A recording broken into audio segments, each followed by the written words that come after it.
Dear God, please don't let me relapse and return to the evil that men do. Father God, I pray and ask that you help me to have mercy on others the same way I would want you to have mercy on me. Father God, I also ask that you help me to be quick to forgive and slow to get angry. Amen, amen, amen. These young dudes out here don't respect shit until you put the barrel in their ear and let the text spit. I just might catch a case on my next hit, remove their whole face on some special effect shit. So show respect, Drake, or I'ma have a flashback.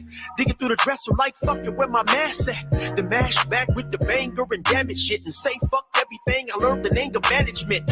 Hop back on some east side managed shit and push a nigga's top back when I let the cannon spit. Start planning shit, premeditation. I'm in love with the streets again, rededication. Casket or cremation when I shoot you down. I was built for the smoke like a hookah lounge. I keep big shit that sound like a bazooka sound, and I shoot quicker than ain't gotta be a hoop around. Dear God, please don't let me relapse and return to the G-Ride, 3 straps, a ski mask with the K, squeezing keys apps, spraying everything from a nigga's brain to his kneecaps. Dear God, please don't let me relapse and return to the G-Ride with the 3 straps, a ski mask with the K, squeezing keys apps, spraying everything from a nigga's brain to his kneecaps. Gun on me, it ain't never for show, homie. I'm far from a bully, but I'm never a hoe. Get out of line, my Beretta will blow. Real talk, we can take the beef wherever we go. I bring it to your front door like I'm Uber Eats. I guarantee you listen up when this Ruger speaks. Plus I maneuver through these streets like a ghost, and I'm handy with the heat. I cook a nigga like a roast. On me, homie, this is not a boast. I will still come through, boy, and stop a nigga's post. Play him close, man, Eric will ease it. Quickly off the waistband, man, and Eric will squeeze it. Leave you niggas laid out dead or paraplegic. Niggas playing in these streets while I'm very strategic. I come to your house dressed like the gas man. Shoot you 9 times, leave you stretched by the trash can. Dear God, please don't let me relapse and return to the G-Ride, 3 straps, a ski mask with the K, squeezing keys apps, spraying everything from a nigga's brain to his kneecaps. Dear God, please don't let me relapse and return to the G-Ride with the 3 straps, a ski mask with the K, squeezing keys apps, spraying everything from a nigga's brain to his kneecaps. I don't put shit on Facebook, I just holler in person. Put the pistol in your mouth while you holler in cursing. All that shit you kept rehearsing and put on your live, got you clapped with the big 4-5. You bitch nigga, if you tell me to pull up, I'ma do that. That nigga who was whooping first nigga that I shoot at. Ski mask on my face, bystanders be like, who that? I ain't with the talking, bitch boy, I thought you knew that. Leave his brains where my shoe at and bounce like I'm on a trampoline. Leave you laid out, nigga, like you camping on the scene. If you want something sweet, grab a peach or tangerine. Niggas won't smoke, but fuck it, I'ma let them handle steam. AR with the beam, you see the red dot? We tug on this trigger, nigga. It'll make your head pop. Blood pouring down to your shoes, call it Red Sox. Your brains hanging all over your shoulders like some dreadlocks. Expect the gang of dead off if they ever cross the line. The Lord said in the Bible, oh, revenge is mine. So I'm just trying to find a righteous path between the two. Before I lose control and do the shit I used to do. This being humble shit is new. I'm trying to turn the other cheek, but I ain't never been a bitch, so watch your mouth when you speak. Your mercy's what I seek, so I pray on bended knees. Don't let me get decay with the extended clip and squeeze. Lord, please. Dear God, please don't let me relapse and return to the G-Ride, 3 straps, a ski mask with the K, squeezing keys apps, spraying everything from a nigga's brain to his kneecaps. Dear God, please don't let me relapse and return to the G-Ride with the 3 straps, a ski mask with the K, squeezing keys apps, spraying everything from a nigga's brain to his kneecaps.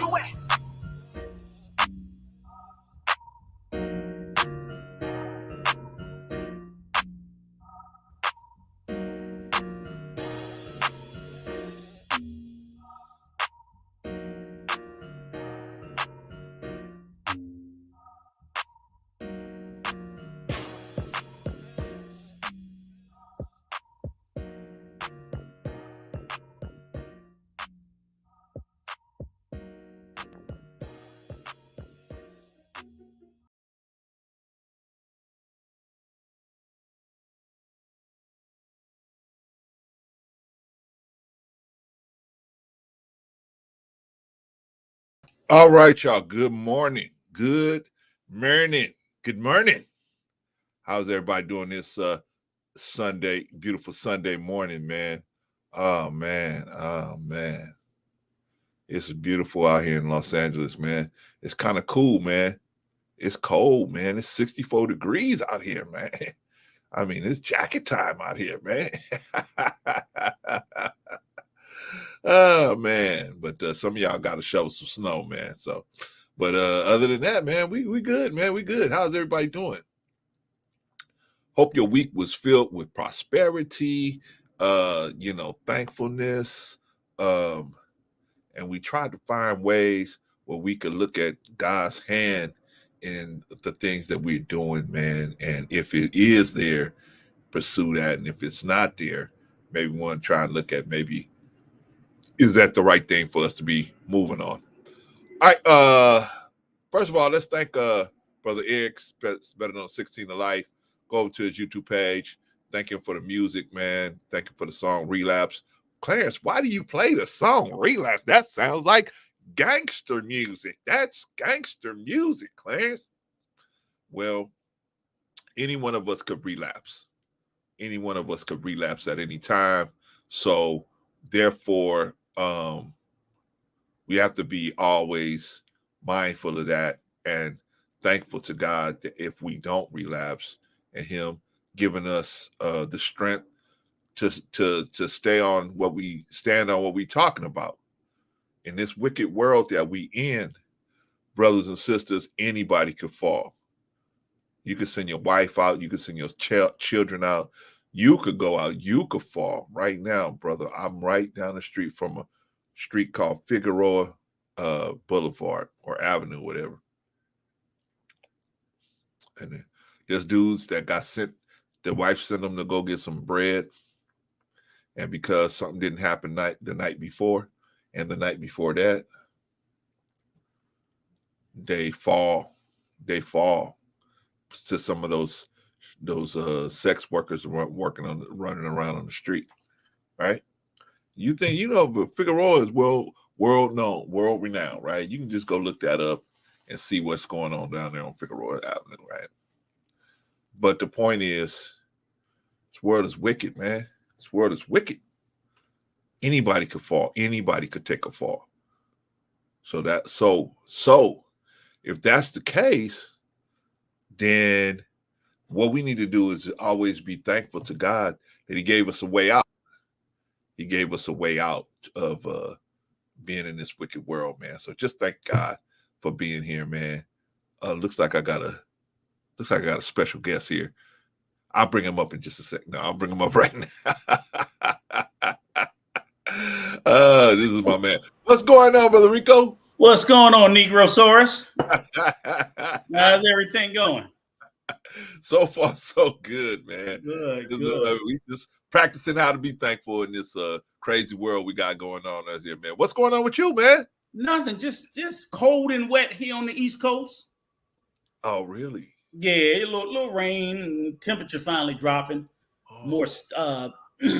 I actually appreciate it because it's being a little bit more consistent rather than doing that yo-yo it was doing before. Wow. So. Wow.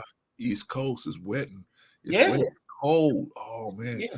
I feel bad for you. I know you can notice the sunlight hitting my skin. I noticed you noticed that. That's right? why I came on trying to steal a little bit. I was just, I ain't trying to, stick the knife in a little bit, but I'm just saying, man, it's sunny out here in LA, man. What's the Tony? It never rains in sunny California. Hey, but Rico, man, I'm sure they selling sleds and snow shovels and all that good stuff, man. Man, going out there, man, and have at it, man. Get your snow shovel.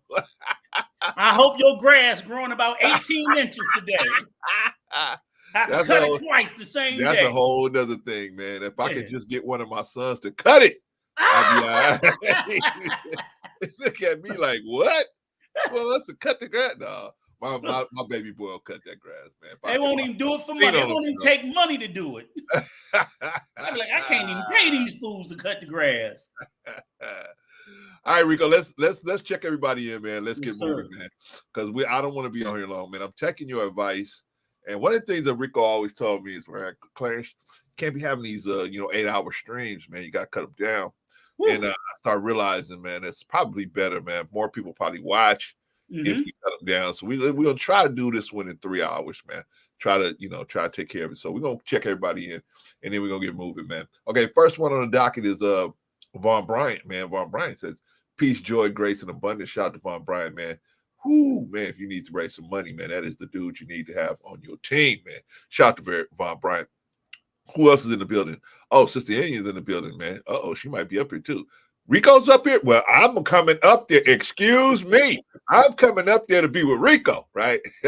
So we'll see. We'll see what's going on. And also, we got our sniper in the building, man. Our resident sniper, Risa Neal's in the building, man. You know, Rico, man, you got to have somebody. You got to have an enforcer out there, man. Got to have somebody who, put the screws to everybody. And, Risa's that person, man. Shoot first, ask questions later, right? Absolutely. Right. No, it's not don't shoot until you see the whites of their eyes. It's like let them have it. As soon as they come over that hill, let them have it, right? Absolutely. Shout out to Risa, man. Good sister, man. Good sister. Glad to have her in the building. Who else is in the building, man? Who else is in the building?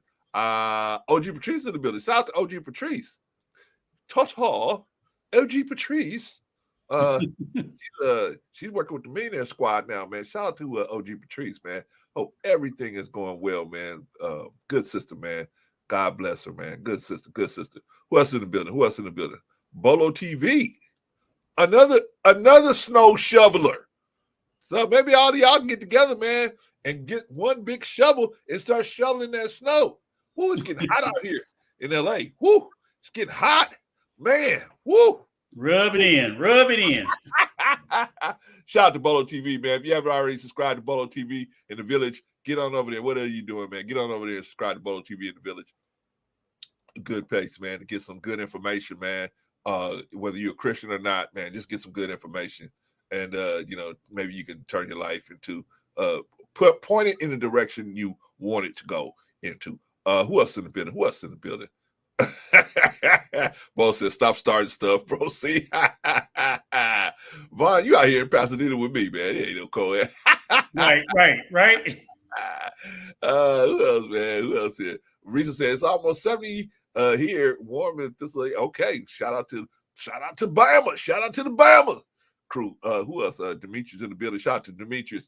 Good to see you. Black Man Unfiltered in the building. Shout out to you, man. Shout out to you, man. Keep doing the work you're doing, man.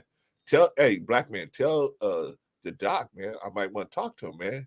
You gonna get him my info or give me his, man. We'll be working, man. Who else in the building? I think that's Mr. He Said. Shout out to Mr. He Said. I was watching a little bit of the Cerebro show yesterday, man. I was moving and grooving yesterday, man, but I caught a little bit of it. Shout out to Mr. He Said, man. Glad to have you. If you haven't already subscribed to the Seds, get on over there and subscribe to the Seds, man. Good folks, good show, man. They don't always agree with me, but they're some good people, man. Good people. You can get another alternative view, man. Who else in the building? I think that's it. That's everybody wants to be checked in.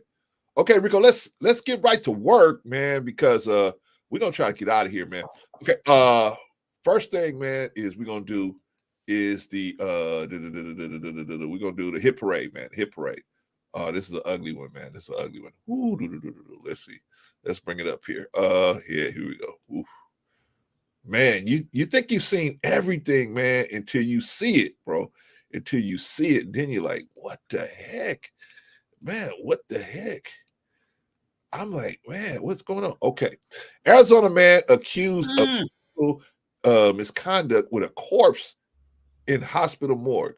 Oh boy, Randall Scott Byrd is charged with 5 counts of crimes against a dead person. Okay. An Arizona man has been charged after investigation sparked in October discovered he allegedly performed sexual act on a corpse in a Phoenix hospital. Oh boy.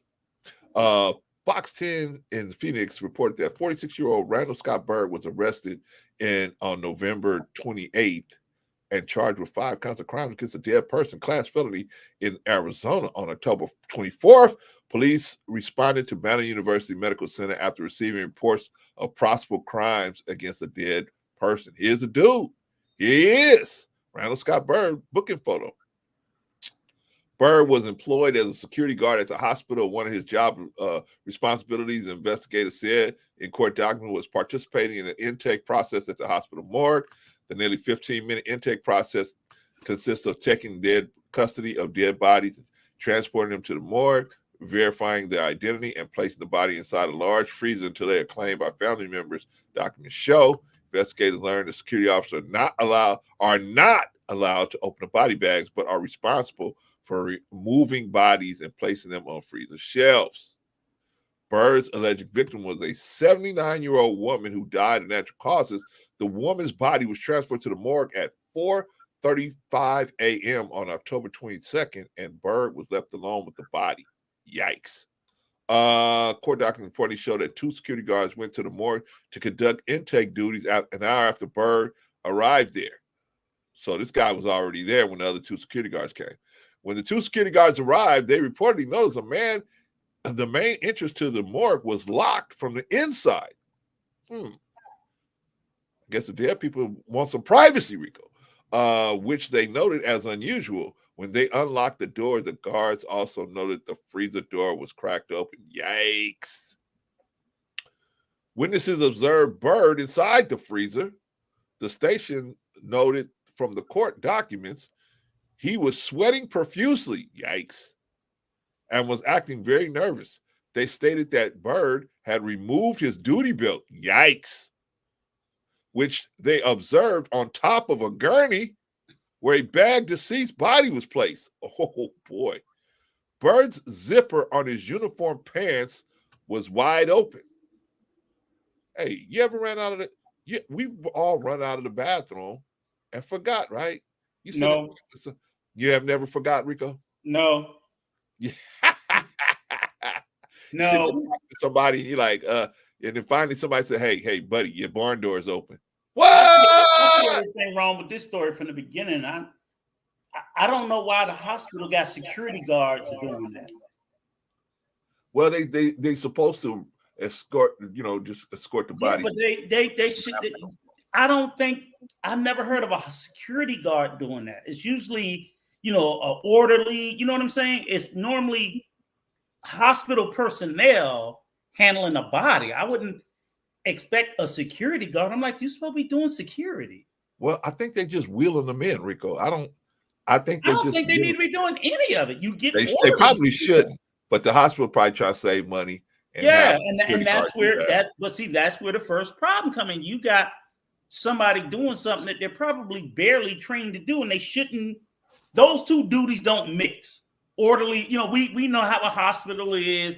Everybody's not a doctor. Everybody's not a nurse. You have a whole bunch of hospital staff that do things like that, orderlies and things like that. And in the morgue, you have more technicians and whatever. I'm like, they're supposed to get the body and bring it in because they're trained in this stuff. That would make more sense, right? Yes. That's what I'm just saying to me. I'm like, what the fuck you got security guards doing this type of work for?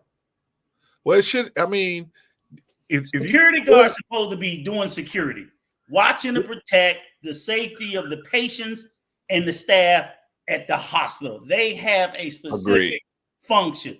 Going rounds, checking, not worrying about dead bodies. That I think this is a failure on the hospital for even having, and like you said, maybe a money-saving move, having security do something like that. That's just why you don't have security guards doing patient records. You know what I'm saying? All other kinds of stuff that they shouldn't be doing because it's just dumb.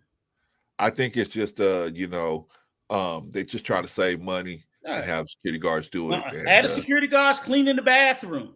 Add a security guard, you know what I'm saying? It's like all this other stuff. It's like this makes that's why this is a failure on the hospital part, because that is not a function that a security guard should be doing. Period. Okay, that's one issue. Yeah, but the other issue doesn't matter who they got doing it. Nobody should be having their pants down. No. This guy's obviously mental. Because there's actually a name for what having sex with a necrophilia. Yeah, Patrice put it in the video. Yeah. In the chat. That's the actual term of it, and it's a mental sick. You're sick, Right. So that's what I wanted to get. And he could have been an orderly and still, but I thought it was an orderly. The first thing that threw me off was I was like, "What the hell is a security guard doing this?" Yeah. I mean, That's that was weird from the beginning, right? Right. Because I've heard of people working in funeral homes doing this. Yeah. You know what I'm saying? Around, necrophilia. And then it also throws me off. I'm like, a 79-year-old? I thought it was going to be like a 29-year-old or something, right? I'm like, so that's what I wanted to talk about, Rico. That's what I wanted to talk about. We getting to the point where people are so sick. Earlier in the show, I was talking about how wicked the world is, right? Mm-hmm. This world is so wicked that their frame of reference of thinking and what they should and shouldn't do gets so obscure that they can start thinking, you know what? I'm going to go have sex with a dead body. A 79-year-old woman, I'm going to ARP her, right? Because basically, if she can't give you consent, that's ARP, right? Somebody's passed. She's not there anymore, though, in this case. But the body is still there, right? The body is, but I don't think we can technically classify this as ARPing. But I get what you're saying. She didn't give consent. We know that. Well, that's the whole point in ARPing. Can't give consent. You got to get consent so that you're not ARPing somebody. I'm just wondering if we can still classify a deceased person as a somebody because of the state of them no longer living. That's a good question. One of you guys out there, can you find out for us is ARPing on a dead person or does the person have to be alive? Is the question. Yeah. Well, do they have to be alive for it to be an ARP? Yeah, that's why I don't know. That's an interesting question. But again, we thank God we don't have a ton of instances of people out here dealing with necrophilia. So you don't have a whole bunch of these cases you have to worry about. And I think in these instances, like you said, they charge them with the crime is defiling necrophilia or No, but I'm saying the charge that you get charged is like defiling a body. There's an actual charge. You do something to. Yeah. But it's the same thing, like you said, necrophilia, bestiality, there's some sick, twisted people out here, a dead person, animals. Yes. I don't know.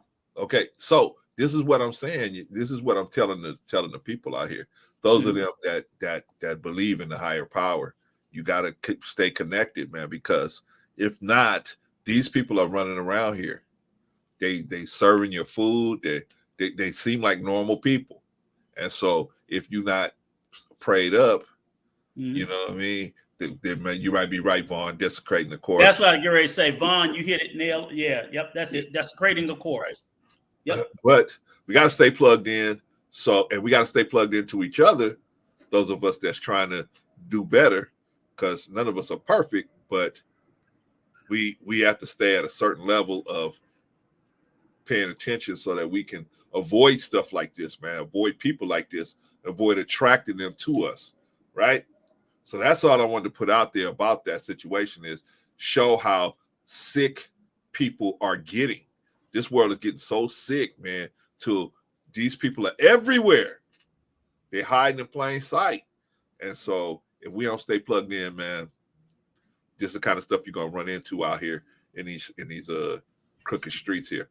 All right, y'all, let's move on, man. Let's move on. Because we got a lot to get to, y'all. Let's see. Let's bring in okay, we're going to talk about positive black men. Right? We're going to talk about positive black men. What can we do? What can we do, Rico, about positive black men? Let's see. We're going to listen to a little bit of Nelly Fuller. And then we're going to see what we can do here. Something that is very destructive. Whatever is going to cause destruction is evil. That's basically it. Okay. Now, everybody is capable of doing something that is destructive. And the white supremacist wants to emphasize destructive activity, evil activity, something that's going to always have a non-constructive result among dark-skinned people. This is their goal. They don't want to see non-white people doing anything that's constructive. They panic when they see that. If you're doing anything that makes sense, they practically lose their minds.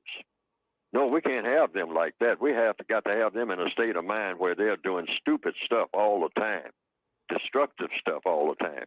Anytime that you look up and dark-skinned people are coming around, something very ugly is going to happen, because they're going to make ugly things happen because we teach them to do ugly things. And we want to keep them in that frame of mind. If we lose that grasp on being able to control their behavior in a manner that they are non-constructive, except when we want them to be constructive. When we want them to be constructive for our benefit, then we'll allow them to do something constructive. But when they're among each other, see to it, watch them real close, and see to it that they don't do anything constructive. Because when they do something constructive, it means we're out of business. And we don't intend to be out of business. And what is our business? Mistreat people based on color. That's our business. That's our reason for being. That's our only reason for wanting to even breathe or be on the planet. What is the purpose of white supremacy? Mistreating people based on color for the fun, glory, and material benefit of people who are classified as white. That's the purpose of white supremacy in the modern day. Initially, it may have been another purpose, like genetic survival. But now they have been on such a roll for so long, it's for fun, glory, and material gain for the benefit of people classified as white, and for the complete confusion, destruction, and self-destruction among people classified as non-white. That's how they think the entire planet should be run forever.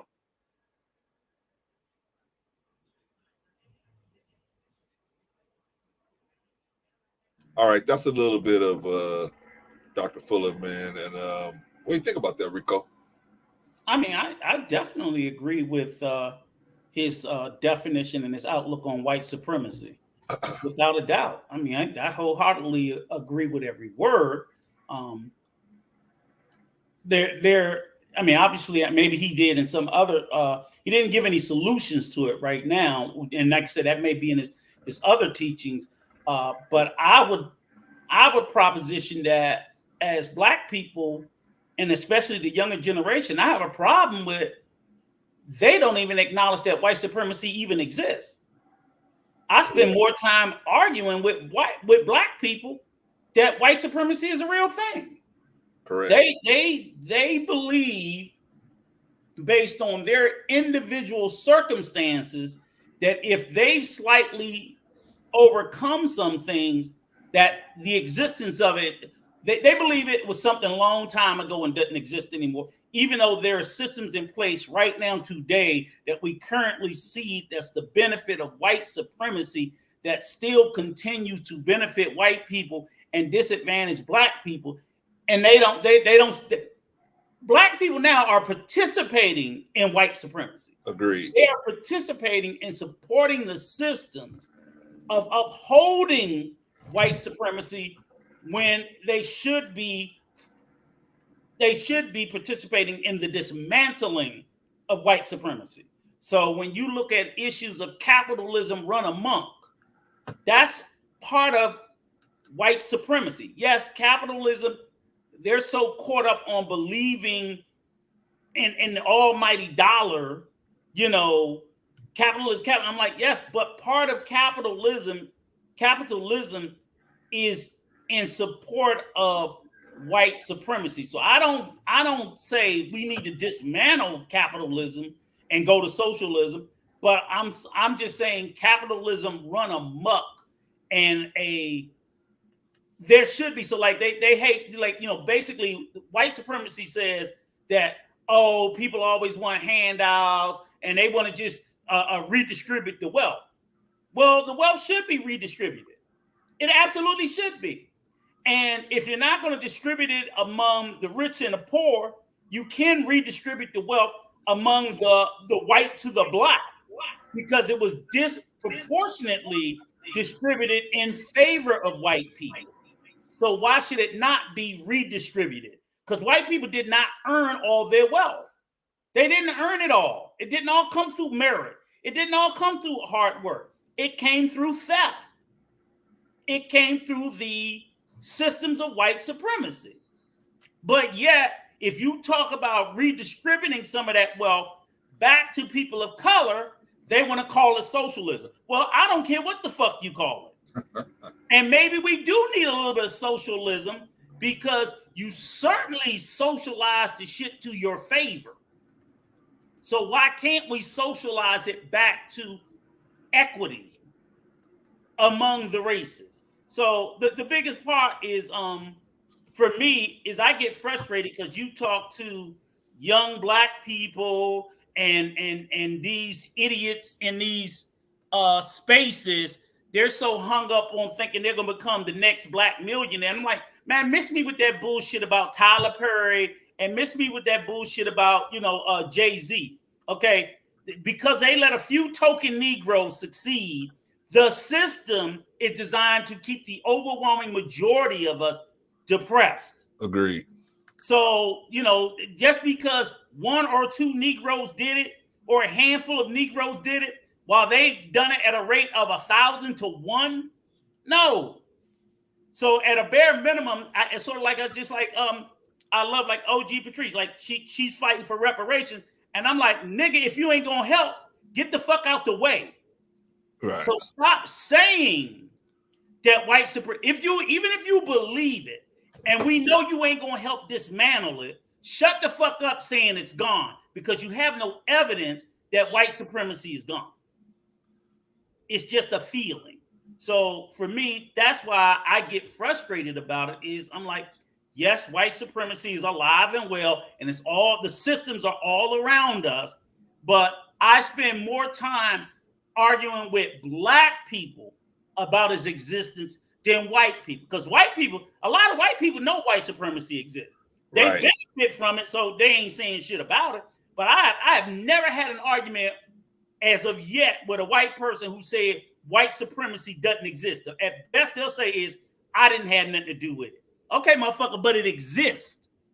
Yeah. Whether you had anything to do with it, whether you benefit from it or not, it exists.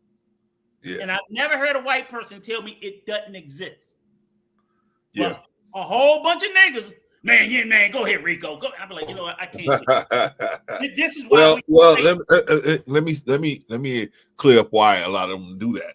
Because their version of white supremacy is, the Klan running around lighting up fires on your porch. They don't understand that white supremacy is a systematic thing. Yep. The next thing is it's a conflict for a lot of them, because they will say, well, I know some good white people. I know good white people. But they don't understand that the white supremacists and other white people, there's a separate, just like the Germans and the Nazis. There was Germans and there was Nazis, right? But they don't understand that. And so they think because of what the Sonettas and other people have said, well, hey, it's all of them, right? So yeah, all of them may benefit from it, but not all of them will actively participate. It's a system that it doesn't matter which white person is there. It's gonna run. It's gonna run itself. And then you take the few, like I said, the crazy part is you take the few examples of black success. They use that to dispel the existence of white supremacy, systemic white supremacy. And I'm like, that doesn't dispel it. That just means that even against a system, sometimes you can still succeed against the odds. Your success against a system that's gained against you does not mean that the system isn't there. You just overcame those obstacles. Correct. But the obstacles are still placed in front of us. Correct. And it's not in front of white people. Correct. All right, let's bring Patrice in. Patrice. Hey, family. Can y'all hear me okay? Yes, ma'am. Good afternoon. Happy Sunday. Happy Sunday, my brothers. Salute to the chat. It has been a minute since I've been on the panel with you guys. I miss you guys. I miss you too, girl. I finally I finally had a day off and I didn't have to travel, to go. I've been going back and forth, from Arizona to Nevada we finally finished our first season of taping. So yeah, Brother Clarence, thank you for putting the link in the chat to go and join the podcast of where I'm over there as a co-host on Jaguar Writes Keep It a Bean podcast. So thank you. I appreciate that. You guys, please come over and support your sister and watch some of the interviews that we've done thus far and the things we're doing over there. So it's great things happening. This is a good conversation. Y'all know we've had this conversation before, and I put in the comment in the chat that, so when we act that way towards one another in all forms of ways, we are procurers and apologists of white supremacists that make us just as guilty when we see certain behaviors and certain ideologies and doctrines that people subscribe to against each other, meaning us against each other. That means we are procurers of white supremacy. And I think that that our understanding, a lot of people don't understand that. Like you guys were saying, you were right in your stance in that is because like Rico said, they feel because a certain small percentage of Black folk have made it and become wealthy, they remove themselves from the saying, well, I made it, and and my daughter or my son made it, so I that's not my experience, and I don't that's not my problem or whatever. When you guys are absolutely right, it's a systemic thing, right? And when you look at the percentages overall, Black folks fall very low on the totem pole when it comes to the wealth, and how can that wealth gap be filled. And because of white supremacy, that is why there has not been an equilibrium when it comes to sharing the wealth gap, and how the wealth gap has always continued to stay amongst our white counterparts is because Brother Rico said it. He hit the nail right on his head. A lot of them got it by inheritance, that was passed down to them, the silver spoon, the things that Black folks just normally do not experience. That's not our experience. And it has been off the backs of our ancestors. When you look at how systemically white supremacy is still working in the systems now, all the things people think because they got lucky and was granted that business loan or that loan for that house, there's percentages in our communities where that has happened. But overall, in a world system, the white supremacy still exists, and we still way behind the totem pole with that. So, and I think that that's the part that a lot of our people don't want to face that reality, or they deny that reality, or they're delusional about the reality of that.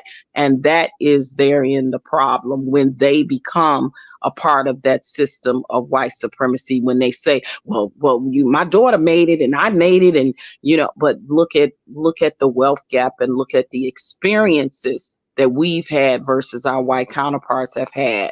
So that has always been the question. So you guys both are absolutely right on your comment and your stance on how white supremacy works systematically. Mm-hmm.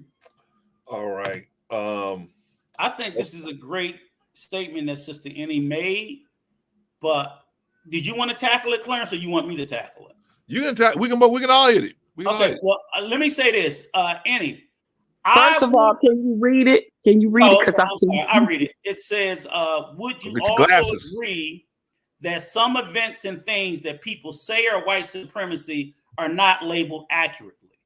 Yes, I would. But then I would also question, what are some of those things? So when I think of systemic white supremacy, I think of like disproportionate prison sentencing. So when we look at people commit crimes, they commit crimes. So if I rob a bank and a white guy rob a bank, why do I get 20 years and the white guy get 10 years? That's a system of white supremacy when all of these things are when taken into account. So they look at studies on prison sentencing, and I'm just using that as an example. And when everything is taken into account equally, black people, predominantly men, are disproportionately sentenced longer and more oftentimes than their white counterparts, whether they're a first-time offender, whether they're a repeat offender, whether it's violent crime, whether it's non-violent crime, whether it's a drug crime. So when all things are equal and you see these disparities and nothing else can account for the disparity, that's telling you that this is the effect of long-term white supremacy. So then if you even want to take it out, because again, we have these arguments, the first thing somebody black will say, well, if black men commit more crimes that they couldn't get, I'm saying, okay, which we don't, but that's what they want to do, because they're going to automatically, as Sister Patrice say, be a white supremacist apologist. It's got to be right, period. And the nigga had to do something wrong. So I said it even starts all the way down as adolescents, because if you go to schools, black boys and black girls are disproportionately expelled and punished more harshly than white children. That's the school. That's the school to prison pipeline. That's a part of the school to prison pipeline that is absolutely a part of white supremacy that has suppressed it, our culture and our race of people. And people like to say, yes, we know that there are different laws to different states, but again, people do not realize that just because something is a law, because that's what they try to bring, but that's the law. It's just because something is a law does not make it right or fair, just because it's a law. And so that's what I say is like, so white supremacy get us from the crib to the grave. So it's already, we're under systems of white supremacy. My children and your children in these public and private school systems are disproportionately not treated the same. That's the effects of white supremacy. So, when you talk like issues of redlining, that's the effects of white supremacy, disproportionate housing. So yes, I know people will call everything white supremacy, and I'm not saying everything is white supremacy, but I will say this: white supremacy, while it's not a system of everything, it's fucking touched everything. When you look at the mortality rate of black women dying giving birth at a much higher rate than white women, because there's systems of white supremacy within medicine, within the law, within education. So even though we try to dismantle some of the structures, this shit's all this is we can take it lifetimes for me to get it all to go away. And that only happens with people fighting it. Go ahead, Patrice. I'm sorry. No, I'm sorry. We can definitely take it a step further when you're talking about in the medical field with the women. It's 3 times. We're 3 times likely more to pass away giving birth to a child. That's a problem, right? Because we know that systemically, since the time of slavery up until current, there is still a belief that black people can take more pain more than our white counterparts or any other race, that we can endure pain, we can suffer from pain more, just race-based. And that is racism in and of itself. That is a form of white supremacy that has definitely been detrimental when it comes to healthcare. Like you said, when it comes to redlining the housing, when it comes to business loans, banking institutions, and insurance, everything in every area that we do not control, that is controlled by people that don't look like us, is a form of white supremacy that we have to deal with every day in this world. And people think just because they made it to a certain status that it still does not affect us as a whole. And that's the problem within our race and culture, because we have gotten to the point to becoming procurers of it just because he said, well, I got out, I'm wealthy, and my family, we straight. So, That ain't my experience, so that's not my problem. When it is systemically affects us all directly and indirectly, and just because you have certain privileges or you have passed a certain bar or status of wealth or whatever it is, Black folk get beside themselves and absolutely fall into the procure and being a procurers of white supremacy by having that type of attitude.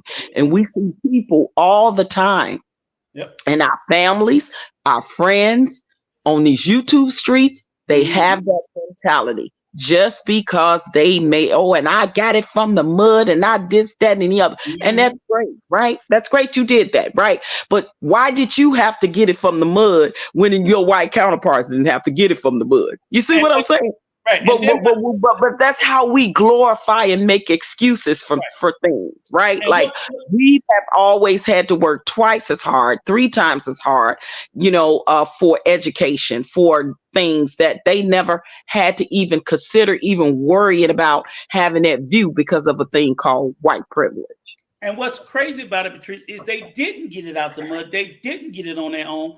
Because most of the time, those who have succeeded, they succeeded because others went before them and had to pave the road through their failures. So I had to fight, fail to make the road less traveled, easier for you to come along to be successful.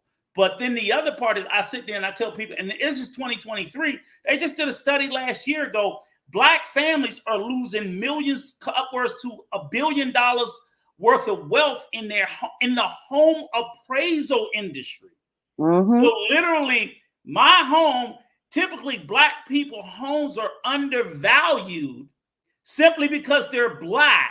So when you go to sell it, you're leaving money on the table that you don't know. I get my house appraised. Oh, they say it's worth $300,000. Okay, I sell it. I get that, or whatever money. But come to find out, the white person who buy it thereafter, when they go to sell it, maybe 6 months or a year later, it appraised at $500,000 because now it's a white house rather than a Black house. And people have shown all over the country when they go and they take down all the evidence of their ethnic identity from their home, it ends up the value increases if it's a white home or no ethnicity. Yeah, wait,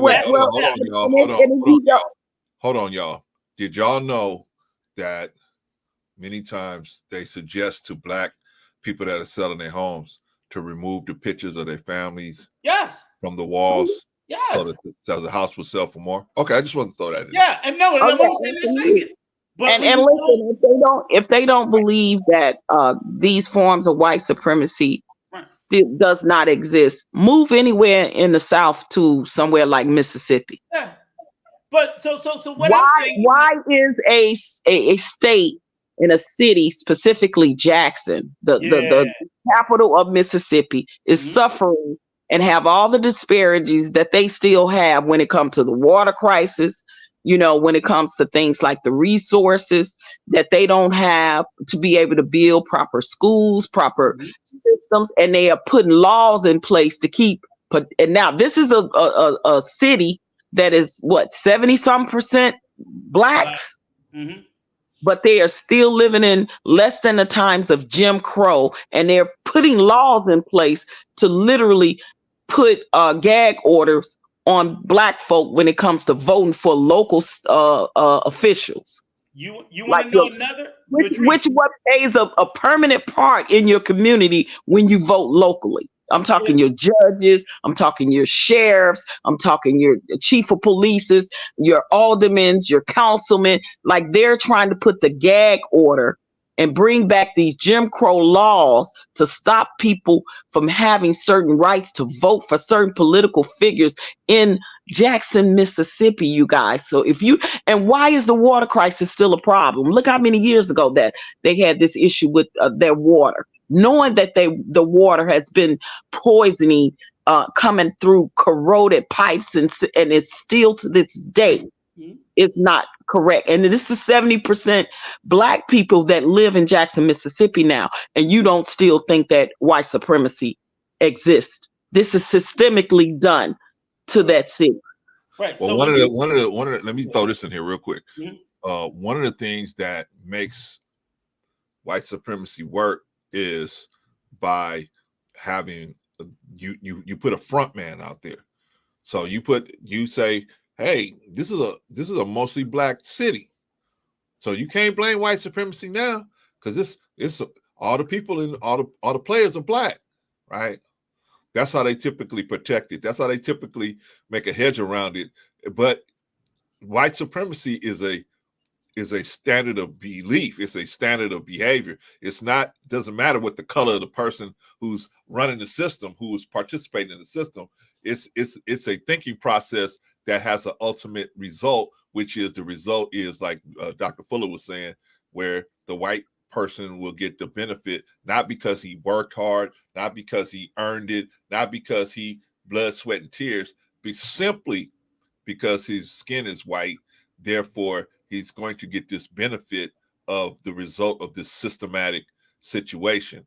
And the converse of that is anybody who's not white is going to get the negative result of the results of that systematic situation. And no matter who the players are, maybe you have one or two black people that will get a little something out of being a runner or a gopher for white supremacy, right? We got our brothers and sisters that are out there selling drugs, right, for the white supremacy machine, right? They selling the drugs and they get a little house and they get a little money and stuff, and they got little things that they can prominence that they can say, oh, I made it, right? Because it would reward some of the people, some of the players.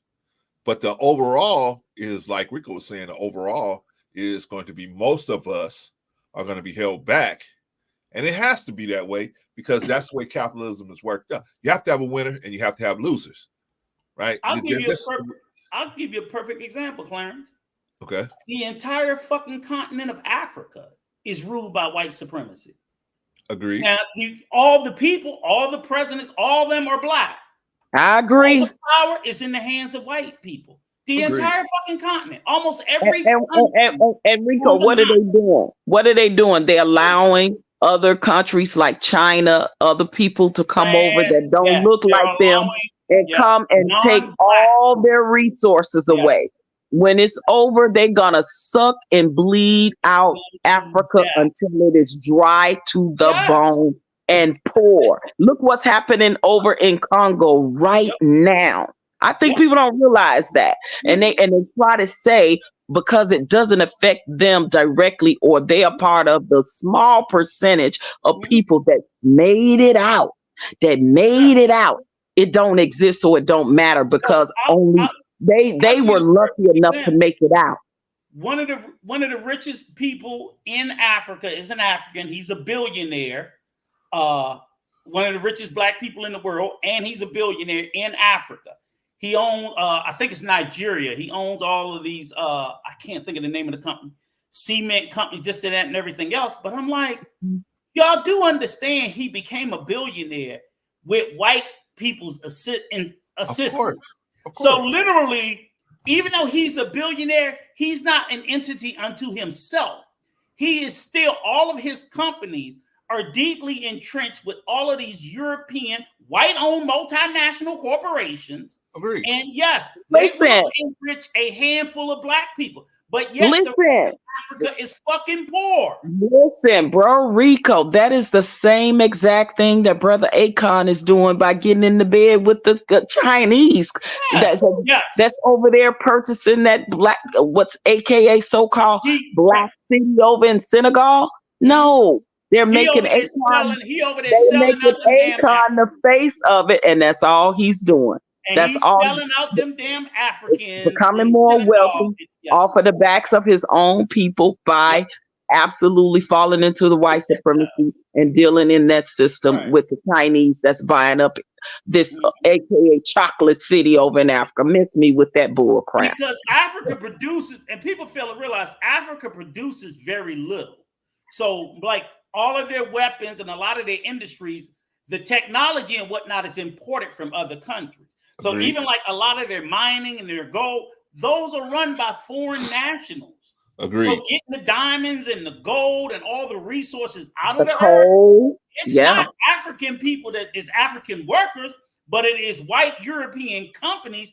That's why all of those resources go to those. And what they do is say, hey, a king of Congo or a king of A Senegal, lot of them are Dutch. A lot of I'm them gonna are give Dutch. you a $5 billion loan, and Mhm. you got to pay interest. And either I'm gonna take your fucking resources or I'm gonna take your money. It doesn't matter. Now I own you. I just bought you. You my bitch. It just works that way. It's the same thing America does to other countries. Same thing. Yeah, and the things that all of those leaders, the Mandelas, the Patrice Lumumbas, all of them that were over there, why do you think they got rid of them or they incarcerated them? Yeah. Because they were trying to liberate their country, that continent, period, from being pilgrimage and colonized again by white people, predominantly the Europeans, the Dutch, anyone that don't look like them, right? And now China has got their hand in it. So again, they're bleeding them. That why Africa can never be free is because they're masters at sowing seeds of dissension between countries. So one black country will not support its neighboring black countries. Everybody's for self on the continent, because it's 54 or 57 countries in Africa. So the powers that be, China is loaning money to all of them, but they're keeping the dissension. They're having a little skirmish. Okay, they're producing weapons of war to keep them fighting. So kind of reminds you of what's going on over here. Right. I can never kick you out, because then where am I going to get help from? And I don't have any friends. There are no friends to my country within the region. So no allies. No allies. They are forever reliant and dependent on their previous colonial countries, that whether it be France, Portugal, to England, Germany, whoever. They are forever. That's the only kinship they have, is to go back to their prior master and say, "Oh, yeah, what's this, that, whatever." And this is a good, excellent question, Annie. It says, do you believe the deal would have still gone through with or without ACON? Absolutely, but I absolutely believe that they would have just got another black face to be the face of it. See, they understand. They got another nigga. They're playing chess and we're playing checkers. We're doing the same thing over here in the United States, right? Mm-hmm. Every time that administration is currently in office now doing what they doing and neglecting the United States of America, but sending billions of dollars over to Ukraine and things of that nature. Listen, they're playing chess. Don't forget Israel. Yep. Israel, yes, they're playing chess, and we're playing checkers. We over here beefing and moaning and groaning and getting distracted by the wrong things and not understanding that literally what is happening around the world still affects us. Is still going to affect us and is affecting us. So the biggest thing is, this is what I'm saying. For everything that we said, I don't understand how any person of color in their right fucking mind would deny the existence of white supremacy across the globe. I'm like, but bro, you know they do see all of this and then still say, we just said because they have bought into it. They are indoctrinated in it. That is why they will never sit on any platform or panel or have any opinion to understand that it still exists, because they have bought into it. They are indoctrinated into it. They don't want to believe it, because they will sit and tell you, well, me and mine made it. Mm-hmm. Why you can't? What's your problem? You didn't work hard enough. You didn't grind, and you didn't get it from the mud, and you didn't not understanding that it is a system that has been an oppressor and a suppressor of our culture and race for the longest. Right. It's funny to me because they think that just the mere mentioning of the existence of the system means, oh, you're crying. I'm like, Where the fuck do y'all get someone's crime? I'm just saying a thing is a thing. Oh, Okay? the same way way they think we're twiddling our thumbs waiting on reparations. That's how. Right. So Same I'm way. just saying, right, when we sit there and we say, okay, police accountability, because we're trying to, and like I said, like I can't dismantle all the systems of white supremacy. Hell no. And as Black people, we do not need to attack them all at once. But we can gradually go through and focus each one at a time. We know as people of color, we have an issue with police accountability. And it's not just in America. I'm telling you, police in other countries are disproportionately killing, beating, and jailing Black people in countries all over the fucking globe, to include all of Latin America, to include on Africa. Obviously, it's predominantly Black people, but white people over there committing crimes, but disproportionately African police. And it doesn't matter the color of the police. Because and you know what happened? We're not talking about the police officers. We're talking about the police system. So you have Black police and white police. They're part of the same fucked up system of white supremacy upholding their place.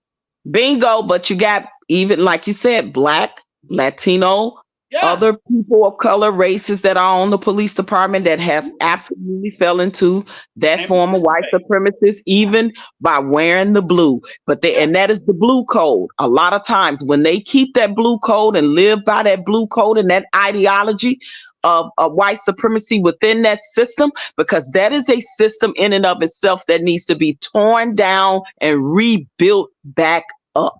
Period. When they keep talking about things like reform has never worked for Black people. Never. And we need to understand that. If you are not tearing the system down and rebuilding it, then it's going to continue to be a form and a system of white supremacy. And that's what Black people need to get. See, they want to, we'll patch it up here. You patching up a damn wound that you have not medicated. So when you rip the Band-Aid off again, guess what? That damn wound is still there. You just covered it up. That's what reform is, in my humble opinion. All right. I'm talking about systems that need to be torn down and rebuilt. But you have police officers of color and this and that, and they'll get with politicians and they'll come up with these grand old ideas, and it's just a form of what they call reform, and it's just another form of patching up a sore that you have not medicated to heal properly. So guess what? You have to heal from within, start from scratch. All right, y'all. One of y'all did something. So it wasn't me. It wasn't me. I ain't been up here in a while. It probably was me. Okay, I'll take the blame. It probably was me. I was being good, Sister Annie. I don't know what's going on with you. I was being good. I hope we answered your questions as well, Annie. Excuse me. So, why I wanted to come up was because I really want us to walk through this, walk this slow, because, this channel is all about solutions and just being better. So, when I asked the question about, like, sometimes it's mislabeled, like, and I know this is on a smaller scale, but all we can do is touch what's in our immediate circle for some of us, right? So sometimes I hear somebody say something like, oh, I couldn't get that job because the, W man, I didn't get the job. And then I may ask something like, well, did you apply? Well, no, because they're not going to give it to a Black man. Well, wait a minute now. So what I sometimes hear is like where people, I don't see where they at least exhausted all of them before they said that the reason something did not come to fruition was because they did not put forth an effort. I'm not coming up saying that I don't believe it doesn't exist. I'm saying sometimes I think people verbally abuse that word, and then it waters down the actual times that it does exist. So now when people hear it, they're just like, oh, here they go. They're, just being lazy or something like that. So I think sometimes when it's used improperly, it causes the word itself to almost like be shut down, because that's the assumption that it's going to be that same kind of, you didn't even put forth an effort to do anything. Like there's something that I've been wanting to do for a long time. Now I could easily say, oh, I didn't get it because of A, B, and C. Well, I got to be honest with myself, and I got to look in the mirror and say, you know what? I didn't put full effort. I didn't do the research on it, I know I definitely want each of you to chime in, but like, I would like, if we could, the example that you talked about with Akon, what would have been the alternative to accomplish the thing that maybe he feels will be accomplished by partnering with them? Like, how could it have been something that we as a race or a culture did collectively without the interference of, WS? I just don't know what words we can and can't use, so I don't want to be respectful. What's the alternative? What could have been done? Like, how would we, if we went into this project and say, okay, look, this was intercepted by, supremacy. What could we have done to change that, to shift that, so now it's in our favor? Well, let me tackle two things. First of all, I wanted to say that example you gave about the job was a great example, where it would seem like, okay, that's a silly notion for someone to call that white supremacy, and I would agree with it. But I'm gonna tell you something. I know it made me think about something, and I'm like, yeah, that sounds crazy, but then there's also a little bit of truth to someone saying something like that. And what I'll base it on is one of the key systems of white supremacy that exists, that is somewhat problematic even today, is nepotism. Nepotism is a system where, and it's predominantly family. You're hiring family members to positions that they did not earn, they didn't even ask for. So white families just give jobs out to their white children and their white friends, whether they ask for the job or not. They'll even make up a job for them to be grossly overpaid for doing something. And that's even something that's been problematic all throughout this country. And it's actually kept more deserving and more qualified people from getting these positions. And it's all through the entertainment industry. They talk about the children of Hollywood stars. They're automatically getting acting breaks and not even having to go on casting calls because Denzel's my daddy and things like that. So that's a system, while it does work for some Black people, nowhere near on the scale and scope that it does for white people.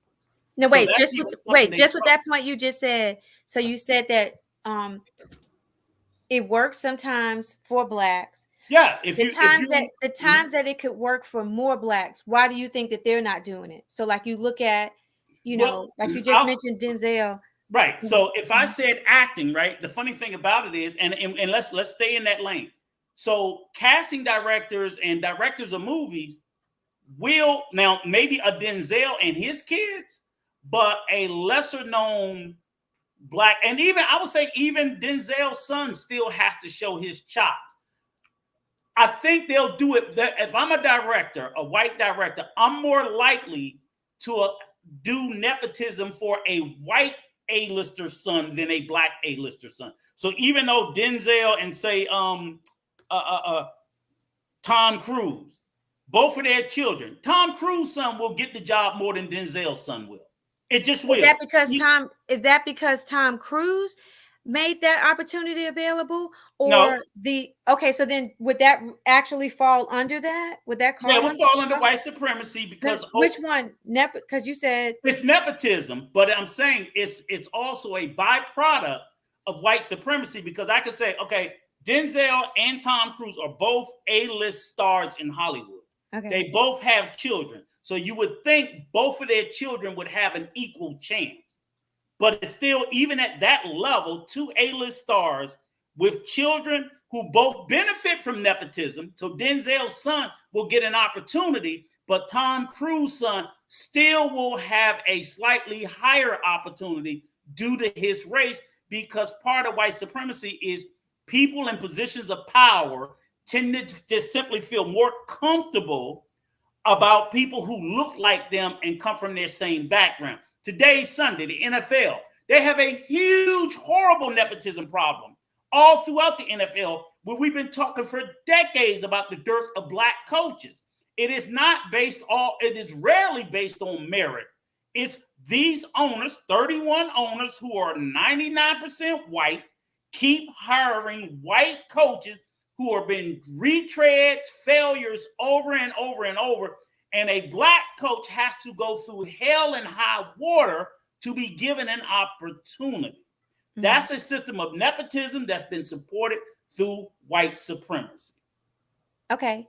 So now, even though it sounds crazy, I was just sitting there saying, oh, here's a clear example where, you know, and what happens is some of these assistant coaches don't even want to go on the interviews no more because they feel like, okay, I'm going to go and I'm not going to get the job anyway.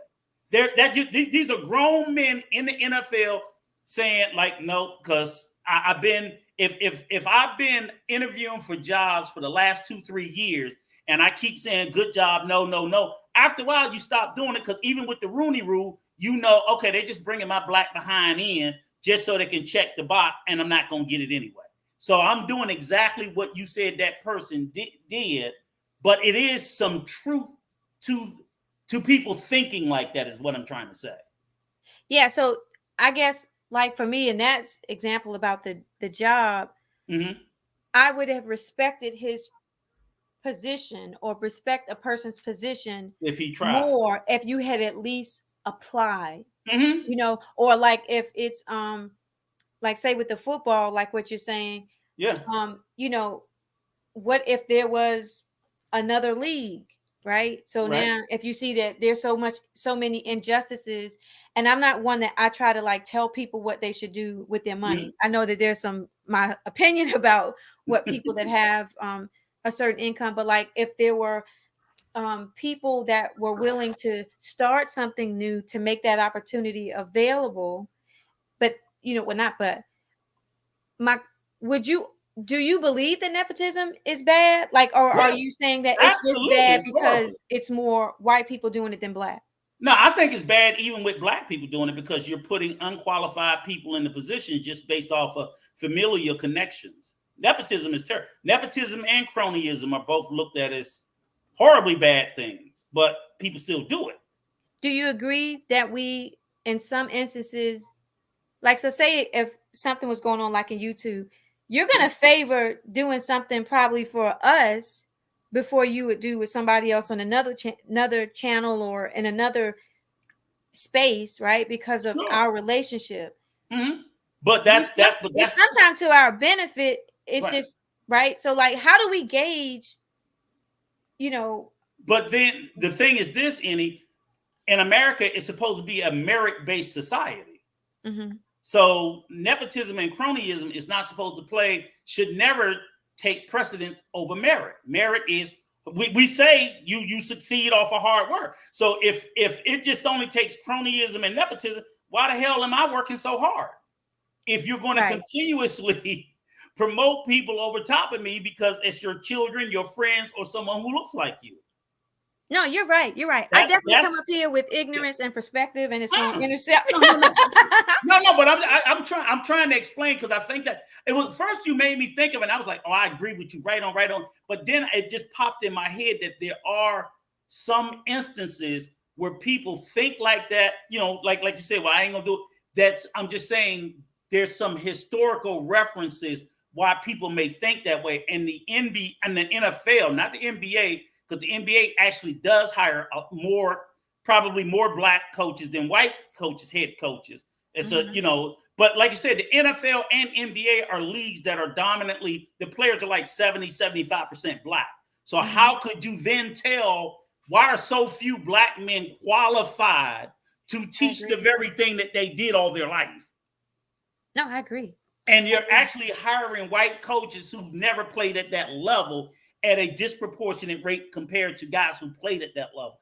That's where, again, I could see these, and that's why they even created the Rooney Rule to tell the teams you have to at least interview one, and they're still not getting hired. Mm-hmm. So I could imagine where, my mind would probably start to think, what's the point? So, but I do agree. You got to try, or, you know, I just said that just to point that out. Now, let me just touch on Akon so I can be done. Wait, before you finish with that one, And I'm like, no, Brother Clarence, you can come. I just wanted to say this one thing from that, like what I would definitely want to make sure that we all do and that we encourage for myself too, you know, because there's been some times where I was just like the hurdle of something, you know, had kind of like the thought of it was just like, I don't even feel like even going through the hassle of even doing that. But I want us to all at least try, you know, like try, and, you know, then we can walk and say, all right, see, you know what? Something's there. Because that was unfair. But go ahead, Brother Clarence. Sorry for rambling too much. No. I was. It wasn't you. It was Rico was saying. I just want to say another thing about Akon. I was like, oh man. No. I was addressing the job thing, and I brought the NFL. And to be honest with you, real quick on Akon, I don't even think that. I'm not even sure if his nutty idea even gonna work.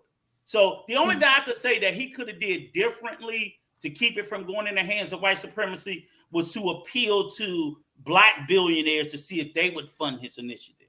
Okay. But I think I don't even know if it's a solid idea, and I don't think a Black billionaire should fund it if it sounds like it. Lately, I heard it's been a scam because I've been hearing a lot of smaller Black donors who have donated. There's a couple of YouTubers, and they're saying that his Akon, his Acoin, and all that it's starting to smell a little bit shady, the whole initiative in the first place, that it's not as much as he said it was going to be anyway. So I don't know if that, in that case, I'm not even mad about him going to Chinese people. I think you can go to white people or Asian people to get funding for an initiative and still not sell out yourself or your community. But it seems like that's what he did. So I don't know. Go ahead, Negro Source. No, no way, Rico. No way. See, there's some realities that we have to deal with when you're dealing with a world that's in this condition where people think the way they think. You're not going to get billions of dollars.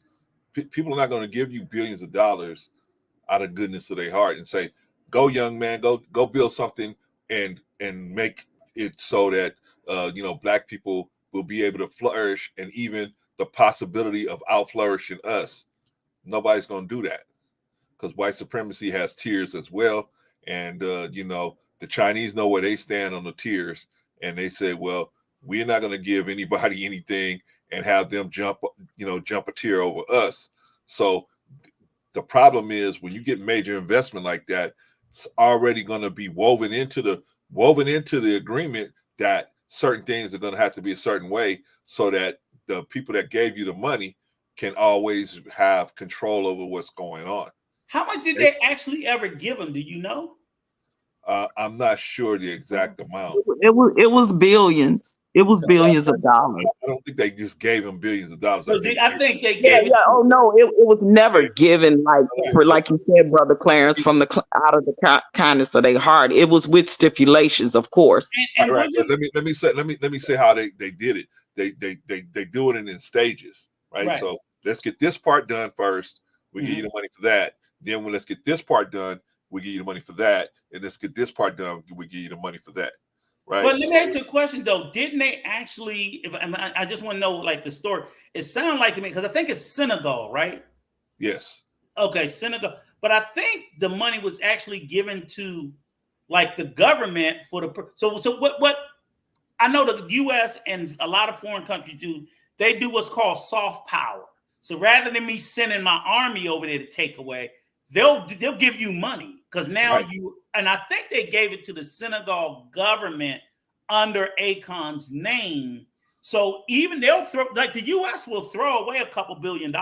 Believe it or not, we ain't gonna get it back. But now, if I gave $3-4 billion to Ecuador and I don't never get none of the money back, and they don't do anything that they're supposed to do with it, guess what? Now they owe me $3 billion, and you know what I'm gonna get? You're gonna do what I say. That's soft power. So I think China's doing that in Africa a lot to get these African countries to politically lean their way against the U.S. because that money is up. That's pocket change to China. Right. $2-3 billion. That pocket money. Right. But what I'm trying to impress is that when these people give you money like that, they give you big major money like that, it's not because, oh, I think this is a good idea what you're trying to do.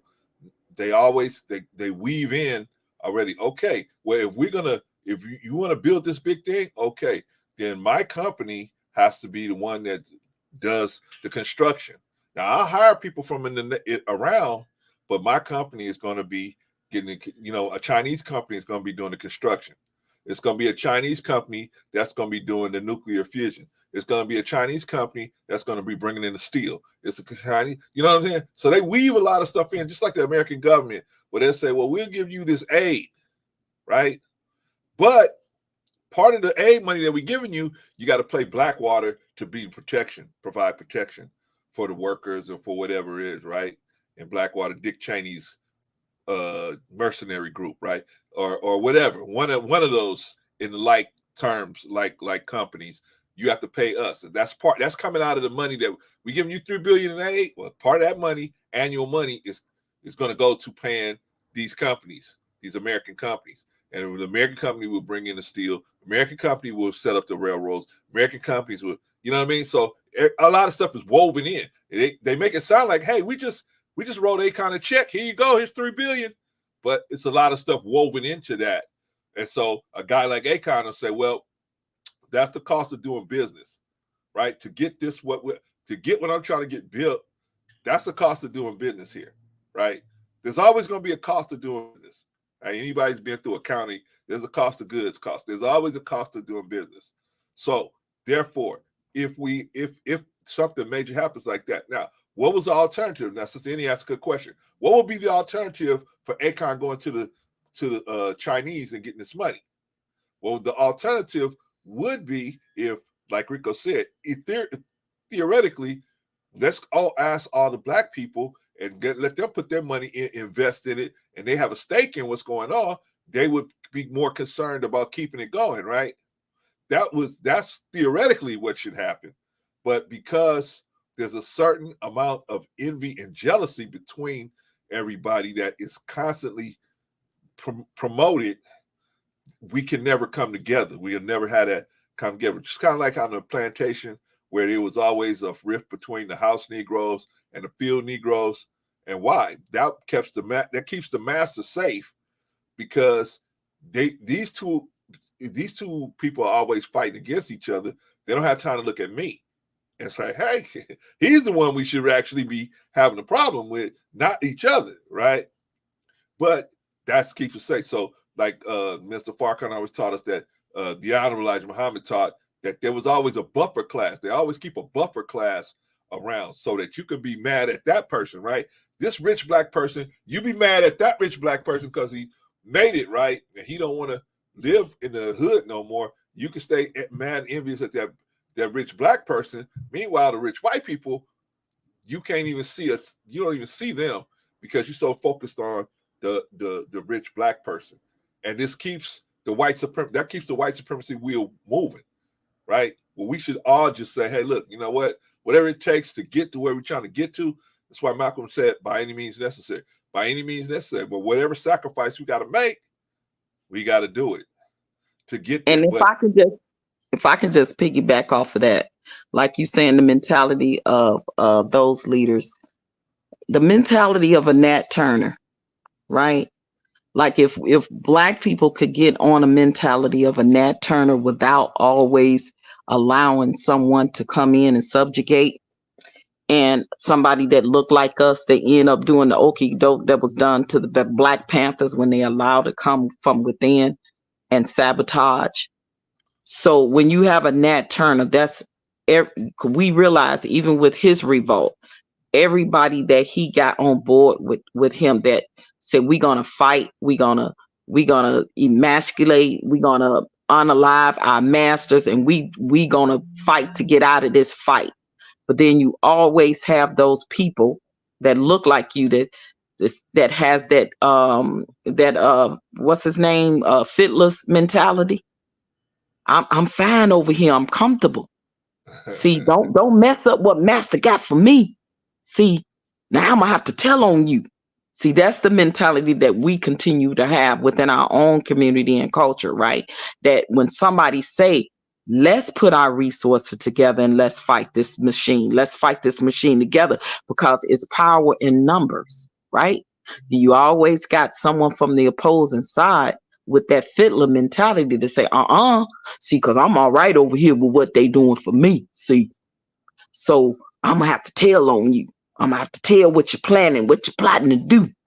See, that is the thing that always will continuously have us to where we are, because right now, like we're speaking on these people that have bought into the ideology of white supremacy, but they're Black, right? They're just Black people with the white supremacy faces on. So when you talk about the Akons, right, of the world and the people, they will always find that's where the word derivative picnic come from. They will always pick a ninja, right, to get to be the face of what they want to look like, what's supposed to be so good for us. But it's like Bro Clan say, all of the top-notch executive jobs gonna go to people that look like them. They're going to give all the lower class, lower level jobs to people that look like us and think they doing us a favor and paint that light. See, we creating, 85% jobs for Blacks, but they only making below the poverty line wages, right? Labor wages. But again, we buy into that, right? Instead of saying, yes, let's get our people to put our resources and wealth together and build this community up that way it is for us, by us, owned by us, ran by us, and it's all us. So when I see people that's saying that they want to do these type of things, and I'm not saying that you can't partnership with someone of another race, but if you cannot negotiate and make it clear that, listen, I need my people to have this in their communities. I need these food deserts to go away. I need banking institutions that are Black owned, hospitals that are Black owned, schools that are Black owned, and things of that nature in these communities to where it makes a difference. Don't just give me all this money and say, now I can hire 1,000 people in this community, but I'm paying them minimum wage because they still living below the poverty line. See, and that's the trick of the trade that we don't get, that is behind white supremacy when we buy into it. When you look at white privilege, the way Brett Favre have never been punished for what he did to the state of Mississippi, right? Took all that money from the government that were for low income people that are already starving. And this is, like I said, Jackson, Mississippi, over 70% Blacks. But he stole millions of government money that was intended to help build resources in that city. And he have yet to face punishment. Let that have been someone like us that would have did that. Where you think they would have been? Facing charges under the jail by now.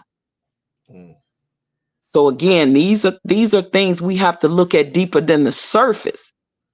And yes, Sister Annie, to answer your question, there's absolutely some of us that are used that, where's the white man keeping me down? Absolutely.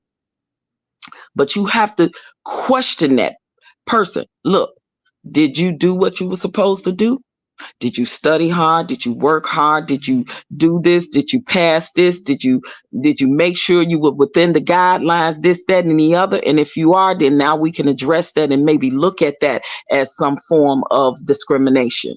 But if you telling me that you knew you had this test to try to pass to get it, be an exam to make it to get into Yale, but you failed to do what you're supposed to do, then don't come to me with that BS, because I'm gonna read you for filth for that.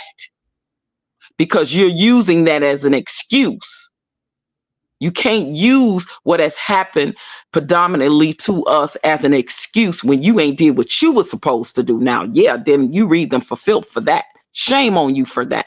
Because there is people that do that. But I'm talking about the larger percentage of people. See, we think because a small percentage of us, and we only 14% of the population as a race in this world. That's not a large number.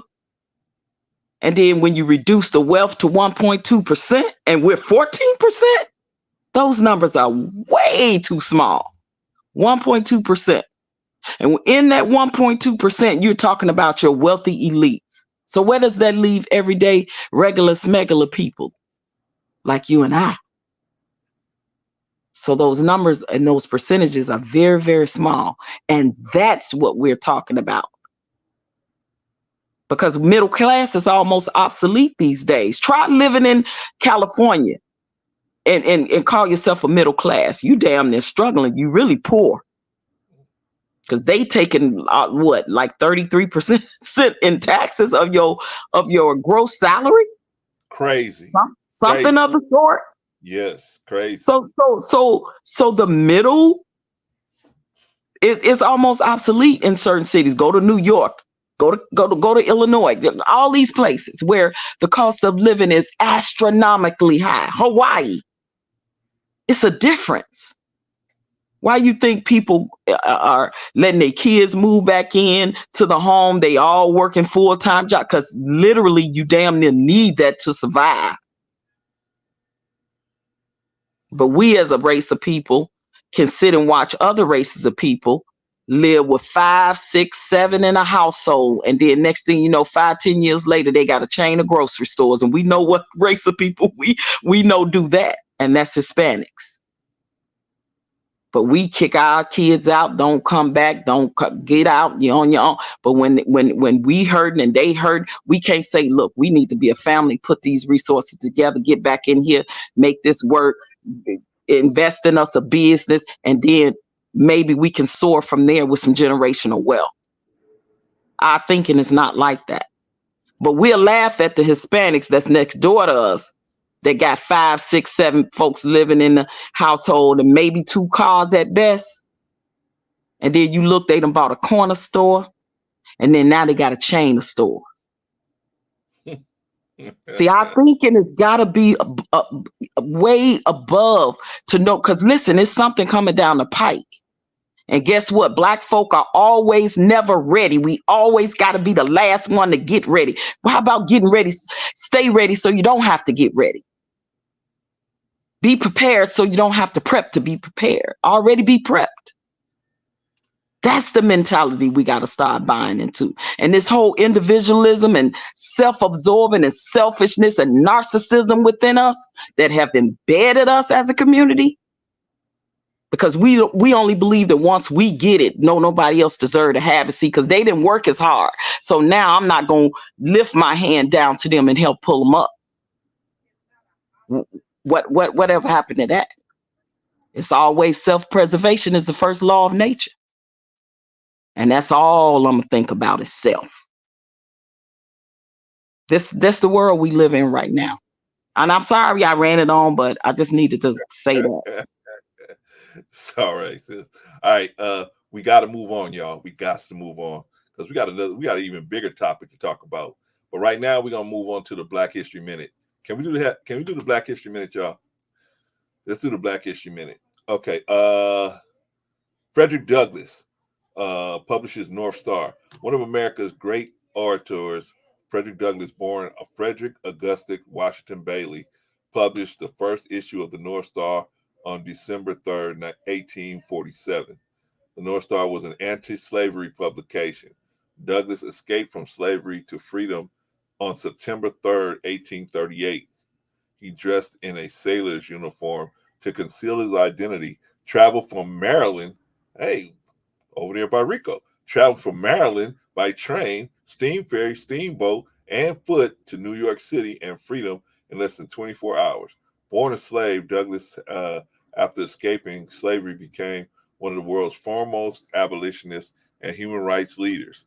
Later in life, he was named Minister Resident and Consul General to Haiti on July 1, 1889. Douglass was the first African American to have a position that high in the United States government. All right, y'all, that's your Black History Minute. Frederick Douglass prints out his first paper, the North Star, abolitionist newspaper, the North Star, on December 3rd, 1847. And man, don't take our word for it. Dig that. Go ahead and check it out for yourself. All right, y'all. That's the Black History Minute. All right. You guys have any other comments about what we're talking about before I move on? Because now we're gonna get into the story right here. All right, let's get into it. Let's get into it.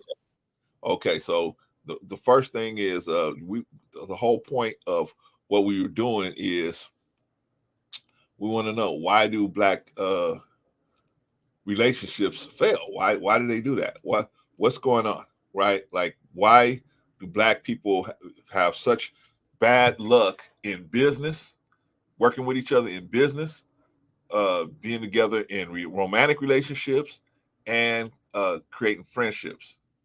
So the first thing I want to look at is the romantic relationships, right? They say most of our marriages will end in divorce. Ours, being Black ones in particular, will end in divorce, right?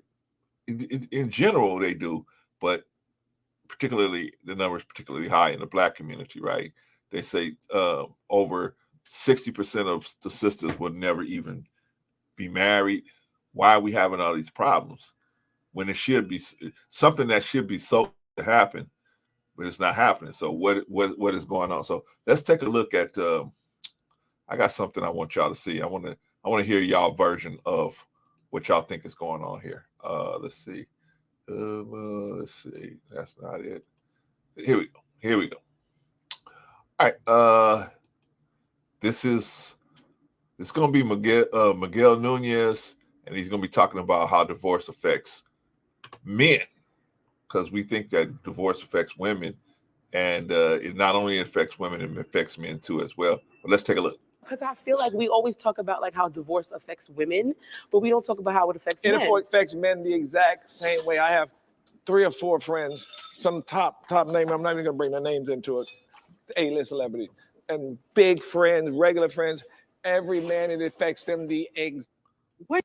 No, because I feel like we always talk about like how divorce affects women, but we don't talk about how it affects men. It affects men the exact same way. I have 3 or 4 friends, some top name. I'm not even gonna bring their names into it. A-list celebrities and big friends, regular friends. Every man, it affects them the exact same way. I know at least 3 people sane and like me. I don't give up about nothing. I literally considered suicide. Wow. I know 3 other guys. Okay, let's stop it right there. Okay, so let me ask you guys a question. What do you think about that? Did you guys think that men are affected the same by divorce as women? Yes. Yeah. Wow.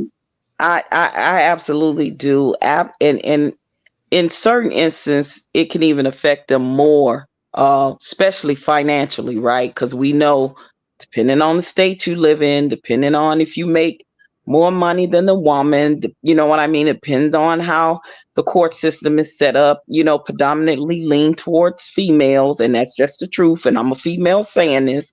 A lot of times I've seen men absolutely be treated unfairly through the court system when it comes to child support, when it comes to divorce. Yeah, I got a friend told the story before, because he made more money, and at the time, his wife had took time off. They had 1 child, and they got a divorce. They were married for over 20 something years, like 29, almost 30 years. And because she took time off to raise their child for a while, when they got a divorce, he lost damn near everything. Had over $400 and some $1,000 saved in his 401k. He had to give up a large percentage of that, because here in Arizona, he ended up taking it was a choice of either to give her half and then give her payments of what is called alimony, or you just give her a lump sum. He decided to do the lump sum and get it out the way. And when I tell you, that man started over from nothing after she got through with him. Now the child was in college, so damn near grown, right? So Right. the child support days was over, but it was the alimony, and they were like, oh, and now she's gone back to work, working full time, went back to school, got educated and everything. But they considered the time that she took off, the years that she took off to raise that child. They made him pay for all that. Yeah. When he got through, he left with garbage bags and his vehicle. Had replenished damn near everything he worked hard for. The big old luxurious, beautiful house, she got that. Yeah. That man had to start over at the age of 59, come out of retirement. Whoa, what? Come out of retirement. Yes, come out of retirement. And now he has a little nice, little quaint, mediocre house. He done built himself back up, but he had to go back to work and take a side job so that he could survive. So I know that a lot of times it affects men even worse, because a lot of times they lose way more harder. And we as women look at it, well, you a man, you could get it again and you could build again. And that's the attitude a lot of women have had, right? And I'm gonna admit, I used to be that woman until I saw how things affected the men in my life the closest. My father, my son, my brothers. Right. And it is not always fair and leans fairly the system towards men. I will say that. So I honestly feel that if our children are grown, we both have invested in their education and in providing for them. And I'm making a certain amount of money, you making a certain amount. Why do I have to come? Why do I have to come after almost everything you got? Like, to me, that is a selfishness and a narcissism in our society, and even within the laws that have allowed it to not be so fair towards men. Because if I am still of able body and I can work and I'm making just as much or more than him, I don't feel that I should get damn near all what that man got.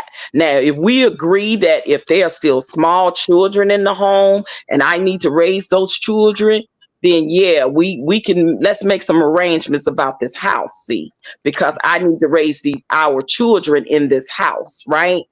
But if our children are grown and there's a house, let's talk about selling the house and we splitting it half. Why is it a lot of times that, and again, I know it's the law in the system, it does really lean unfairly towards men. And like I said, I would admit to used to being that woman that would sit there, girl, take it all, girl, don't leave. But when I saw how the system have allowed it to break men down, I could no longer be that woman and stand for that. Yeah. It's unfair, and it should not be. Just because you're a woman don't mean you're a right woman. You're going to raise them children right, or you done right by that man either. Yeah. Because see, it took two to tango, and when something didn't work, we both had to blame for that. Yeah. Well, it would depend on the situation. I will say that. Well, what do y'all, Rico, what do y'all think? I mean, because I got another question for y'all. But what do y'all think about what y'all heard about? Do black men? Does divorce affect men just as much as it does women, or does it affect men even more, or what? I don't think it affects us more, but I just think it affects us equally. The same. I don't think it's divorce ultimately I think it affects both people the same, because both people have to reconcile with failure. That's all divorce is. It's a failure of a marriage. And that's difficult. Y'all know I've been divorced a few times. That's a hard thing to grapple with, knowing that something that you thought you got right. And the first time it was bad. The second time it really kicked my ass, because I swore, and it was as much as it was about, it didn't bother me as much about maybe my wife at that time leaving. Everything about me felt like a failure. So that was the whole thing. I was as unhappy as she was.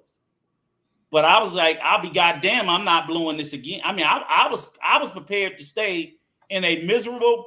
I wanted to stay. I didn't want another failure.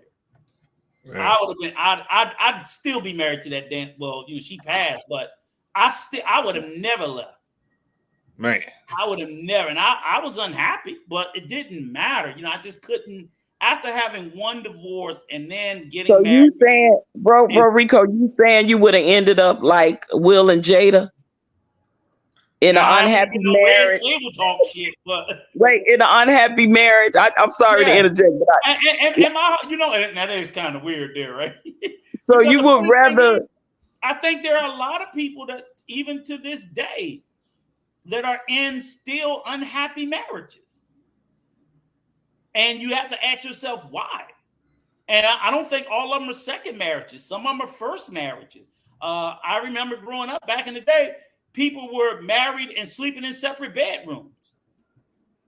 You know what I'm saying? And the kids were gone. So, initially it was always like, oh, we stayed together for the kids. Well, goddamn, the kids is gone, married, you got grandkids. And they still, stayed together. So if you're sleeping in separate bedrooms, different parts of the house, well, you're barely a couple anymore at that point. So then why are you staying? Are you, especially, in Will and Jada's incident, and I'm using celebrities, and maybe I shouldn't use that analogy because, of course, they got millions and millions. So now you're talking about a cheaper to keeper type of situation because they didn't have a prenup. But we're talking about us regular folk, right? Let me ask you this. Mm-hmm. So you would rather stay in a marriage and be unhappy? Your kids are grown, out the house, you got grandkids, to do what? For what purpose? Just to be in the, I'm not understanding that. I'm just saying, for me, I couldn't grapple with failure because it wasn't my first marriage. It was my second one. And I'm sitting there saying to myself, I had to prove that I hadn't. Basically, she had to leave my ass. She wasn't staying, but I was going to stay. Right. Okay. So again. Okay. So again. Right. So I get it. I get it because you're right. Because back then, you're right. I remember like my auntie, her and her husband. I couldn't understand why they were married and sleeping in a separate bedroom. So you're right. That stuff went on, and I think it still goes on now. And I think people do that for certain reasons, like if their kids are small or whatever, if they come to some agreement. But I'm talking about your kids are grown and out the house. You got grandkids. Mm-hmm. And it's not even about the house anymore, who get what or split what. And you just there because you don't want to not face that this is another failed marriage. So you just choose to stay. Wait. You just choose to stay and be unhappy with someone you no longer are in love with. Right. Make it make sense. I can't. I can't. I'm trying to tell you. I never said it made sense because it's, and you're right. It's not, like I said, it was just for me in that, but like that, I don't know if I would have ever left eventually, but I know at that moment, I wasn't ready for my marriage to be over again. And there was no love there. We fought all the time and everything else, but I was like, and I'm just speaking. Rico, if there's no love there, what are you holding on to, man? I get that. I'm not holding on to anything. I'm not prepared to face something which was the failure. Listen, I understand because when I came to the realization that my marriage was over, right? I get it. It's the thing in your head that, damn, I failed at the ultimate, right? The ultimate thing that I wanted to succeed in if I didn't succeed in nothing else, and that's my marriage, right? Because we have these traditions of what got before God and the family and the this and the that and society, and all of that comes in our head as telling ourselves, damn, I gotta face this failure again, right? Mm-hmm. So I get that part. That's a human part in us. But again, there has to be a moral compass somewhere within you to realize that it is not fair to stay with someone that is unhappy with you and you're unhappy with them. You're right. You're right. Absolutely. So, and again, like I said, I don't know if at some point I would have come to that, but I wasn't prepared for it at that time. You think about things like, damn, here, because basically what that in my head at that moment, particularly, sometimes people are afraid to get divorced because they're afraid, am I ever going to find someone else again? You know what I'm saying? This is men and women. So, like Miguel said, when you're a certain age, I get it. You're a certain age and you set in your ways, you wondering if you find somebody compatible. I get it. Like Miguel said, he thought about deleting himself. I'm not going to say that those thoughts never crossed my mind, because then you start to think, especially on a second divorce, well, what the fuck is wrong with me? You know what I'm saying? Because I'm like, I'm the common denominator in this shit. True, right? So but still, this is the question, right? Because we all have to face that within ourselves. Ask ourselves, what part do we play in this marriage coming to an end, to be dissolved, right? Good point. We all have to do that in self-inventory, right? Because we all do play a part. Whether we look at it good, bad, ugly, or indifferent, we played a part in it. So sometimes one person can play maybe a greater portion of that part, right? And I do believe that after so many years of being together, I absolutely believe people grow apart, because I'm evolving into somebody different. You perhaps have evolved into somebody different, and now those differences are so different for us that we are no longer compatible. That has happened in marriages as well. So it depends on, like I said, it depends on the situation. And I get it, that thing in the back of our brain, that if you have a conscience, if you have a heart or a moral compass, yes, you say, damn, I did not want to fit. This is marriage number 2 or marriage number 3. And we tend to beat up on ourselves and look at, damn, I keep failing at this. What am I doing wrong? And maybe that is somewhere we need to do some self-inventory again. Like, what part am I playing and why my marriages are failing, right? Part of it too is when you do that self-reflection, you realize, well, goddamn, I should have never been married to her in the first place. But that part, this person for the wrong reasons, that part, fat bottom, that part. Like that. It's when you do the self-inventory and the self-reflection, because obviously it's failed, you'll be like, you a real piece of shit. Okay. Because you think about all of the. Stop right there. You said obviously we shouldn't have got together in the first place, right? But not always. Obviously, no. But listen. No, that's a good point. Okay. I want us to go over that. Okay, so I'm not talking about you in particular. I'm just talking about people who have failed relationships, right? At a certain point, you say, "Man, what did I miss? What did I miss? This person been like this. I just was the last one to get it, right? So what did I miss? What was going on here? So that's what I want to talk about. How come so many of us are entering into these relationships, like you said, for the wrong reasons? I mean, we have a reason that we like. Oh, we like her. She look good, or she good in the bedroom, or he's good in the bedroom, or he looks good, right? We have whatever reason we have for trying to pursue something with them. But when we see little red flags, along the way, we just ignore those flags. Now, my question to us all, why are we doing that? Why do we see somebody and we know we see them, they look good, they're talking good, but we're just not we're not ready to come to the realization that they're not a good fit for us. Why are we doing that? I mean, for the most part, and I'll say this, even for me, for both of my marriages, I know clearly I never took the time that was needed. I just didn't. I think most people don't. you meet somebody, put the butterflies in your stomach. If you a guy, okay, she's giving you all the attention and everything that you feel like you want and you need. We fall into the trap of love far too easy. And then when the love runs out, we're ill prepared for what to do. Because it's easy to fall in love. I mean, people fall in love in a day, but that's the problem. That's just even if it's the perfect person, for some reason, it's like we refuse to give it the time to nurture. It's just like I don't see a lot of couples that court or even being really long. I mean, some people do. I'm not saying nobody. Some people be in a 2-3 year. Like this time when I got married, my wife literally told me we're not getting married for 2 years.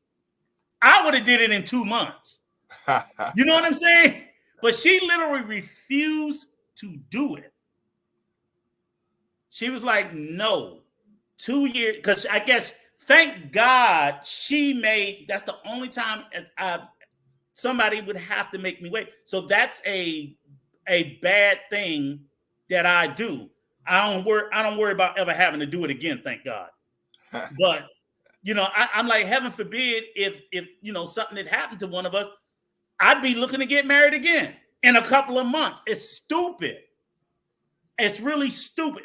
I'm saying it's a really, really wildly stupid thing. But I also know there are a lot of other people that are stupid like me that will jump into a long-term, life-altering commitment like marriage because I think we think it's just easy peasy to get in and easy peasy to get out until you have all of these life entanglements, and it's not. So, Bro Rico, when did you realize that this was the type of man that you are, right? Or that you were? I say were because you're married now, so like that was your behavior, right? Like you would get with women and easily fall and then can easily marry them. When did you realize that when you took self-inventory, when did you realize that that's who you were and why were you that way? I don't know why I was that way. I still don't know. And to be honest with you, I still say I still can be that way. I'll go through just simply put okay, so it's funny. Like I'll be burning in love, and then when it falls out, I'll be scorned, burning, and then I'm burning in love, and when it falls out, I'm scorned. Lord, you sound like this record. You sound like this. Wait. You sound like this record by oh my God, what's his name? Used to sing with LTD. Back in Love Again. Right back in love. I mean, I'm still, every time I lose. That's it. I realized that about myself at an early age. The first time I got married, I don't know why. It's like if I'm in love, I am madly, deeply in love, and when I fall out, I am scorned. We're gonna talk about love, y'all. We're gonna talk about love because that is a big issue. Because especially in the romantic relationships, that word love is subjective. Listen, I'm going to say, even in this day and age, especially with the generation now, is there even such a thing? How do they feel about love? I don't even know how young folks feel about love anymore. Well, we're gonna talk about it, y'all. But right now, I want to get Hink and Sister Annie's version on what we've been talking about, right? So let's do Sister Annie first, and then Hink, and then we see. Then I got to ask y'all about love because love that's where a lot of us are going wrong. Right, Rico? Okay. So let me ask Sister Annie. Sister Annie. First, hey, Hank. I think that. How you doing, Mel? A lot of times, is that me echoing? Sorry. That we're meeting people where we are at the time. Like, if I'm struggling with something within myself, I'm probably looking and attracting a person that either doesn't challenge me in that, or it's someone who struggles kind of in the same thing. So like I first had to be accountable to the fact of, one, I was needing something, and it may have been the unhealthiest part of me, and this person was meeting it. So at that time, that unhealthy part of me, he was perfect. You know what I'm saying? He can be perfect for me. So I wouldn't want to blame a man in that instance for him being exactly who he was. He was what I needed at the time. And what I hope to lesson for myself, and I hope that people lesson, is the time that they take to realize that that's what they're doing. What is it about me at that time that's causing me to be okay with where I am and accept certain behavior from people? You know, because like if a person, let's say, like I love the library, love being in the library. Let's say I'm, you know, allow someone to court me and they absolutely hate the library. That either he's going to get tired of me being in the library, or he's going to be miserable in there, right? He may try it. And I know that's a very small thing, but I'm just saying sometimes we are recognizing that people are very different than what we want to spend the rest of our life with. And we just either think that we're going to change. Oh, so that's another thing too. We think that we can change a person. Yeah. Right? So we're thinking, oh, you know what? If that, you know, because I got the bomb, right? So now I'm thinking that that's just going to make them switch. Right. So I think that we have this one, that we're meeting people exactly where we are, so they are perfect in that moment, and that we think that we can change people and we can inspire people. I think that we can inspire people, but I never think that I can change somebody. And I pray to be inspired by someone. So some of the potential relationships that I've had, not all of them were bad. Like I'm still friends with, I've only had 2 boyfriends, but I'm still friends with one. We can't be friends because he still has feelings. And that's just not a healthy place. So I'm just being fair to him and to me, because I wouldn't want him to keep trying to pursue something and it wouldn't go anywhere. But yeah, I think that's, if I had to say the 2 things to me that stick out, is myself, self-inflicted, and you know, you think that you can change somebody. That's a good point. Good point. And this is another place where we go wrong, because we try to put people on our program. We think we're changing. Well, I got a program. I'm gonna put you on my program, but you got your own program, right? All right, let's hear from Hank and then Jay, and then I got a question for all of you guys. Well, I guess when I came in on the show, I guess he was talking about divorce and how it affects men and women. And somebody said it affects them the same. That's nowhere near the truth. It can. First of all, we're not the same as people. We're a man and a man, and a woman's a woman. So our feelings and emotions are going to always be different. Just because we was created the same don't mean we are the same. So no, it doesn't affect the same. I think OG Patrice gave a great example how financially it could ruin a man. How you think it affects a man mentally? A man don't have nowhere he can really turn to or go and be vulnerable and let it know how he feels about the divorce win. Where can he go unless he pays somebody to listen to him? And what if he can't really afford to do that on the weekly or monthly basis? Because he's financially strapped due to the divorce. So where can he go? You know, how's it going to be? I can't go and really vent to my family members, because they're going to like, man, it's your fault as the man. As a woman, they'll take you in. They'll feel bad. Oh, I know he wasn't no good. He was a dog. He was this and that. Yeah.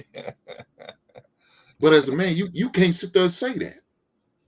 You don't have that free space. We already have a problem with being vulnerable, right? We don't. Some men can't unload to their ladies. So imagine you no longer have that woman that you probably could maybe feel comfortable vulnerable with. Now you don't have that in your life no more. But you have to rely on family members or friends, loved ones. You know, first of all, you can be lightweight embarrassed, because like I think Rico said, you feel like a failure. That's true. That's true. But at the same time, now you don't have nobody you can really rely on. So now you got to stew in that bullshit yourself. That's tough. A lot of women don't have them problems. Men do. So what is a man to do? Self-medicate? No, that's not the answer. You don't want to start drinking and using drugs and going out here being a womanizer. That's not going to help anything. So now you got to figure it out. What's the answer? You to go to. You said what, brother? Around here, we try to suggest that while you're looking for an answer, maybe try God, maybe try religious discipline, maybe try some type of discipline to help you get your thinking in order, right? In your case, what do you think the solution would be for men, especially men?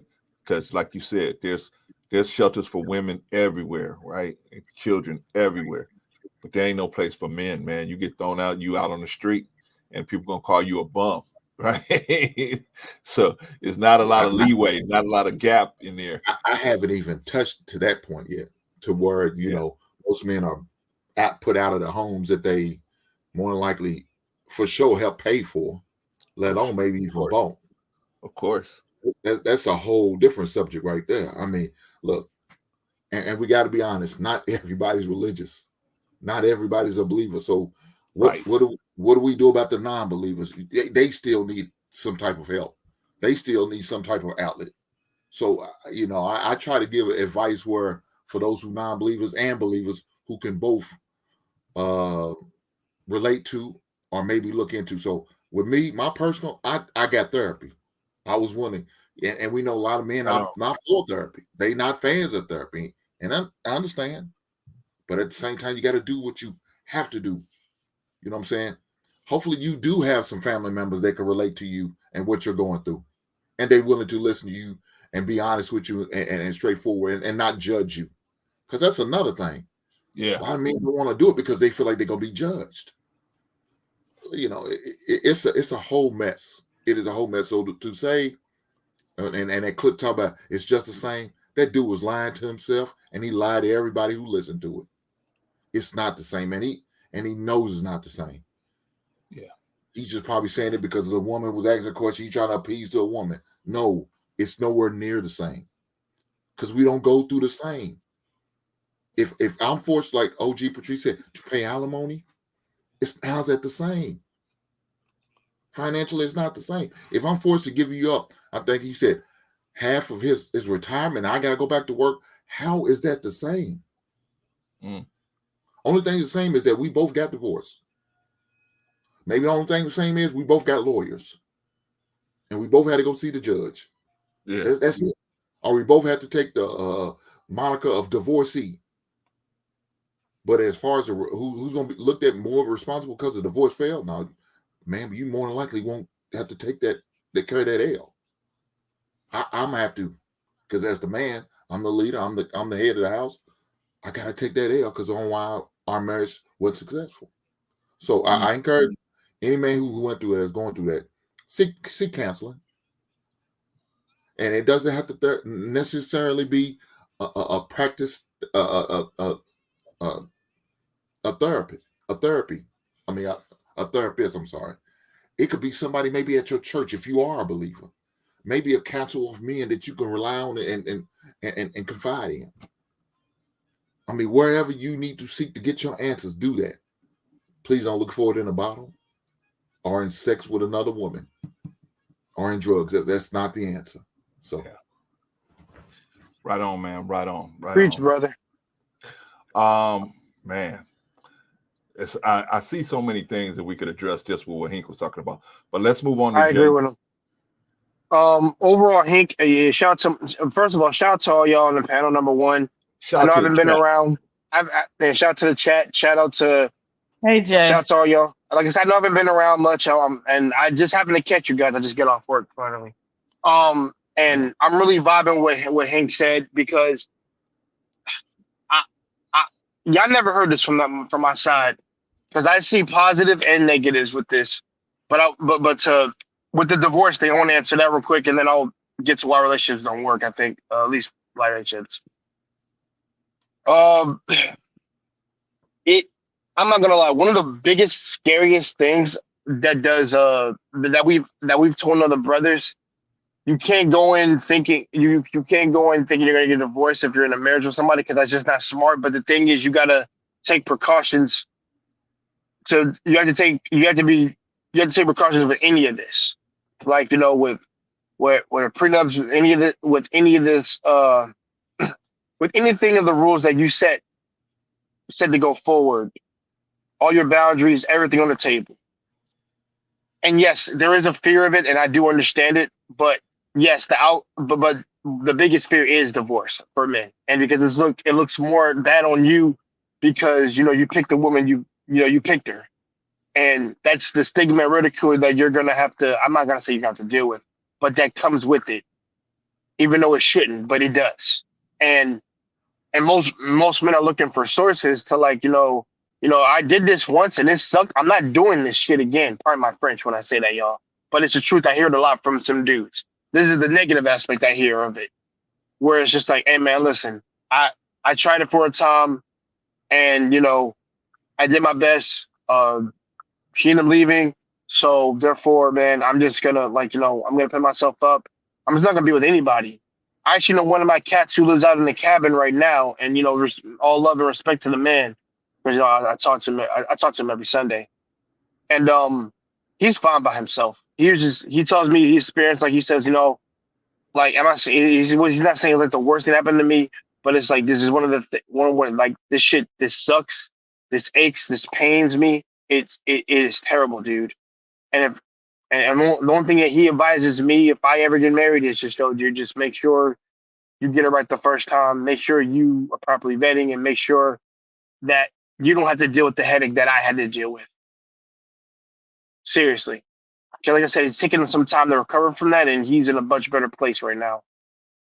Because, you know, he seeked help, and he got it from other men, not corrupted guys or anything like that, but he got it from the other men who were part of his circle to actually giving him to an idea of what to do next. Because, you know, your boys, like I said, because they've always said, like, listen, in the hardest of times, your brother will be there to help you out. And like I said, sometimes he may or may not have an answer for you, but the best thing you can do is have his support. And however you're gonna choose, which is not, of course, what Hink said, like, don't delve in women after that. You know, just smash them just to make yourself feel better.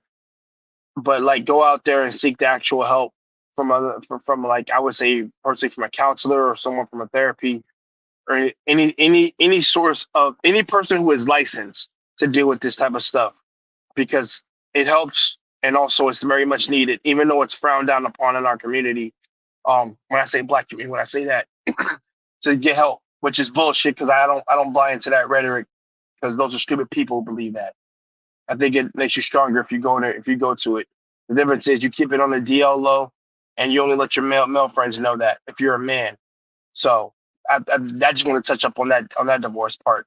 So you know, cause like I said, because it is scary. If it ends up going south, the best thing you can hope for is that if you do have children together, is that the person you have kids with will be civil, and you know that you have an understanding. You co-parent, and it's the best you could possibly hope for, and still be in your daughter or son's life. And that's all that's from my side. That's what I care about. But the brother Clarence of to get to your so we can get to your next question. You said why don't relationship between blacks work out? Is that what you're saying? Was that the other question? Yes. Why don't they tend to work out? Why don't relationships in the Black community, particularly right now, we're talking about romantic relationships, why do they have a high rate of being unsuccessful? Honestly, I swear we could have a 10-hour conversation about this. I'm not even gonna hold you, brother. I think okay, this is just me, because you remember we had our stream when we talked about the old generation and the current generation, about, like, you know, what we learned that we picked up from you guys, and kind of got, you know, what you passed on to us is kind of like we're kind of carrying, I guess, like the torch for. I'm thinking that with each new generation, we get further and further away from that. And I'm noticing that that also has an effect on the boys and the girls. So this is just what I've learned just being in my community and different parts, especially my hometown, because I've been there in a while. What's really being pushed is just, you know, being by yourself more than being with someone else. Like at this point, being together with someone is a perk in our community, is what it sounds like to me. And it's not like there's not genuinely there anymore, like with our grandparents and our parents. And I know people like to romanticize the past as if it was somewhat better. Yes, we're in troubling times at that time, but I do believe some of our connections, I think it was more 60-40, where like some of us were more together and some of us weren't. But at the same time, we were more together than we were then. We're more together than we were then than we are now. And it seems like this, I think it's a virus that's taken over, honestly, where to the point where like you can do bad all by yourself. You can do anything by yourself. You just work your tail off, and you'll see and you'll profit from that result by yourself. And if you're together with someone, then you must obviously be able to be the one to take control of the wheel, because if you don't take control of that wheel, that person will take over for you. And to me, it's a power play. I'm seeing this is like power. It's serious to me. You need to be able to take control of things. And if you're not the one steering the wheel, then you're gonna get ran over or taken over. And it's not about bonding. It's not about the union between man and woman. It's just more about control. And there's no love in any of this. I'm noticing that there's no love I'm not saying on a man's side or a woman's side, because sometimes a man can give his love, and at the same time, if love is not reciprocated back, then the woman's just like, well, you're weak, so therefore I don't want you to freaking you're just not it. When you're not appreciating the man, when you're not appreciating the man and his values of what he's bringing to you. Also, if he picked you, then he saw something in you. But you're more worried about like the benefit you're gonna if you're more worried about the benefits. I'm sorry, I'm starting, guys. If you're more worried about the benefits that you're trying to get from the guy, then you probably shouldn't be in a relationship with him to begin with, because you're not trying to seek a quote unquote a person to bind yourself to. You're just seeking someone to get it to level up to the next. To get to the next level without any emotion or any type of commitment whatsoever. So I'm thinking it's more selfishness, Brother Clarence. I think that's the best way to say it. It's control, selfishness, and lack of love. Because I know a bunch of brothers that will love their woman hard, and they're still married now. And I saw those talks with those guys because they're hoping for that outcome from me. But what they're telling me is just people don't believe in like working together anymore. It's not there. Like it's non-existent. And it's just like we replaced it with a bunch of shit that doesn't make any sense. Pardon my French again, I'm sorry. That doesn't make any sense. That makes you seem like a pariah at this point. And I know we love our old school songs, but hey, say what you will, but there's love in them songs. There's no love currently right now in any of it. And I think that's why it's failing, because like I said, it's either you're trying to be in a position of power, or you're, like I said, or you just, it's like, what is it? It's a momentary lapse in judgment of something that's temporary, but you want it to last forever, which it can't be, because you've been through the block too many times, where to the point where you can't even bind yourself to somebody. And to me, that's very sad, because the men and women work better together than they work together at each other's throats, honestly, because that's just a waste of goddamn time and a hot air and space that I'm not buying that.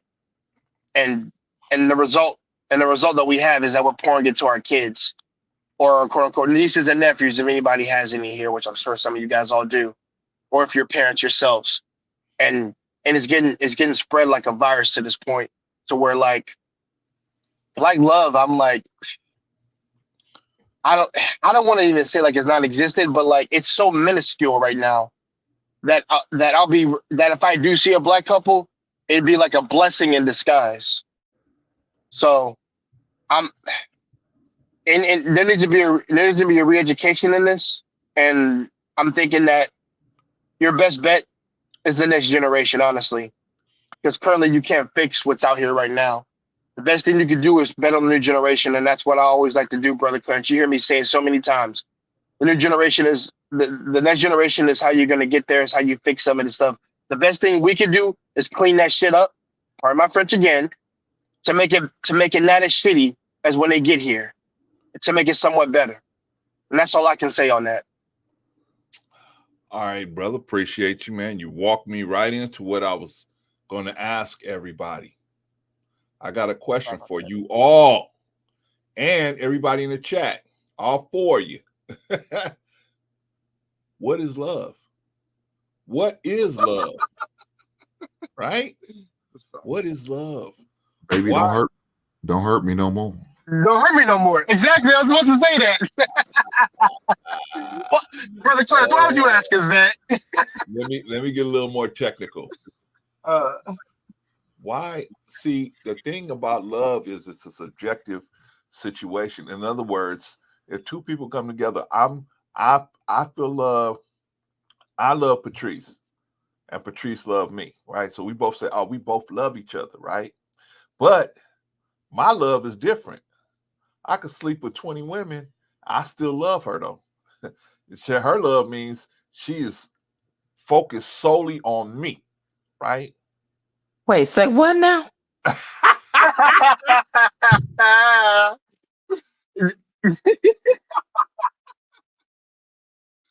Oh, did you hear what he said? You sleeping with 20 women, but you love me? I don't know. I'm questioning that, bro. I'm questioning that. You ain't never lied about that. That's very cool. Are y'all married? Now I agree that love is subjective to different people, right? I'll just say for me, love is not just saying it, it's actually action behind the word. To me, it's a verb, so it's the action behind it, right? It's not because you can make a mouth say anything, and we actually do take that word for granted. A lot of people say love hurt. I don't believe that. Love not supposed to hurt. There's nothing about love that's supposed to hurt. Do we hurt people we love? Yeah, because that's the human error in us, right? When we cater more to our flesh, to our own selfishness and selfish devices, right? That they come into play with that. But love is not supposed to hurt. It was not invented. What? Let me finish with and then you can go. I just want to finish my mic. I'm getting ready to check your butt on this 20 women and loving me stuff. Like, I love you, girl. I love you. But I gotta have these women. I gotta have these women. Oh, that's just like Eddie Murphy said. I make love to them. I have sex with them, but I make love to you. Is that the difference? Right. Whatever. OG, we all know that's BS. Okay. All right. So, but my point, ladies and gentlemen, is that this love is subjective. It's subjective. But when we both say we love each other, now Patrice will think that I love her like she loved me. And I think Patrice loved me like I love her. See, it's subjective. And so what the unfair part and this unwritten thing about love is we will put the other person on our timeline or our line of judgment, right? Because okay, Patrice, I love you and you said you love me. Okay, so I'm now we're switching. I'm the one that wants to be with just you, but you want to be with, whoever, you in the entertainment industry, these money-making dudes, these ditties are running around, right? You said, hey, these ditties are asking me out. Hey, I can at least go out and have a drink with them. I'm like, no. Okay, now you really pushing it. You pushing it with this ditty crap. You pushing it. And so my point is, y'all, how can we get around that part of it? Shout out to Arshad. Shout out to everybody in the chat. I didn't get to acknowledge, by the way, because I was just trying to be respectful and listen to the conversation. But how do we get around that? And how do we how do we get the gaps? Because I think that's a big part of why we enter into relationships, because I have one theory of love, Patrice have another theory of love. So we think we love each other at the same rate, but we actually at different rates. And so then by the time we get to the marriage vow, to the church, we thinking we all good. And then when we have to apply it, and we have to apply this love that each of us are talking about, we see that two totally different things. It's two totally different things. My love and Patrice's love is two totally different things. My question for the panel is, and everybody in the chat, right? How do we mitigate these gaps and start trying to, is whether we have to have a conversation or just leave them at the restaurant, whatever we got to do. What are you talking about, brother? Leave it at the restaurant. That's Hank saying, man. That's a Hank quote. That's a Hank quote. Mistreating you right. If the person, the woman, if the person is not mistreating you and they're not treating you right at the restaurant portion of the situation, just leave them there.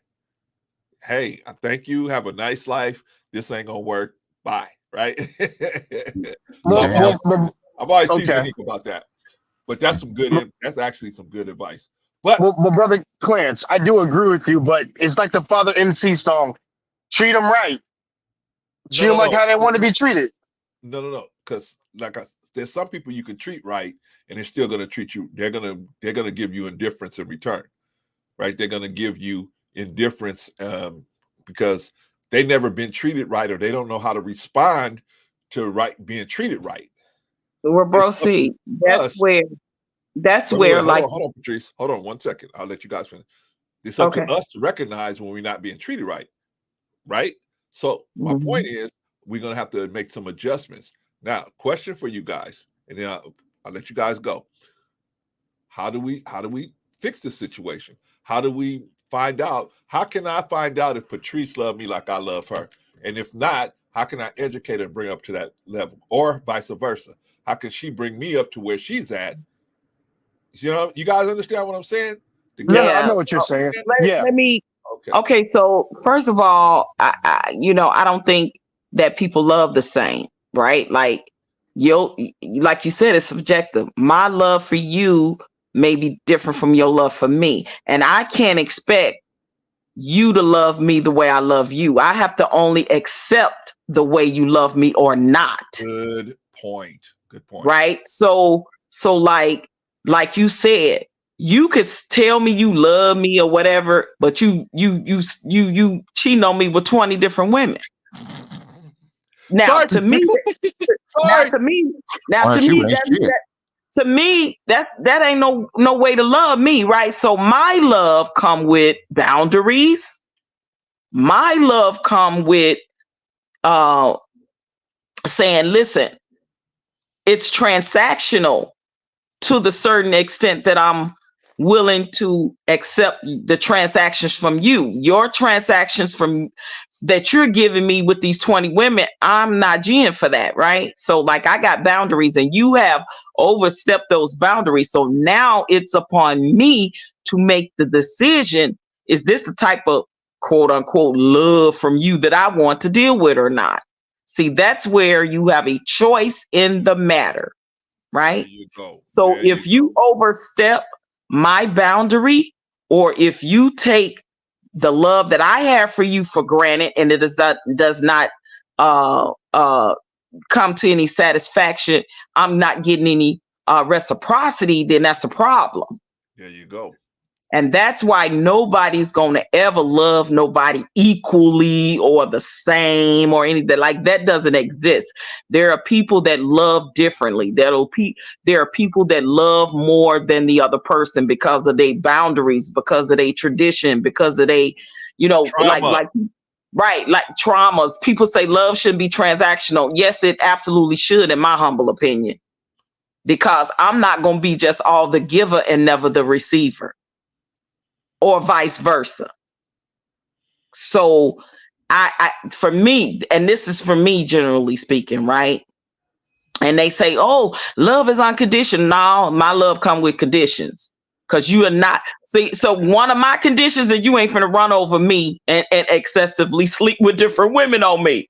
That's a condition. That's a condition right there that I don't go for. So when I hear people say those things, I'm like, well, okay, well, then you accept this A, B, C, D, E, F, G. And that's cool if you do. Yeah. If that's cool. But I got conditions on my love. I got transactional situations on my love, and I have boundaries.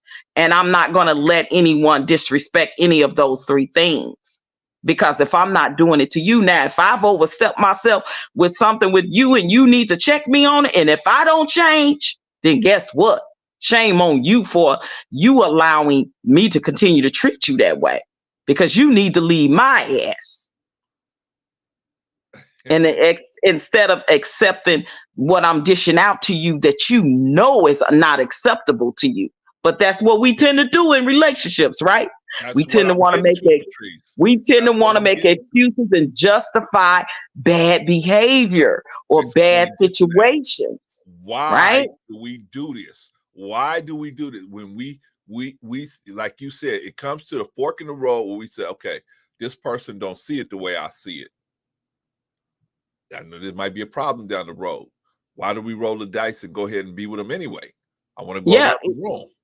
People do that for different reasons. Like I said, some people allow they boundaries, they conditions, and things of that nature to be overstepped because they want to stay with that person that bad. They love that person that bad that they're willing to accept the behavior or whatever it is that's unfairly being done to them. That's people that have done that. And there's times in relation, like I remember when I was younger, I was in this relationship, right? And in the beginning, the guy was totally in love with me. I was younger. I liked him a lot, but I didn't love him enough. And now I was doing stuff in my behavior that was hurting him, right? And he left my ass.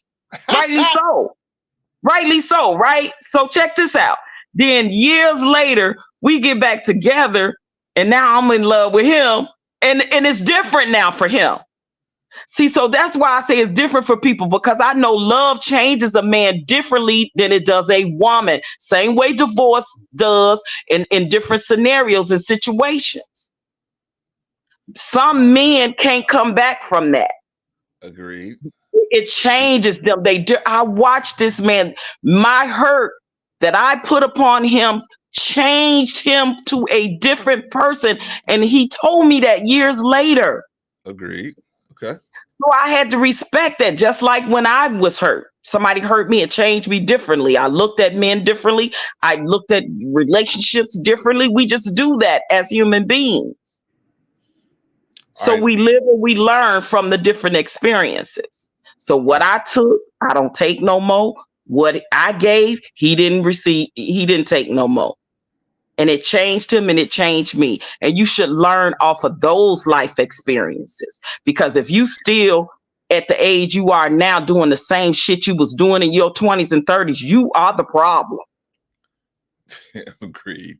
If you have not changed your behavior. So I'm gonna just leave it there. I land my plane. Nah, sister, you killing it. I can't have no 20 women. Oh, geez. All right, Sister Annie. No, what the heck? Sister Annie, Patrice is talking crazy. What is love? What is love? What is love?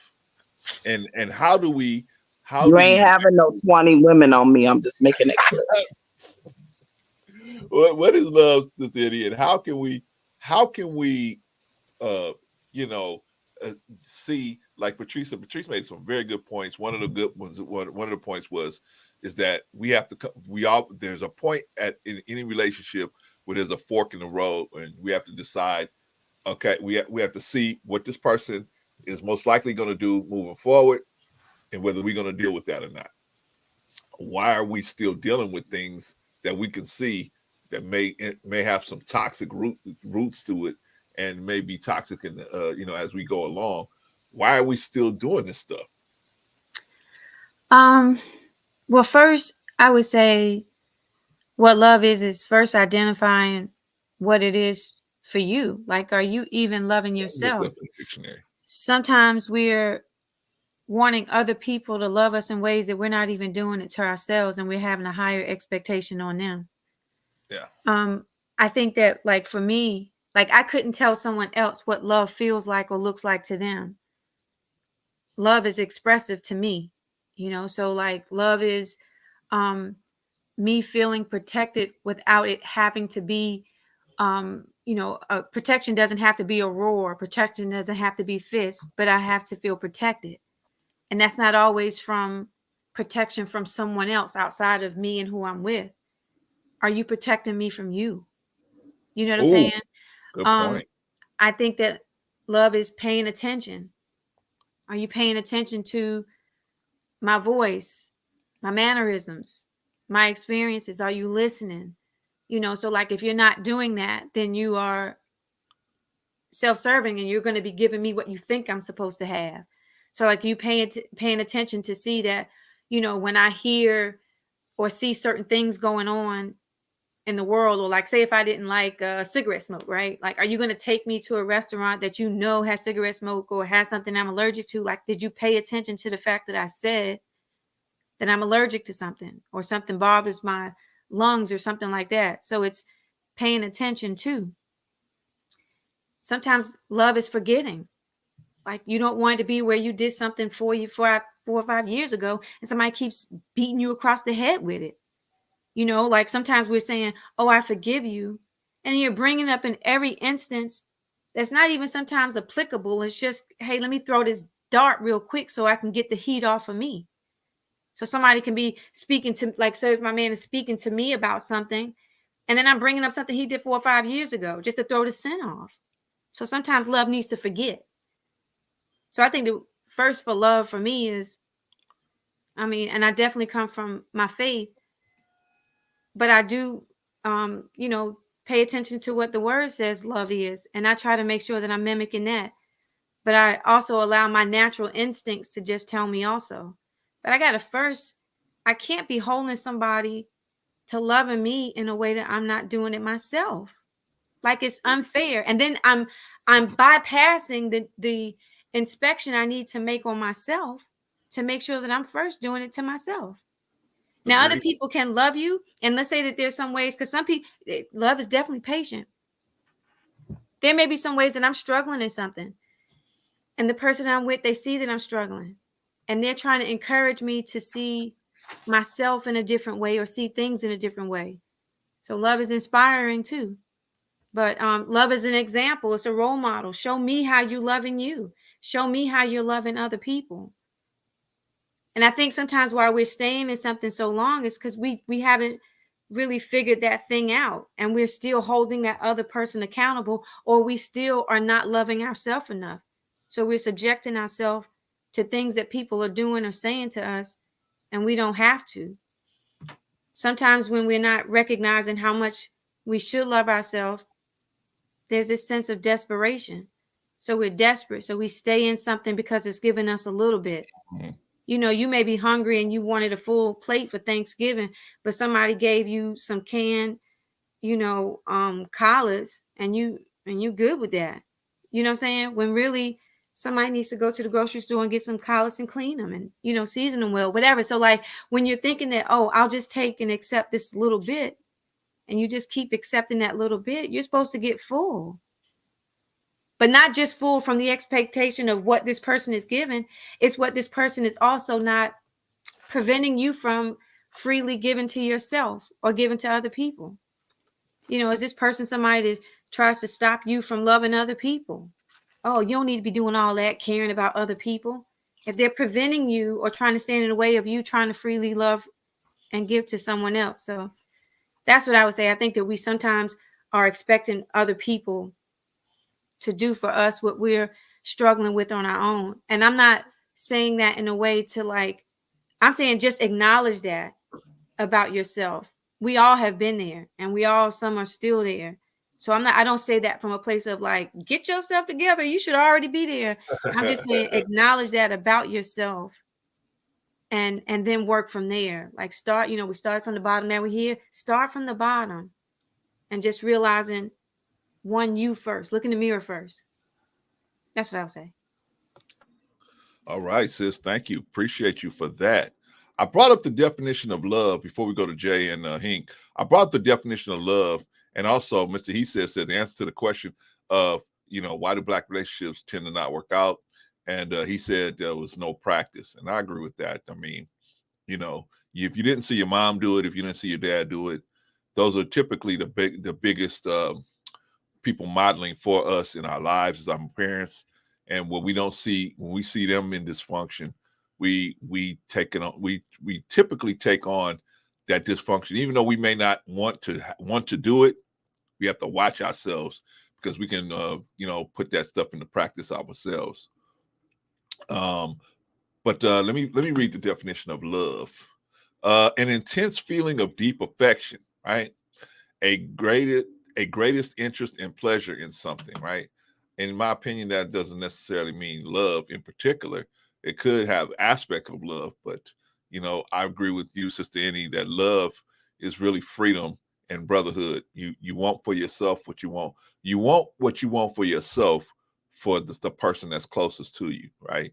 If I want to be free and justified, you should be free and justified. I don't want to force you to love me. I want you to love me on your own, right? We talked about free will the other day. Free will. I don't want to force anyone to love me. I want them to have the free will to love me if they so choose. If they digging me like that and they digging what I'm saying, they should have the free will to choose it. I don't want to be forcing them. Girl, I force you to sit down, and that's a lot of work, and it's really very, very toxic and very, very dysfunctional. All right, moving on, y'all, because we got to find out why are we still getting into relationships and then staying, like Rico was talking about. We staying in dysfunctional relationships for some of the silliest reasons, right? I don't want to put another L on my jacket. So what? Take the L. Peace is more important than the L, right? But see, some of us, we are so fixated on what other people are going to think about us till we'll sit on an L that we should just take, as opposed to just take that L, walk out of it. Okay, so you're going to be down for a few years, but eventually you're going to be able to be back on your feet and you'll be a lot smarter, right? All right, let's go to Jay and then Hink so that we can, start the conversation running around. All right, no, let's do Hink because I think Hink was here first. Let's do Hink and then Jay. Big Hink, you there? Yes, sir. I'm here. I'm sorry. To me, love is it's respect, man. This is flat out. That's what it is to me. If you can respect me, to me that speaks volumes, especially in 2023, where it's so easily to be disrespectful to anybody. So to me, if you can be respectful, that's letting me know you love me. That's showing me you love me in your actions, because you move and carry yourself and act in a respectable way. To me, that's love. Okay, because you know that this is my opinion, Hank. You can respect somebody without loving them, right? Are we agreed on that? I don't care about anybody, Clarence. I'm talking about my woman. The hell with you is a hard ankle. My woman, that's what I need from my woman, my wife, my lady. But what I'm saying, Rico, what I'm saying is that your woman can respect you to a certain degree, but without loving you. But how will you know when it crosses over into love? Her respect crosses over into love, because some people think it's love at first sight, right? I love this person because I dig them, but love is like a flower in the ground. It has to grow, get stronger, dig roots in, get stronger. It's not just poof. It's not like we don't say that love at the first day crap.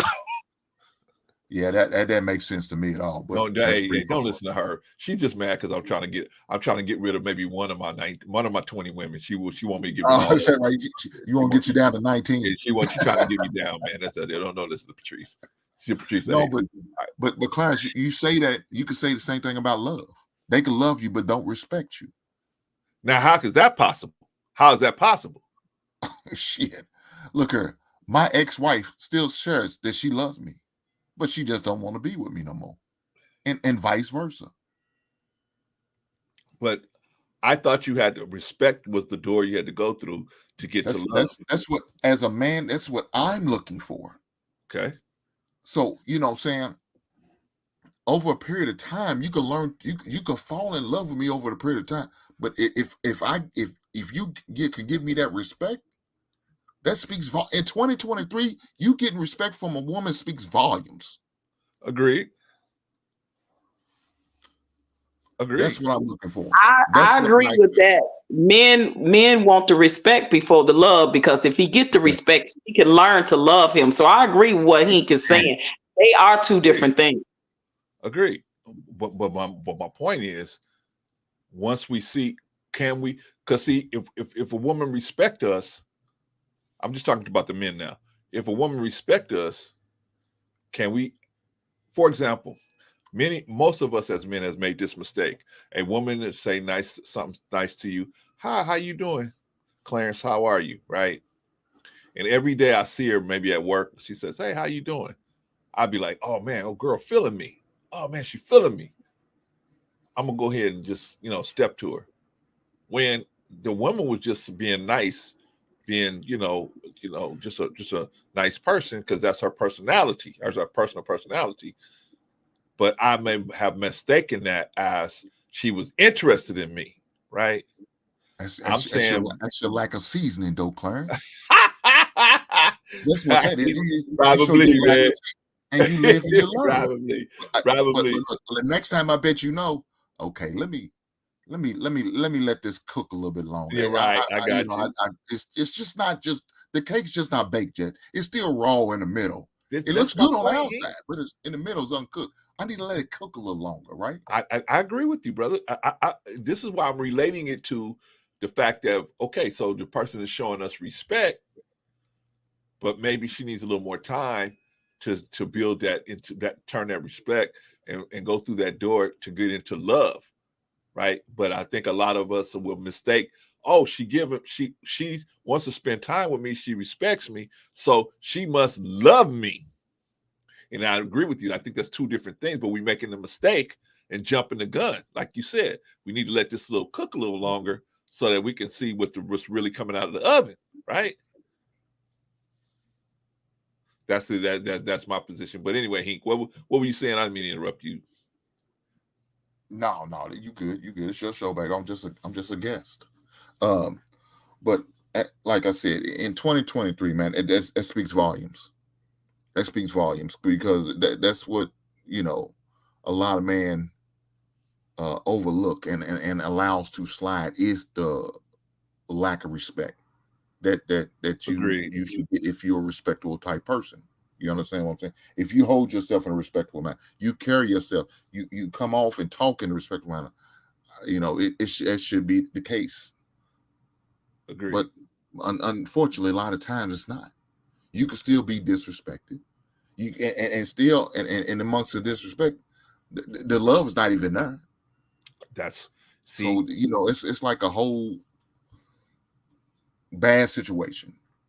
This is my point. We get into situations like that. We think, oh, because a girl has sex with me, she loved me, she respect me. That's not necessarily the case, right? So these are things we need to look for, how we can navigate that situation, so we can say, okay, maybe she was willing to have sex with me, right? But I know she don't love me, or she don't think of where she still think of me at this point. Maybe I need to take it. Maybe sex ain't the way to go right now, because that's going to complicate things, right? Mm-hmm. That may complicate. But absolutely, because I've seen women make love to a man and get up and disrespect him so bad the next day. Right. So right, you know what I mean? And they could easily do that, right? So and a man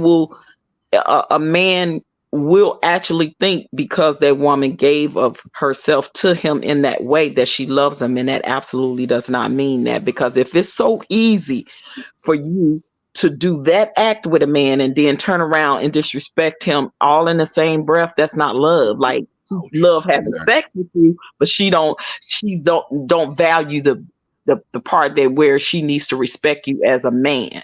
Now, if she's showing you respect first, and then the other part comes into play and it's great and y'all good together and you on the same page with that's all good. And I think that's the level that men look at first, because they're going to look at how you treat them as opposed to how you feel about them, if that makes sense. Agreed. Okay, let's move on down to Jay and then Bolo. Jay, what do you think, man? What is love? How do we keep getting pulled into these crazy situations when we know already that we can see signs of toxicity coming, but we still kind of push our way through and try to, I'm going to make this work, right? Like, remember Rico, I'm going to make it work, but it ain't working, right? Wife don't even live with you anymore, right? She don't even live at your address anymore, right? No, I agree. I would say let Bolo go before me, because I really want to hear what he has to say. Honestly, okay. I'll go last. Brother Bolo. Yes, sir. How you guys Brother doing? Bolo. Can y'all hear me? We're fine. Hey, brother, I'm sorry. Is this too much sunlight for the NYC? I don't want to put too much sunlight in because I know you guys got snow over there. I hope you guys get 30 inches of snow tomorrow morning. I agree. What's going on, my brother? What do you think, man? What is love? And why are we continuing to make these same mistakes over and over again as a group, as a group, not one person, but as a group, we are not, we'll see little signs of toxicity, but we think, oh, that's no big deal. We're just not paying attention. Or why don't we want to make that break? What's going on there? First I want to say thank you for having me. I like to say always. DNA, hey OG, Hank, Jay. Hey, brother Bolo. What's going on, everybody? What's up, I think a lot of the times we search for the feeling of love opposed for the action of love. Right. And when you look for the action of love, love is quantified, right? It's proven, opposed to the feeling, like King was saying, or you were saying, women, throw a little, or a man will throw a little, admiration towards you. And somehow, some way we translate that to love. Love is an action word. Okay. Love, it's quantified by feeling. So in other words, I'll give you an example. If I slap Jay, that action in me doing that is going to cause him to want to whip my ass. So because of my action, there's a response to that action. So when you have the action of love, the response is your gratitude. The response is generosity. The response is sympathy. The response is wanting to protect, patience, long suffering, all these different things that we, love is such a grand word, but it really doesn't describe what it is, this thing, this environment that this woman and this man is creating. It really doesn't give you a specific, detailed breakdown. And I think we throw that word love too easy around, right? It would be hard for me to say, it's like, how do you prove your love for your brother? It's through time, patience. It's through experiences that you have gone through. It's through going with each other. It's through hard times. All these different things is what makes you say, this is a solid brother, and this is a brother that I'll die for. This is a brother that, he's on point. He does this, he does that. These are the things you have. But when you talk to a lot of these men and women that look for the feeling of love, they don't have those breakdowns. This is how you fall out of love, right? How do you fall out of love? Explain that to me. How do you fall out of love? Was it love? Was it something that was close? Because we have a lot of similarities, right? Happiness looks the same as depression from far away, right? Manic depressive looks the same as a happy person. The Joker looks happy from far away. It's not until you get closer to the Joker you realize he's a maniac, right? So there's certain feelings that have certain attributes that mimic the same things, but are different when you actually entertain it, you actually spend time with it, and you see the difference between the two. So a lot of these people that say, I fell out of love, you weren't in love. You weren't in love. You know what I'm saying? Love may change. It can. But to fall out of love, it wasn't love. It was something else. So love is sympathy, empathy, charitable. It's kindness, it's forgiveness, it's long suffering, it's loyalty. It's generosity, it's patience. All the things that you guys said is what encamps in this love. And men and women, we we understand these things differently, right? Hank was saying that, I want, my definition of love is respect. And it's so crazy that that's straight out of Ephesians 5:25 Ephesians chapter 5, verse 33. What does it say? Nevertheless, let each one of you in particular so love his own wife as himself, and let the wife so see that she respects her husband. That's how a wife shows love to her husband, through respect, through understanding, through trust. And the way man shows love through his wife, and again, there's so many more pillars to it, is the protection, the honesty, the loyalty, the guidance, all these different things. So that's my breakdown to it. All right, right on, man. Right on. Thank you, brother. Jay, you have anything? Because I got a lot of questions for y'all, man. Oh man, I know, brother Bo. I know, brother Clarence. One more question. All right. This is why I want brother Bo to always go first, because like I said, I'm pretty sure it was all going to be intertwined. But for me, and also I guess over the years of the course of life I've lived, love literally to me is loyalty, trust, honesty, respect, and commitment. And that's something that that I literally had a worldview of seeing from my parents and my grandparents, and both of those men, my father and my grandfather, showed that to their wives, and the wives showed that in return. And it's just that's something that's very important that a man needs to have, honestly. But I would also, like I said, I do agree that we men, we do love differently, and we show it we should show it through actions. Show it through your actions, not just simply say it. Because my problem with a lot of people today, words mean nothing. And that irritates me so much, because they should always mean something when you say it. There should be conviction. There should be that soul in it when you speak it. I can't be fancy like Brother Bolo, but what I can tell you is that hey man, love loveth a man, and a man should loveth a woman. And as long as you love both, as long as both of those convictions and commitments are there, it will blossom and flourish.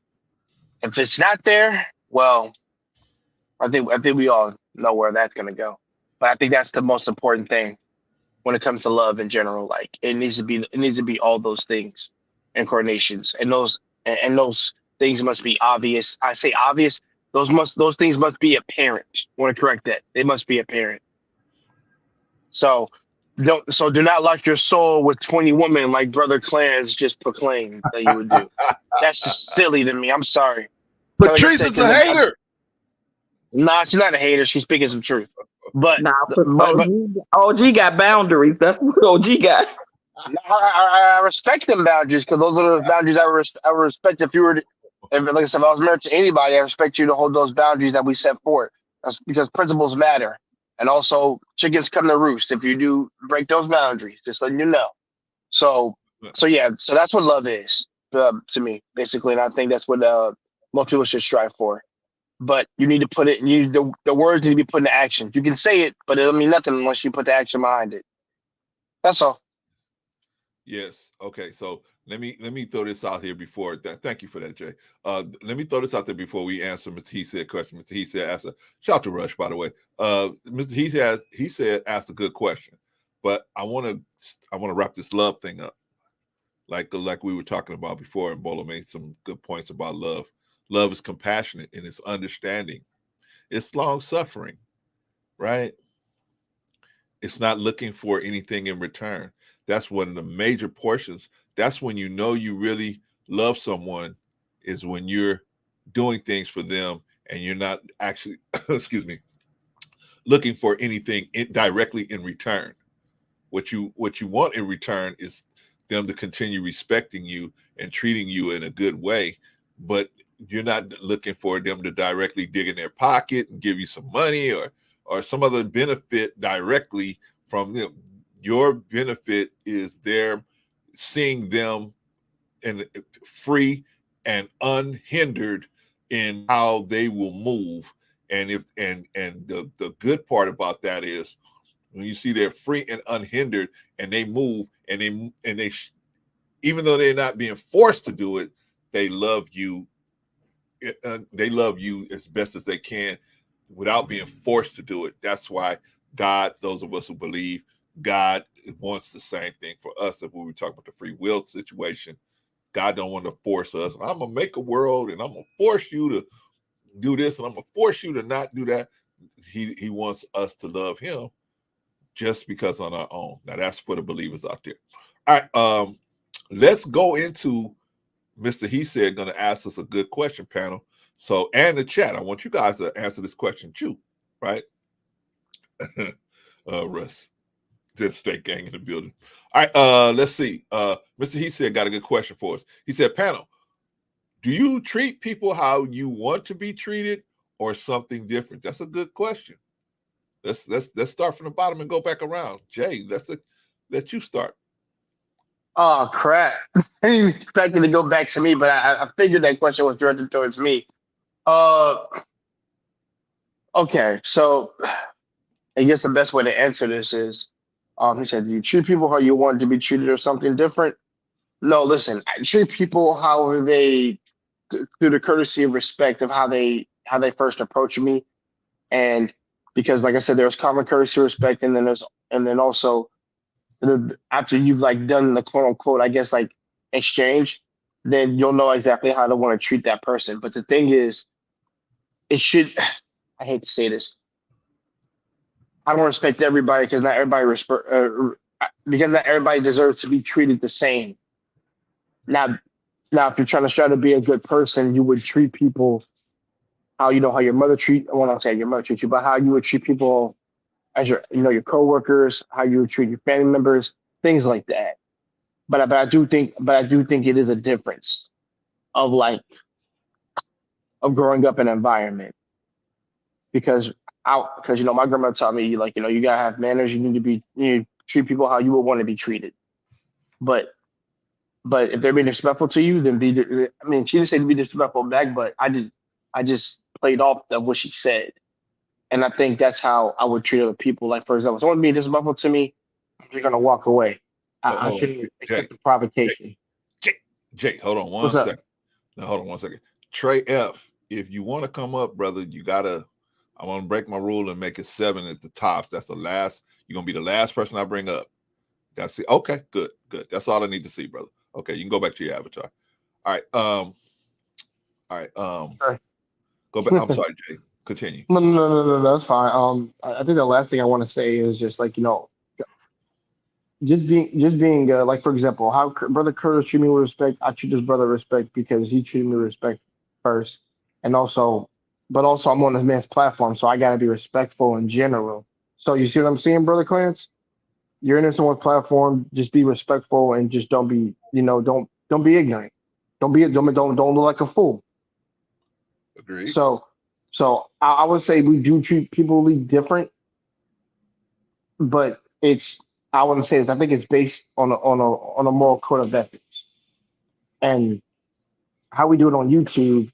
Like I said, we can have respectful discourse, but like I said, we're still treating each other the way we want to be treated. Of course, we're not here to play favorites, and I think it should be important whenever we're having a discussion. It's like, don't get disrespectful, don't get dumb, don't get stupid with it. That's why I said don't look like a fool. So yes, I do sometimes treat people a little bit differently, I come across with like the general respect that people want to have when they want to talk or engage in a conversation with someone, especially if that's your intention. But I digress, and somebody else take over. All right. Thank you, Jay. Appreciate it. Hey, we just got Trey F in the building.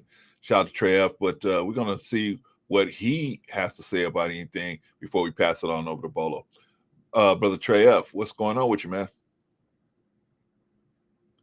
You're muted, sir. I'm sorry. I'm sorry about that.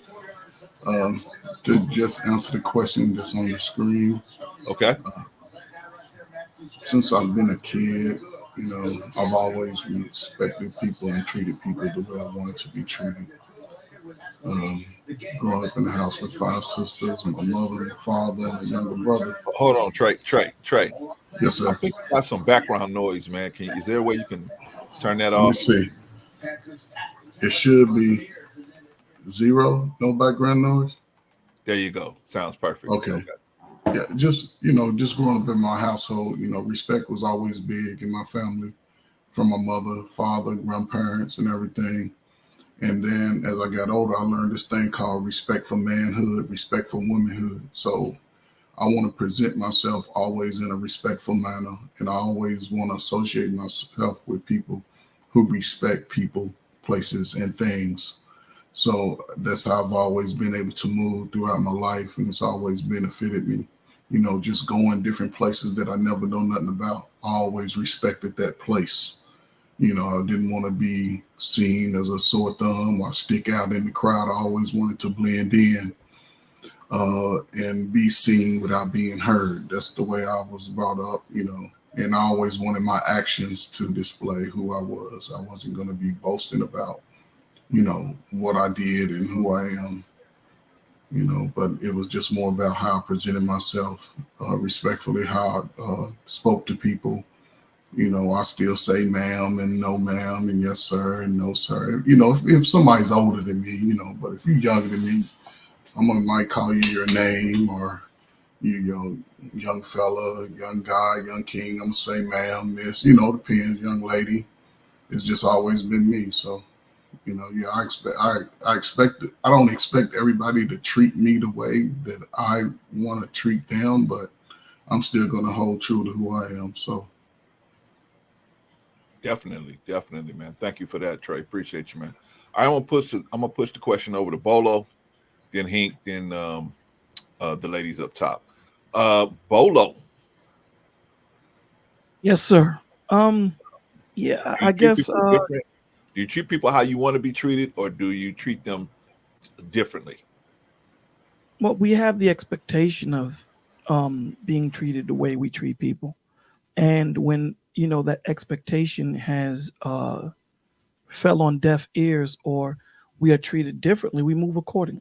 You move, when that person shows you who they are, you move accordingly, and you believe in who they claim to be, who they say that they are, right? And you move accordingly, right? And you use discernment, because if you continue to treat someone the way you treat yourself, or treat them the way you want to be treated, and they're continuing to disrespect you, and you continue to give that thought process to them, that action, it tends to make me think of, do you really respect yourself?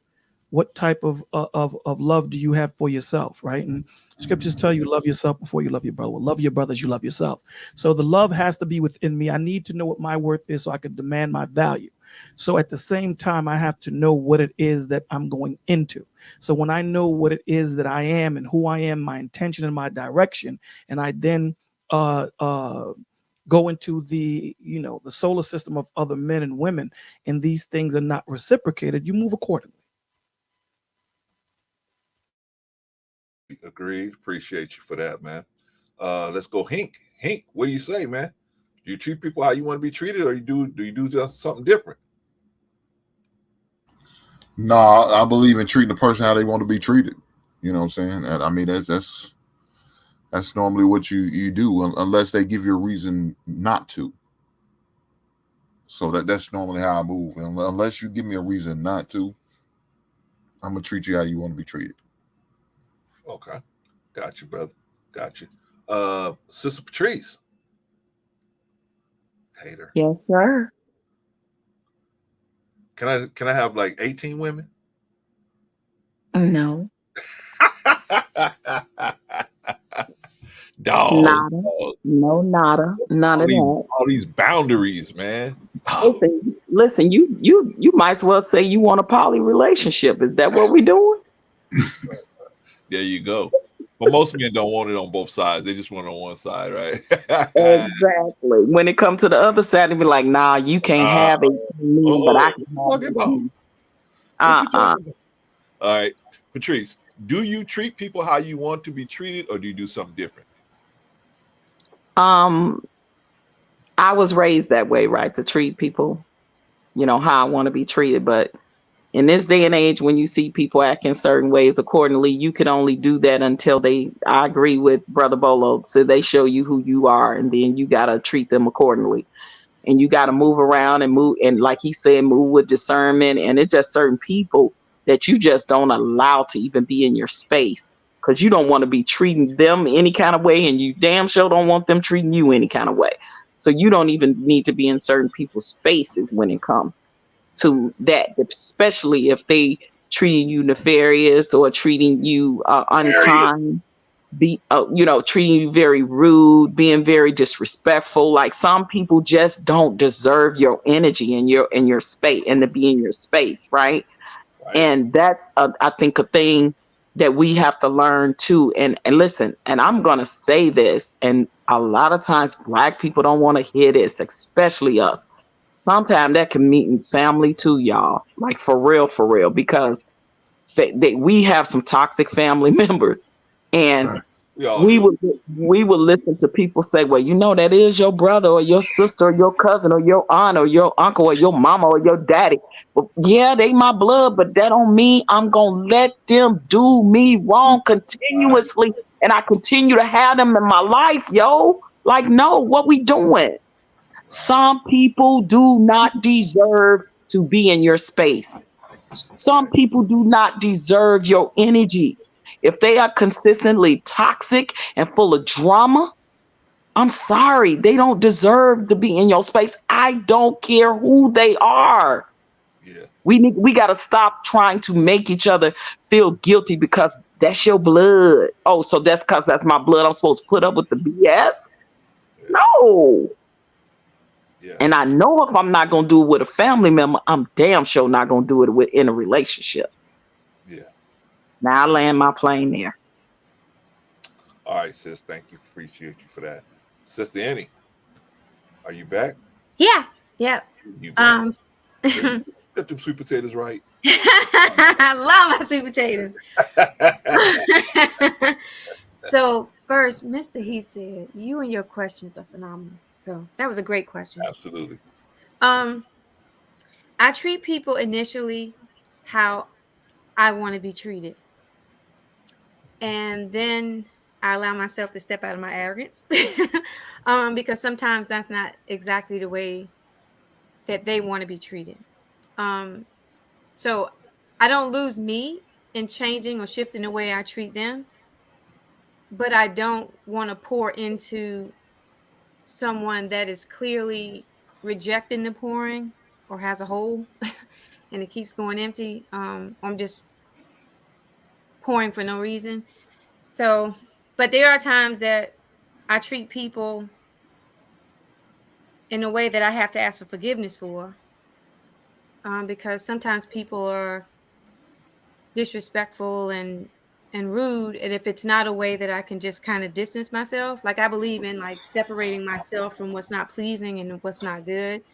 So if I'm not don't have the opportunity to actually separate myself, then sometimes I do have to ask for forgiveness because I'm handling you the way it feels like you want me to handle you, and that you're being disrespectful. So I need to speak to you calmly, not in the same energy. I don't have to give the same energy to match you, and how how you are presenting yourself to me.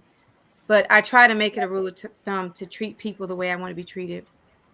One, I believe the word says that, but just in my upbringing and my natural instinct, it's not to treat people bad. I don't like saying bad things. I try to be mindful of what I say, because you can say something in the heat of the moment that you don't know how it will stay with somebody.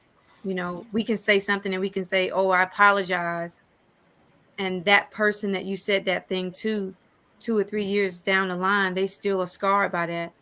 So I try to be mindful. I'm not perfect, and I know that no one is, but I try to think of my behavior and my words in that way. What I would not want to come back to me. Okay. That's fine. All right. Let me answer the question real quick, and then we get into some closing remarks. So the question was, see, Patrice took the question down. What was the question? Oh, here we go. Do you treat people how you want to be treated, or something different? This is what I do, Mr. He said. I try to treat people the way I want to be treated, because I want to be treated the best way possible. I try to treat them the best way I can think of to treat that I would want to be treated myself. Now, sometimes you're going to come across a person that wants you to treat them out even greater than what you would treat yourself, right? So you're going to have to figure out, okay, who's right in this situation? Are they right? Should they be treated better, and therefore I should treat myself better? Or is this person doing too much? Are they putting too much on it, right? Are they saying, hey, look, I expect this, I expect so much more from you. Are they going to give that, what they're expecting to get? Are they going to give it?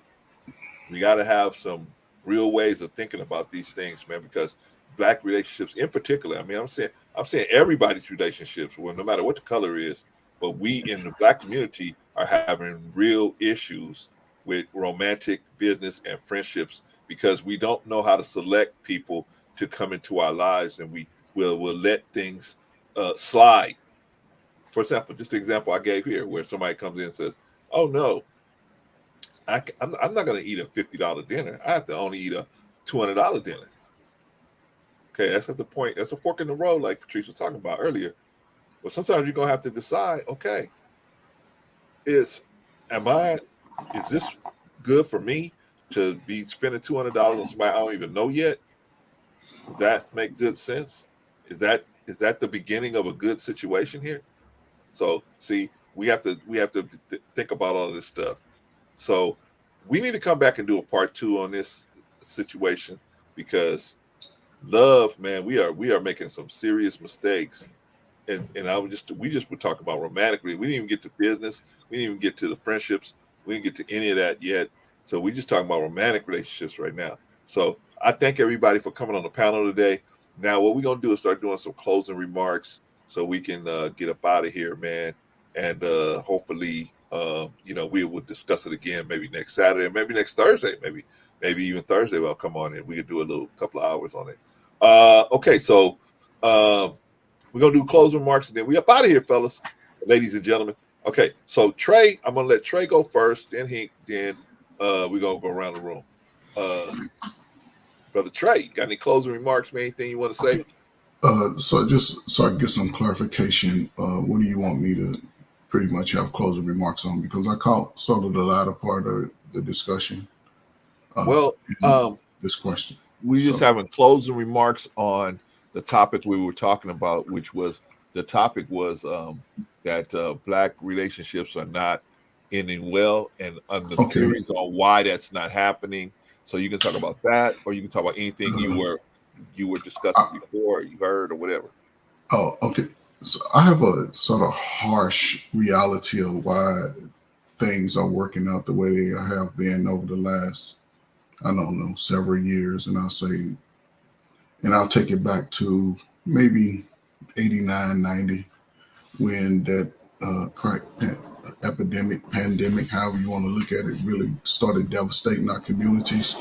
It started taking brothers out over brothers, sisters started taking out sisters, families started just being torn apart, good family members killed, good family members going to jail, a whole lot of back and forth. And a lot of these young adults now who I call my warrior class, my prime adult class, they were either kids at that time or they were just born in that madness.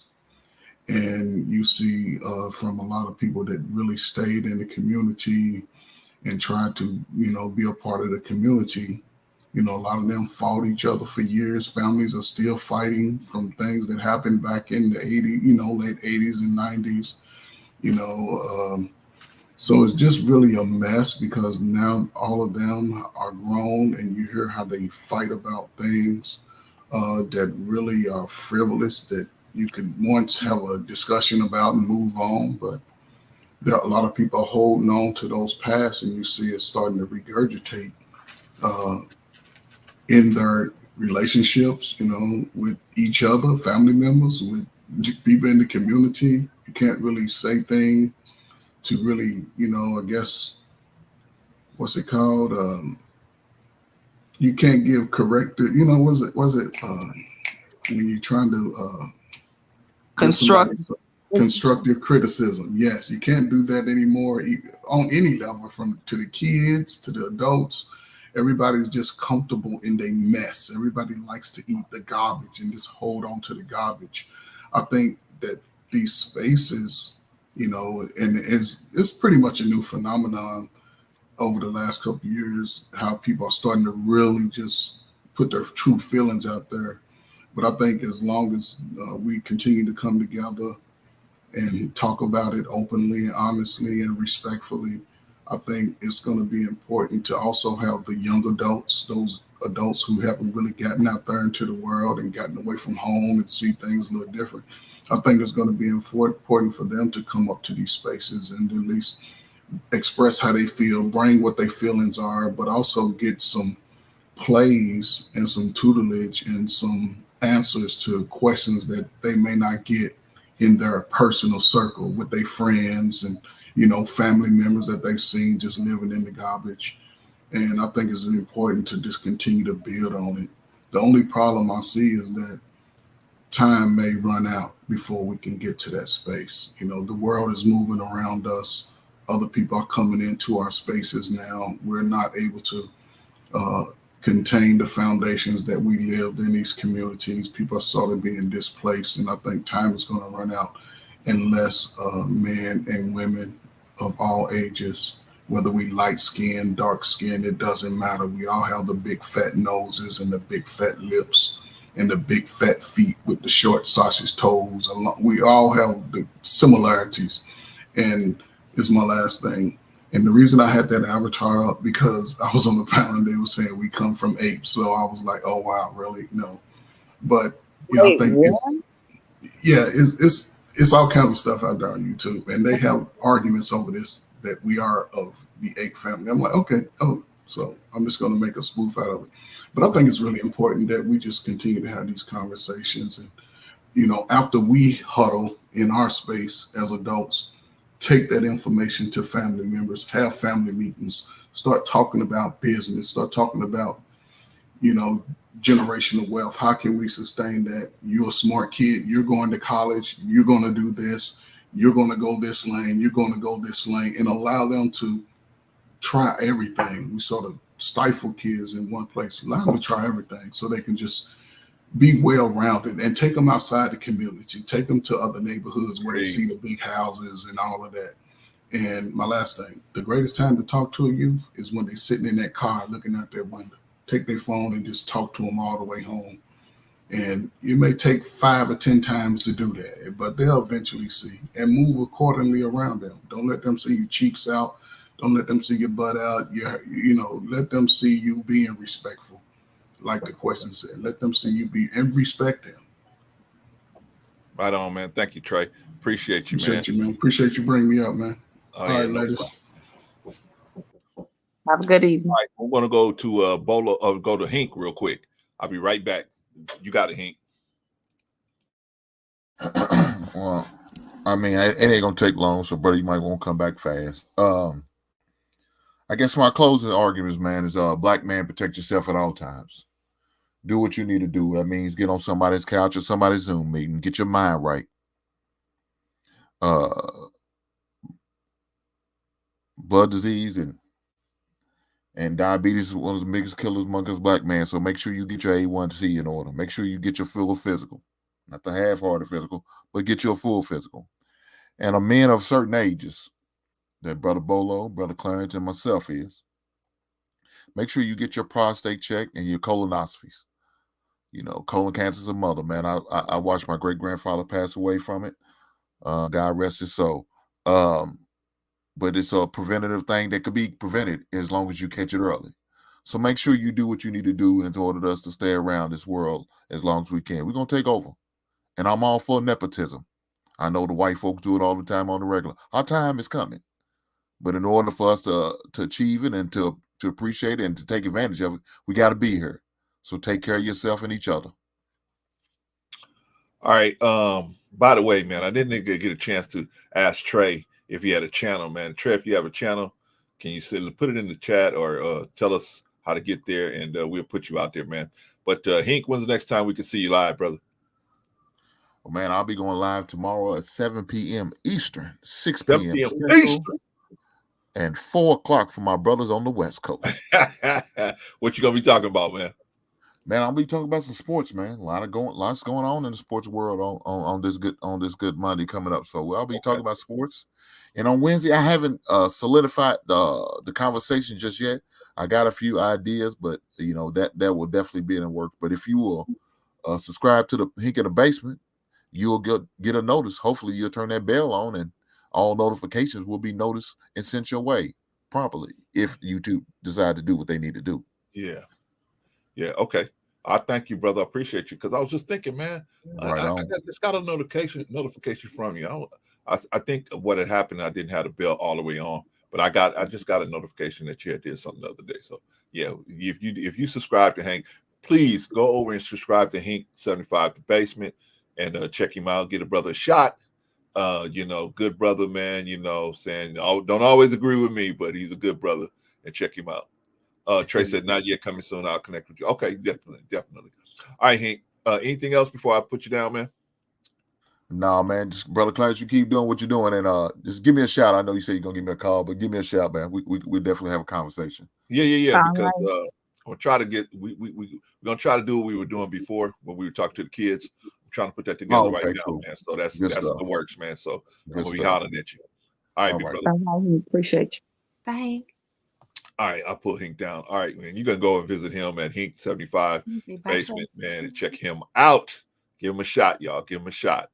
All right, let's go Bolo and then the ladies, and then we out of here, y'all. Brother Bolo. Yes, sir. I think everybody covered it. The only thing that I would say, pertaining to marriage, and I think you touched it a little bit earlier. But it's about self-sacrifice. It's about duty to the other and duty for the other. It's not about you. It's about them. And through them, it becomes about you. And I know that kind of sound, a little crazy, but if you really think about it, you'll understand it. So that's it. Love you guys. Thank you for having me up, Brother Clarence, OG. Always. Love you, and they love you. We'll be up 7 a.m. tomorrow morning. Eastern Standard Time. Going on what time? Eastern Standard Time. All right, brother. Maybe I didn't hear you right. I'm getting all the times in my head correctly. I'm trying to get it all in my head. Eastern Standard Time, 7 a.m. Your time, 4 a.m. So I'm going to be calling you before I go on. Holy smokes! Holy smokes! You, brother, yeah. But don't be mad at me if I don't answer that phone call. No doubt. I see that at 4 a.m. Don't get mad at me, man, brother. I still love you. I just not answer that. Love you too, man. So have a blessed night, guys. Love you all. You too, brother. Love you too. All right, good night. Love you too, Bolo. All right, if you haven't already subscribed to Bolo the TV, Bolo in the Village, go on over and subscribe to Bolo in the Village and check them out, man. Bolo TV has a lot of good content over there. And sometimes, man, you just need to talk to somebody that maybe just outside the circle, outside of your immediate circle. Just talk to somebody outside the circle just to kind of get a different perspective on things. Going over to Bolo TV, man, because everybody has good intentions, man. You may not agree with what they're talking about, but they have good intentions. They mean well for you. And if you give them a chance, they may be able to help you. They may be able to help you do something. All right, that's Bolo. Okay, Let's go. Who's going first, ladies? Sister Annie? Yeah. G? Oh, Okay. I can go. Last week I had the privilege of going to the Schomburg Library in New York. And it was my first time going. When you go in there, there's a one, they check everything. They check your bag, and your purse can't be too big. You can only take your laptop downstairs. Oh yeah, it's like Fort Knox. And then when you go downstairs, there's a reading room. So in that reading room, it has a lot of really good books. It's like the African religion, the history of Black civilization, Jim Crow. They had like a lot of books. That's called like the open shelves. Okay. Well, when I was going to leave out, I asked the librarian, I said, well, is it possible to check out books? Because if it's where you have to leave all your stuff at the counter, it seems like you wouldn't be able to check out a book. And she said, well, you can check out a book upstairs. And I said, well, so you're saying if I have a library card, I can check the book out and take the book home? And she said, no. Upstairs, the books are behind a counter, and you would use your library card to check it out to be able to sit in the library and do your research. Holy smokes. I say all of that because that was very impactful, and it meant a lot to me how much that particular library, because the Library of Congress is kind of like that too. It's very secure. But just in this topic that you're talking about today, I'm thinking, I wish that we treated our family, our culture, our history like that. Yeah. You know what I'm saying? That we understood how valuable it is, that we understood that we don't just allow anyone to check it out, you know? Yeah. So I believe that, you know, and like I had mentioned earlier, we really do have to work on loving ourselves and trusting other people. I think a lot of times what I've noticed in like people partnering with, you know, businesses and things, one, they're looking to trust people, right? So there's some relationships that I have, some business relationships that I have, that I've established my character and my ethics through our personal relationship, and it's caused our business to be able to function freely and with little barrier to trust issues, right? And you know, even if somebody proves that they can trust, of course, anybody can go left.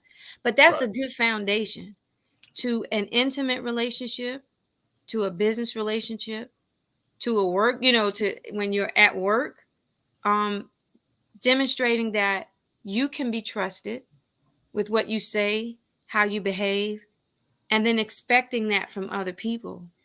Like we sometimes set a bar for someone else that they haven't demonstrated that that's something that they can, you know, climb up to. Right. You know, so sometimes we are disappointing ourselves and blaming the other person when they haven't shown us that they can do it. And sometimes people aren't wanting to. It's not that people aren't always doing something because they just don't want to. They don't have the capacity to. Right. We are in places sometimes where we're so damaged, some self-inflicted, but we're so damaged by our experiences in life, and we're expecting other people to fix us, or not recognizing that we got to be patient with ourselves too, that we're not going to just get it and fix ourselves right away. Sometimes we need help. We need resources. I agree with Hank where he mentioned about counseling. And of course, my first counselor is God. But I also know that God has allowed a lot of people in my circle. So I'm going to trust my discernment of the people in my close circle. I'm going to trust the discernment that when I feel the need that I need to, you know, the people in my circle got a big old mouth, you know, that I may need to go see a counselor where I can feel safe to divulge some things that I feel. So I think trust is a big thing, but we have to work hard to realize what we deserve and how we should love ourselves first. That would be all I have to say. Because that's huge just in itself. This, like, I think that, like, even when you have the part 2, a lot of these things that we say that we need to work on within our relationships and our family, it's going to thread into businesses.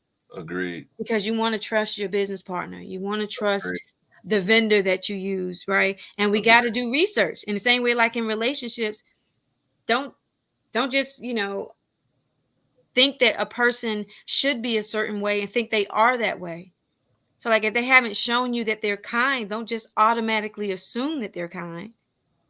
So we got to watch things. We got to do research. We got to have discernment. We got to have patience. We got to have some what's the word I'm looking for? Some get up and go. We got to take the initiative with some things too. So in a relationship, how that looks is you got to, take the initiative and reach out to somebody. Reach out and, hang out with somebody or call somebody or tell somebody that you're interested. You got to be able to take the initiative with businesses. We all have gifts. Pray to God to reveal those to you and then actually do the work that it's going to take for you to be able to make that show up in the world. Yeah. So that's what I would say. I don't want to be too long-winded because I think you're doing so good sticking close to this 3-hour mark. Patrice, I'm so glad you came up. I'm glad to be here, sis. I miss you guys. I miss you too. We miss you All too, right, sis. y'all. All right, sis. I'll see you later. Okay, love y'all. Sweet potatoes. All right, love you too, sis. All right, now Sister Annie, excuse me. All right. Then it was 2. Yeah, back to the old times. 2 of the toughest. Do the hard way. All right. What you think, sis? What is your closing remarks on any things that we've been talking about? Because we talk about a lot of different things. But what do you think? Good conversation overall. I got some good talking points from everybody. I really love when the younger generation comes up. So when Jay comes up or Marcus or New Growth, I love to hear them young men talk. So thank you, Jay, for coming up and giving your perspective. Absolutely. Coming from a younger generation. I feel like Jay has a bit of an old soul, and I really appreciate that in those men when they come up and speak like that, because it tells me that they were raised right. They have home training and things of that nature. It's good to hear the men being more vocal and expressing their feelings more too. I really appreciate the fact that he brought up the mental health stuff and how men need to deal with that and just your overall health as men, right? But the mental health, right? Because we know that predominantly, all these different personality disorders and mental illness are plaguing our community, and men are starting to lead in these numbers. Y'all know that from the interview that we did, with Brother Leon about narcissistic personality disorder. And I am telling you, brother, it is running rampant in the social media streets. It has allowed narcissism to rear its ugly head so bad on social media. And I see it with men and women, but I'm seeing it so much with our men.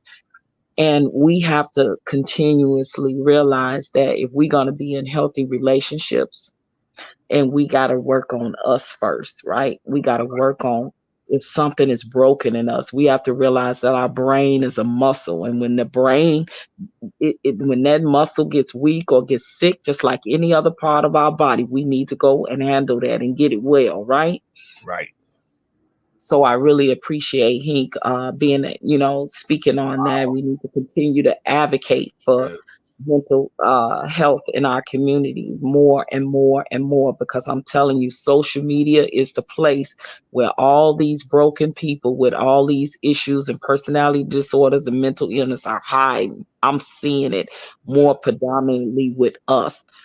I believe that in relationships and marriage, if we have to stop being so selfish, so self-centered, egotistical, one-track mindedness, untrustworthy, disloyal, unfaithful, discredited, like we have been a part of that problem with the broken relationships and marriages, right?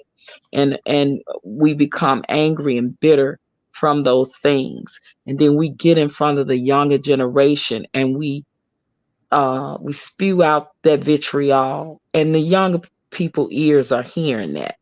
So when a younger person are asking you about a personal relationship or love or a girlfriend or boyfriend, like, don't speak based off of your own experience and take that hope out of the eyes and hearts of the younger generation, because we have to fight to get back to where we have mutual respect and love and loyalty and admiration for each other again. And I think that is a cause in our community that has long been broken, that needs to be repaired.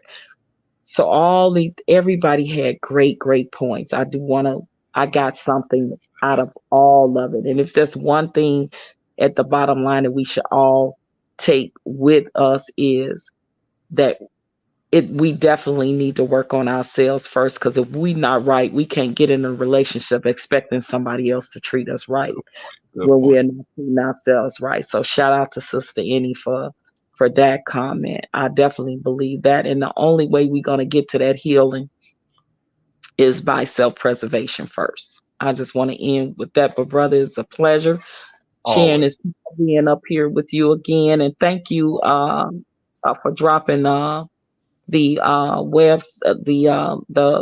app and the link in the channel for my co-hosting podcast with Jaguar Wright on her platform with BB Films.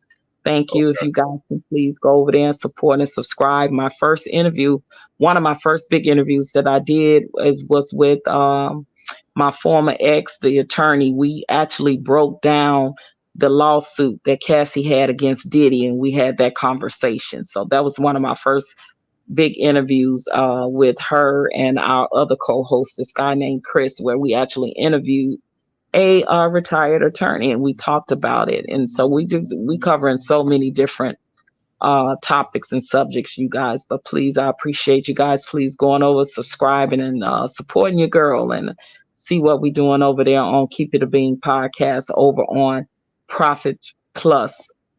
It's a private app, so you can go over there. We have debate rooms and different things where we doing different debates, breaking down different topics and subjects and things of that nature. But it's Black owned, so let's try to support our own, and lifting up a Black man that owns a film company out of Las Vegas, Nevada, and his platform. It's called Prophet Plus. Sign up and go over there and check out some of the content over there. And I love you, brother. You. Every chance I can, I'm gonna get up here and come and rock with y'all. Like I said, we finished our first season. I finally had a day off, and it's a pleasure being back up on the panel with you. I thank you. I love you, and I appreciate you. I love you, sis. Always. All right. And Patrice, before you go, put that stuff, all the stuff you were saying. Is there a way you can stick it in the chat so that people can know? I don't know how to do that from like the thing. How do I put it in? You talking about in the public chat? Yeah, in the public chat. Dropped it in there before. You did? No, you did. I thought it came from. I put it in there, but you put it. I don't know how to do it. All right, can you leave it for me in the back chat, and then I'll do it. All right, I'll try. All right, girl. I'll try. All right, girl. I love you. All right. All right, that's crazy. That girl, crazy girl. But I love her. So what can she do about it, right? She told me one time, she said, Clarence, if this situation go left, I'm gonna be on top of your head. I said, that's all right. I still love you. I still love you too, but I'm gonna be on top of your head. Shout out to Patrice, man. Oh man, let's pray for that sister, man. So the entertainment industry, man, is a tough industry, man. So, man, a lot of people don't last in that industry. Patrice has hung around for a long time, so but maybe this will be her big break, and hopefully it'll be a big break, man, and she'll be able to, because I know, knowing that what I know about Sister Patrice, if she make it big and she, everything start flowing to her, the first thing she gonna do is start helping some kids. She's gonna help some kids. Of course, they help some family members maybe, but first thing she's gonna do is take care of these kids. She gonna try to look into trying to help these kids. So hey, let's pray for her to make it to get this big break so she can do something for these. Because I know that's in her heart is to help these kids, man. So she can help these kids, man, when she gets a little bit of money up under her belt. All right, shout out to Patrice. All right, let's get moving. Rush is like, man, it's the 304s. It's the 304s, Clarence. They're the ones that's causing all the problems. Yeah. I would say that they are definitely a portion of the problem, but Rush, somebody is making the 304s. Somebody is out there beating up on all these women, turning them into 304s, traumatizing them and turning them into 304s. Somebody's out there doing that. And I don't think it's other women doing that. I think it's that is probably most likely the brotherhood that's doing the big portion of that, right? So we can't say it's just women doing this. You're right. We got to stay secure. We got to stay away from women that want to use and abuse you. I agree with you on that. But we got to stop taking our little girls and turning them into women like that. So how do we do that? We got to learn how to treat them better as a group, right? I got a granddaughter living with me, man. Certain things I can't do. I can't just pull my clothes off when she's around. I got to wait until I'm out of the room. She's out of the room. You know, certain things I got to do, showing her respect and showing her how to respect herself around men, showing her what it looks like a man actually respects her, right? Yes, can I help you, ma'am? Let me pull Patrice down. She'll pull herself back up if she want to talk. All right. So yeah, I got a granddaughter. So we got to start treating these women with respect, man. Right? We got to start treating these women with respect. Young Felicia side. Yeah, I mean, we just got to start treating these people with respect so they can see, the young women can see what a man looks like that respects them, right? And not just somebody just perpetrating a role, right? Trying to just get in their pants, right? Because we as men, we got all kind of tricks we do, right? We got all kind of different things that we try to do to make it like we really care about the woman. And we really only care about one thing, right? Getting up, making love noises with her, right? But that's what the problem is, man. That's what our problem is. We got to learn how to treat our women better. Our little girls, our young ladies, and eventually our young women and our full-grown women, right? But a lot of times they don't get to see what a real man looks like, right? They don't get to see that. They don't get to see what a real man's love looks like. They think a real man's love is connected to his money, right? All right, Patrice, we'll work it out. We'll figure something out. All right. But anyway, yeah, like I said, I don't want it to be all on one person. I don't want it to be all on the men. I don't want it to be all on the women. We got to work together. We got to do this together. It is not going to work with just one person doing one thing. I will say this. It's probably going to work faster if men get involved from the beginning. Men say, hey, look, we got to have, men start putting out standards of what they expect from women before they even get involved with them. The women going to have to bow to that in order to be put into the selection process. They're going to have to acknowledge and bow to that. Right now, the selection process is out the chain, right? Women are coming with all kind of different crazy stuff. I'm not saying men aren't either, but we're talking about women right now. The women are coming in saying, I'm the table, I'm this, I'm that. A lot of times. Not every woman, of course. Clarence, not every woman does that. I know. I'm just saying a lot of times. And since we have so many relationships that are failing, I don't get it, man. But see, I get it why men are not trying to understand, because most men have been conditioned to want only sex. They've been conditioned to want sex only, right? Not a relationship, not create heirs, not none of that, not try to treat a woman and help her bring her into heaven on earth, and she bring you into heaven on earth, and you guys work together to bring heaven on earth for those children, right? So they can see what love looks like. They can see what a good man looks like. They can see what a good woman looks like. That's what we're supposed to be doing, right? But what we doing as men, we having babies, and some of us don't even want to pay our child support. We don't want to take care of these kids. We don't want to take care of the woman. We don't want to do nothing. We want to just impregnate them and keep on stepping, right? Let the government take care of them. Clarence, you pay taxes. You take care of them, right? I'm doing my part to impregnate them. You just go out there and you just take care of them, right? That's the way, but that's not the reality of life, right? So we got to look at what we're doing, man, and kind of see if we can realign how we doing this thing, right? So my question is, what is love? Let's do that for homework, y'all. Because I know I did the definition. I showed you what the definition of love is, right?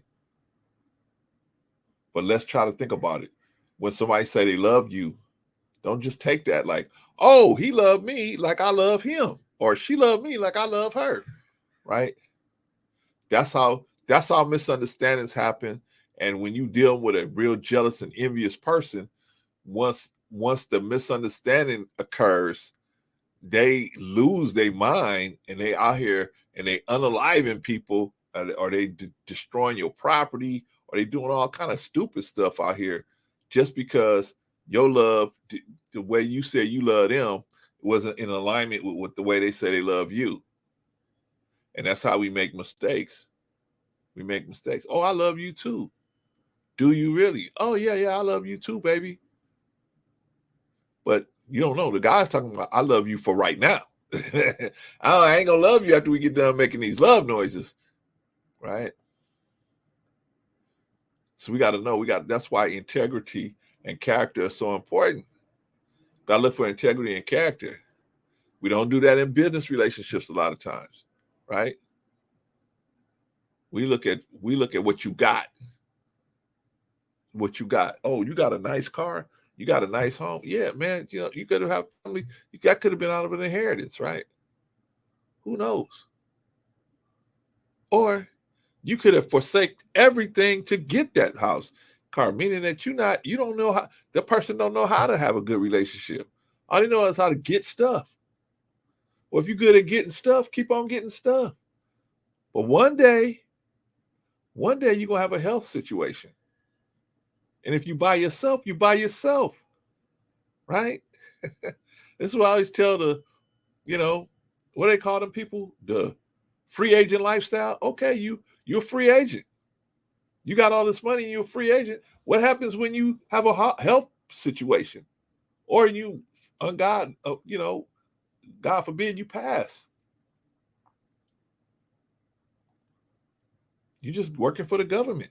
Basically, right? Because all that money you got stored away and stacked away, the government's just gonna come in and take it, right? You don't have no heirs. I don't have no children. I don't have no wife. I don't have nobody to share my accomplishments with. Okay. So the government will gladly share everything you've built up, which not share it, but take it. Right? They're gonna take it. Ain't nothing you can do about it, right? You feeding the dragon. All that work you doing. Oh, hey, I ain't gonna be married. I ain't gonna be nothing. But you already married to the government. You married to the government. These women, the woman is your option to not leave the government or your issue. Your children are your option to not leave all of your hard work to the government. You already married to the government. If you paying taxes, even if you're not paying taxes, you live here, you married to the government. If they find $250,000 on you, guess what? You'll be lucky if they turn that in and make you pay taxes on it. If not, they're just going, what do you think these police officers going to do out here? They find $250,000 cash on you. I don't use bank. I ain't, my name ain't on nothing. Okay. We're going to go ahead and scoop this $250 from you. There's no problem. When the next time you coming back through here, partner?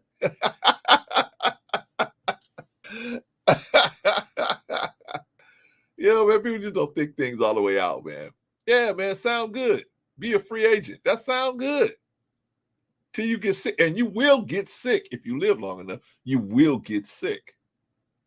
You will get sick at some point. Oh, Clarence, then I'm gonna marry somebody. But you're gonna be marrying somebody out of desperation at that point. You think you're gonna be making a good decision at that point? You think you're gonna be as thorough of an investigation at the point where you know you got some type of illness that you may be, and now you're trying to hurry up and get a child out of the situation. I mean, get heirs out of the situation and raise them up right and raise them to take what you leaving them and build on it and all that. You think you got time to do that? Got to think it over. Got to think it over. If you want to work for the government, nothing wrong with that. I say just don't work out of desperation. Don't work out of desperation. Oh, I'm 55 now. Oh, I got to find me a wife so I can have, because I don't want to give all my money to the government because I ain't got no wife. I ain't got no family. I ain't got nothing. Well, guess what? All that work and all that money you got in this 401k and all that you got saved up, guess who's going to get it? Uncle Sam, right? If you don't have no heirs, you're going to give it to Uncle Sam. Thanks a lot. Thanks a lot. No, but what is love, y'all? What is love? That's what I want y'all to do your homework, man. See what love is. Oh, Clarence, you read the definition. I know what the book definition. But let me tell you, man, love is compassion. Love is you want for you. The Bible says we can tell. How does it say it? We can tell. I forgot, man. I used to know it, say it all the time. But it talks about people that love the brotherhood. You love the brotherhood. You want for your brother what you want for yourself. That's what we taught in the nation. You want for your brother what you want for yourself. Brotherhood is love, right? I want for you what I want for myself. If I want freedom, justice, and equality for myself, then I should want it for you too. I should want freedom, justice, and equality. I don't want to force you to act a certain way just because I'm around or just because I supposedly got some type of name or some kind of fame or something like that. That's not what I want. I want you to be justified in your own right. I'm me. You can never compete with me. You'll never beat me being me. I'm the best Clarence there is. You're going to be the best. Vaughn Bryant is going to be the best Vaughn Bryant. I can never compete with Vaughn Bryant. I'm never going to be a Vaughn Bryant. I would come so far beneath the real Vaughn Bryant. So there's no need for us to compete against each other because we're not in competition with each other. We're only in competition with ourselves. What is the best person I can be? Can I push myself further? Today I rode my bike. I put some air in my tires yesterday and I rode my bike. I said, Clarence, you got to get more active, man. You got to ride your bike more. I got 2 bikes, right? But I said, let me put some air in one of the bikes. Put some air in one of the bikes and I rode around. Why? Because, man, I'm at the age where if you stop moving, you start losing, right? So I got to keep moving.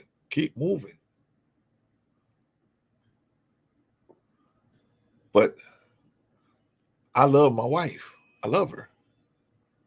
But I don't want her to love me because I'm forcing her to love me. If she want to leave, I would take it very hard. But hey, she came in and walked in the door and said, hey, look, I found my dream. I thought you were my dream man, Clarence, but I actually found my dream man when I went to go buy some cupcakes at the store. I started talking to this man, and man, I realized I had more involved with him than I had with you. I said, okay, well, what can I do? I guess he's on his way to pick you up, right? Because, that's today is the last day you're going to be here. If you're in love with somebody else. But you got to, you deal with it and you move on. Got to deal with it and move on. I don't think my wife would do that, but I'm using my wife as an example, right? Looks like I use Patrice as an example today, right? I'm just doing wordplay today, right? But the point is, I have to love myself enough to say, okay, well, if I wasn't enough for her, and I love her enough to say, well, if that's good for her, if she feel like that's good for her, even if I don't feel like it's good for her, if she feel like it's good for her, then, hey, I got to love her enough to say, hey, I want you to follow your heart. I want you to be happy. Even if it's not with me, I want you to be happy.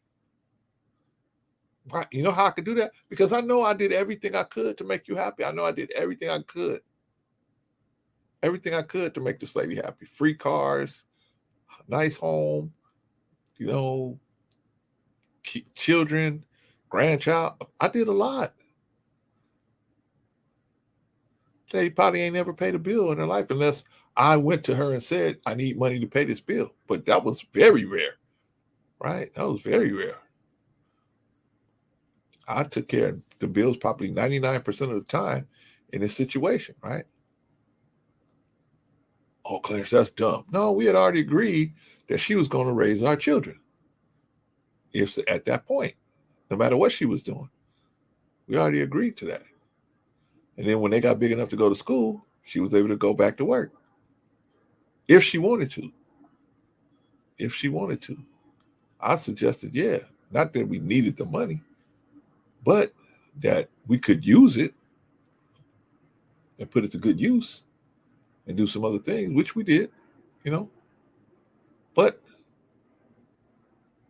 I loved her enough to say, hey, man, like some dudes, like I know a couple brothers that they don't want their woman to leave the house. They want the woman sitting in the ball, waiting for them to get into the house. And then when they come to the house, the girl got a little apron on and some house slippers on. And they trying to pull them in, right? The days of Aunt B is over, man. Aunt B is dead. Aunt B is dead. I might do a show on that. Aunt B is dead. Today's woman, man, you're lucky if you get a woman that can cook. A woman that can cook and has a good personality, that's but you gotta look. Because everybody presents well in the beginning. But then it's like, okay, who's for real? See, anybody can play a role in the beginning. Who's going to stick? Who's going to stick? That's why you got to have a lot of, when you have a situation with a woman, you got to have or man, you got to have a lot of gut checks before you out, because see, you walking somebody into a situation where at some point you want them obligated to do what they're doing, right? They obligated from their own heart to do what they're trying to do. Shout out to Jill, by the way. Shout out to Jill. You want to obligate it in their own heart. So everybody's walking everybody down this road to an obligatory situation, either marriage or a committed relationship or whatever, right? You're walking down this road to a committed, obligatory situation where now I'm obliged to help you. If you're laying on the couch and you're sick, I'm going to go to the store and get you some soup. I'm going to fix you some soup. And I'm trying to help you get better. I'm obliged to do this stuff, right? In a marriage, they have vows, right? For sickness and health, for rich and for poor, and good times and bad times, right? Why? You ain't got to put no vows out there. If it's going to be 100%, if they knew marriage was going to be 100% a good time, you wouldn't need no vows, right? The vows are because it's not always going to be a fun situation. Clarence, if you ain't having fun 100% of the time, you ain't in a happy marriage. Really? Really? Single people ain't even happy 100% of the time. Is something wrong with them? Man, this is the way life is. Life, you're not going to be happy 100% of the time. What you're trying to do is be able to be with somebody who you can work it out. You can work stuff out. Challenges are always going to be present because that's life, right? Some people think, oh man, God should have made this world where there's no bad happening. But I keep trying to tell these people that to have good, you have to have bad as an option as well. Bad has got to be on the table as well. I keep saying that, but people don't realize. Just like you got, like I gave this is a perfect example. You got a car battery. The car battery in your car runs off of what? It has a positive head lead and it has a negative lead. But it has to have both of those to operate correctly. It can't just have a positive lead. It's not going to work right. The whole universe, this whole universe operates off of the duality and the duality and the duality off of a positive and a negative in the atom. This whole universe operates off of that, right? It has to be, you have to have a proton and you have to have a neutron, right? You have to have the proton and an electron, excuse me. You have to have the proton and an electron and a neutron because you need the weight right? You need balanced in that atom, right? But what do you got in the atom, right? You got the electron trying to get to that proton, right? Trying to get to that proton. Those electrons are trying to get to those protons.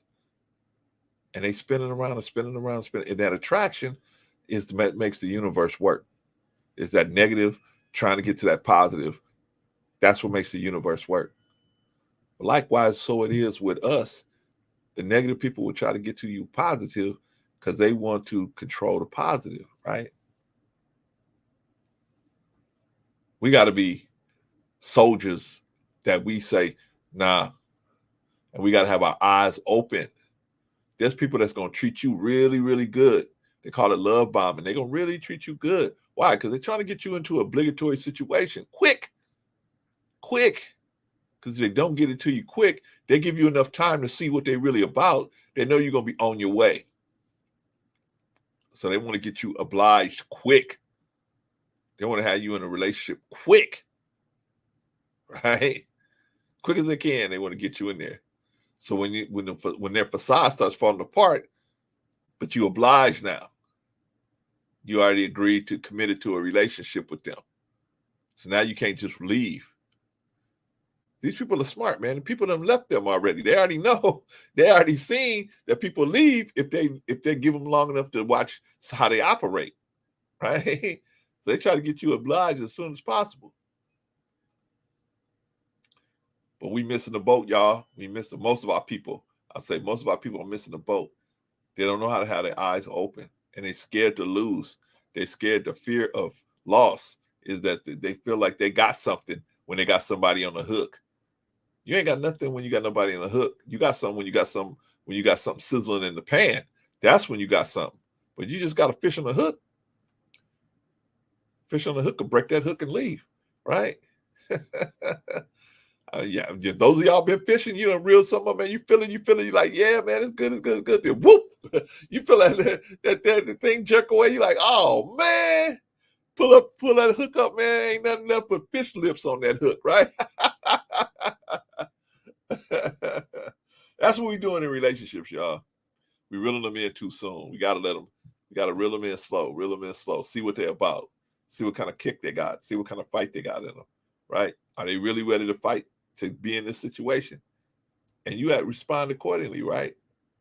Don't jump the gun. I love you, right? Don't jump the gun. Let some of your weight, okay?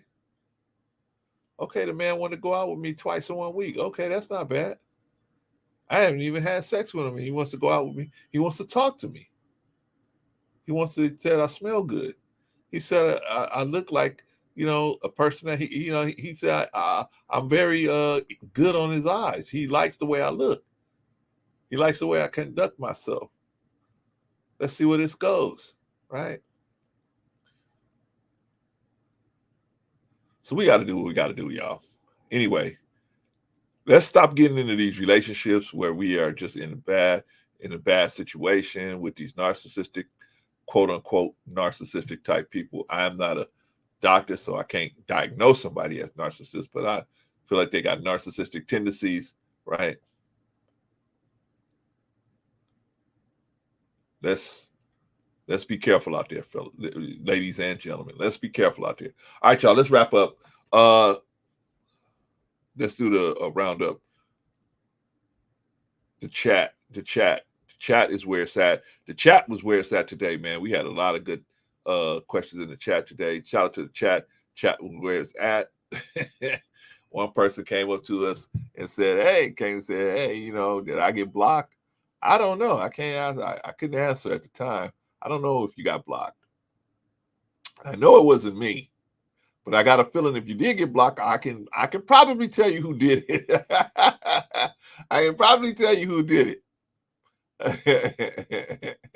Because if you get blocked and you wondering, hey, did I get timed out or blocked or what happened?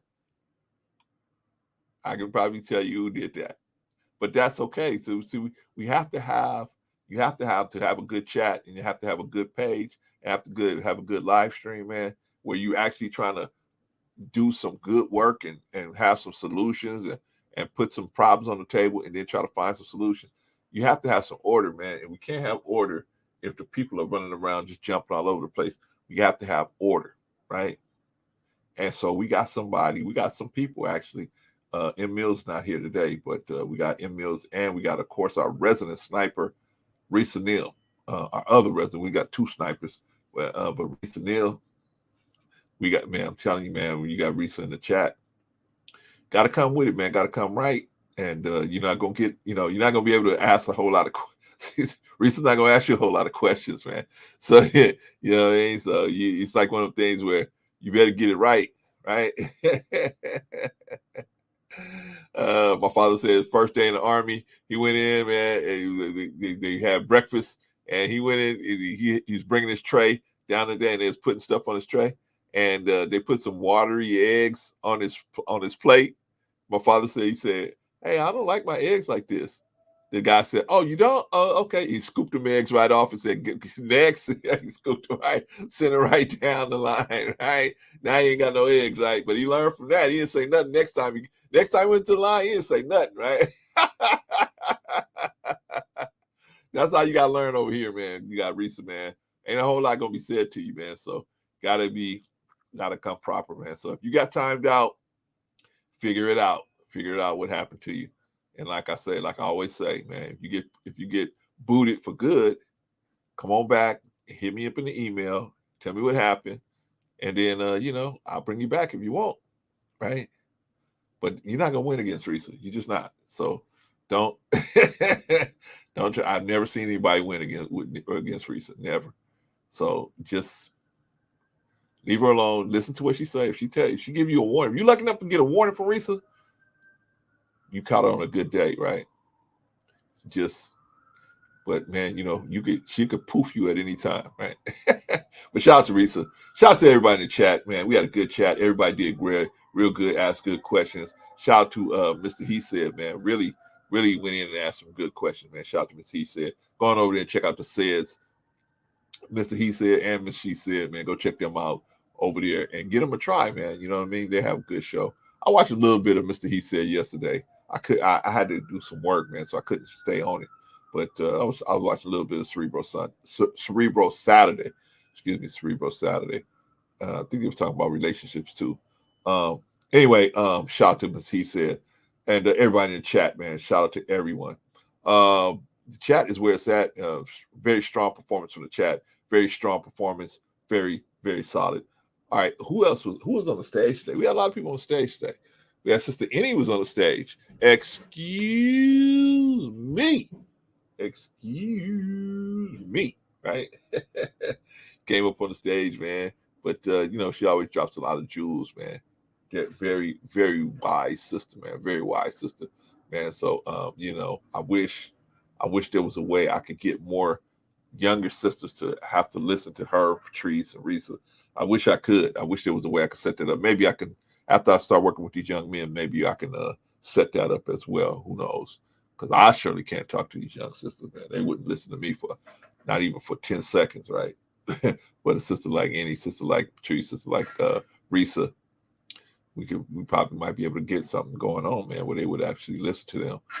And not for them to cry, put sad stories to them, but just tell them, hey, look, If you're looking for this or that, maybe you shouldn't promote. Maybe you should not project X, Y, and Z. If you're looking for A, B, and C, maybe you should project something that promotes A, B, and C, right? That kind of a guy coming your way, right?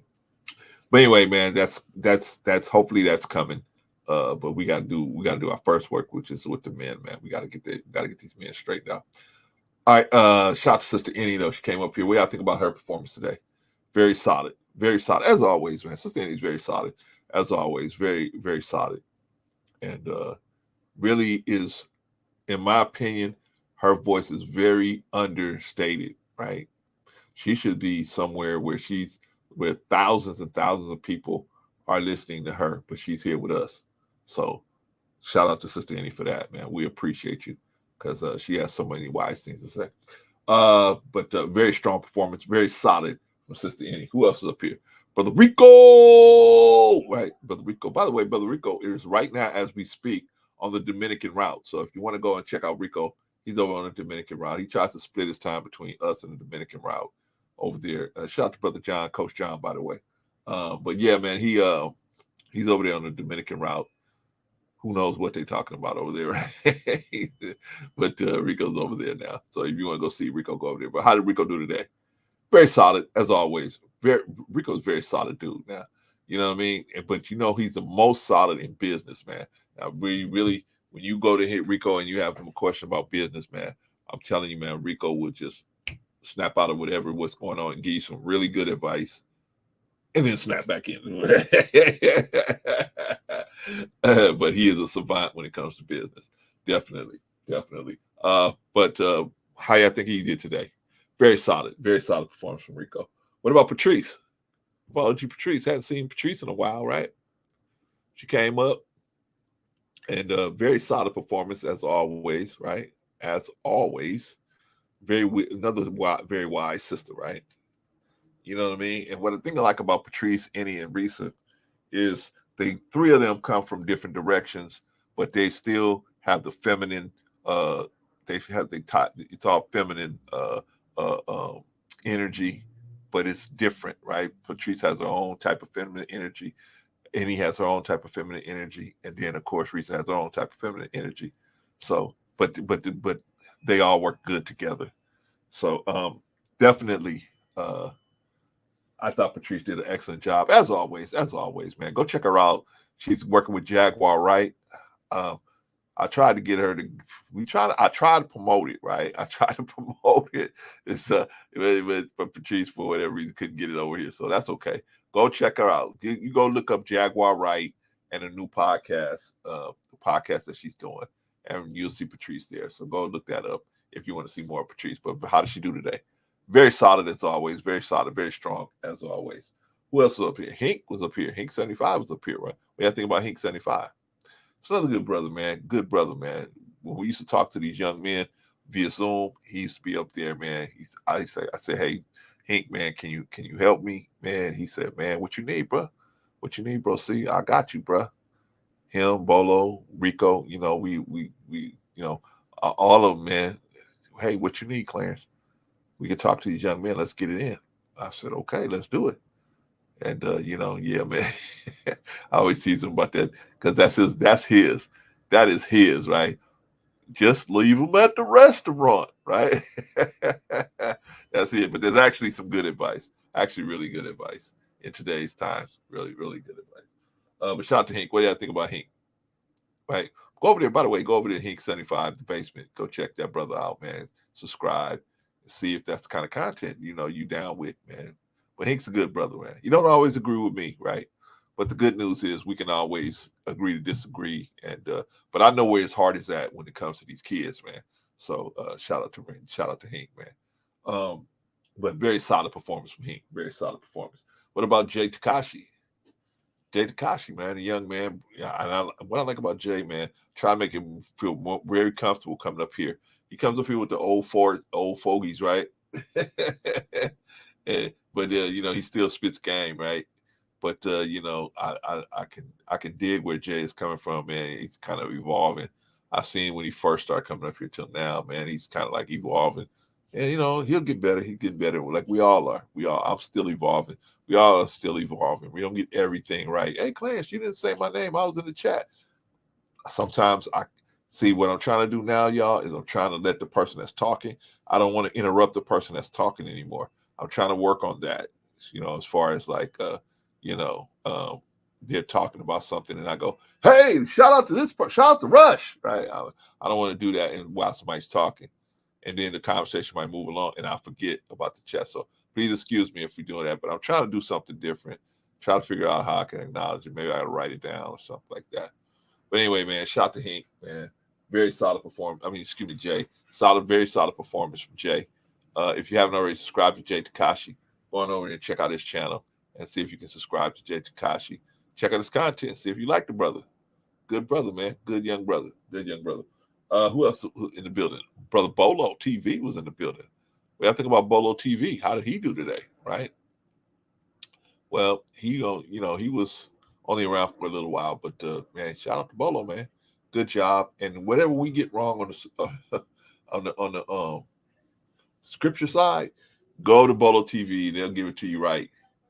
He'll say, well, Clarence, I think Clarence meant this, right? I think they meant this when they said that. So Bolo will straighten it out for you. Man. But shout out to Bolo, man. Good brother. Another good brother. If you haven't already subscribed to Bolo TV in the Village, man, get on over there and subscribe to Bolo TV in the Village. Check them out over there, man. A lot of good vibes over there, man. And even if you disagree with them, they'll take your question. As long as you're respectful, as long as you ask in respect, they will honor you and at least try to answer your question, right? And if they can't answer it, they'll tell you we don't know, right? Can't get more honest than that, right? Shout out to Bolo TV. But very solid performance from Bolo, very strong as always. And of course, last but not least, Trey F, right? I think it's Trey F's maiden voyage, right? How do you think he did? I think he did real good, man. Hopefully that brother will come back. I really was digging his energy. He had really positive energy and what we should do. And, really seemed like a real positive cat. Well, Clarence, this is the first time you saw him. I know. I'm just saying, seemed like he was a positive cat. I don't know what Trey's out there doing, but man, sound like it's all good. We'll see. We'll see if he comes back. We'll see what's going on with him. So we'll see. All right.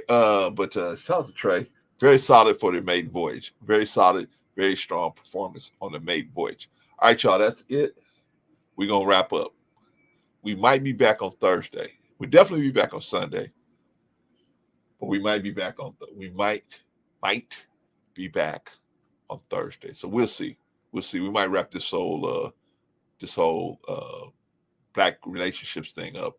Because what I really want to do is move into doing the call-in show where we can sit down and kind of like Love Line from back in the day. Adam Carolla and Dr. Drew kind of was doing Love Line. Kind of something like that. But Clarence, you guys ain't clinicians? Yeah, we're not. We're just going to give you our good advice, right? They got judge shows out there with people that they just found walking around on the street, right? So we don't have to be no judge. We don't have to be no clinician. We just give you our advice and you can take it or leave it, right? All right, y'all. That's it. I will see y'all when I see y'all. Peace. Love y'all.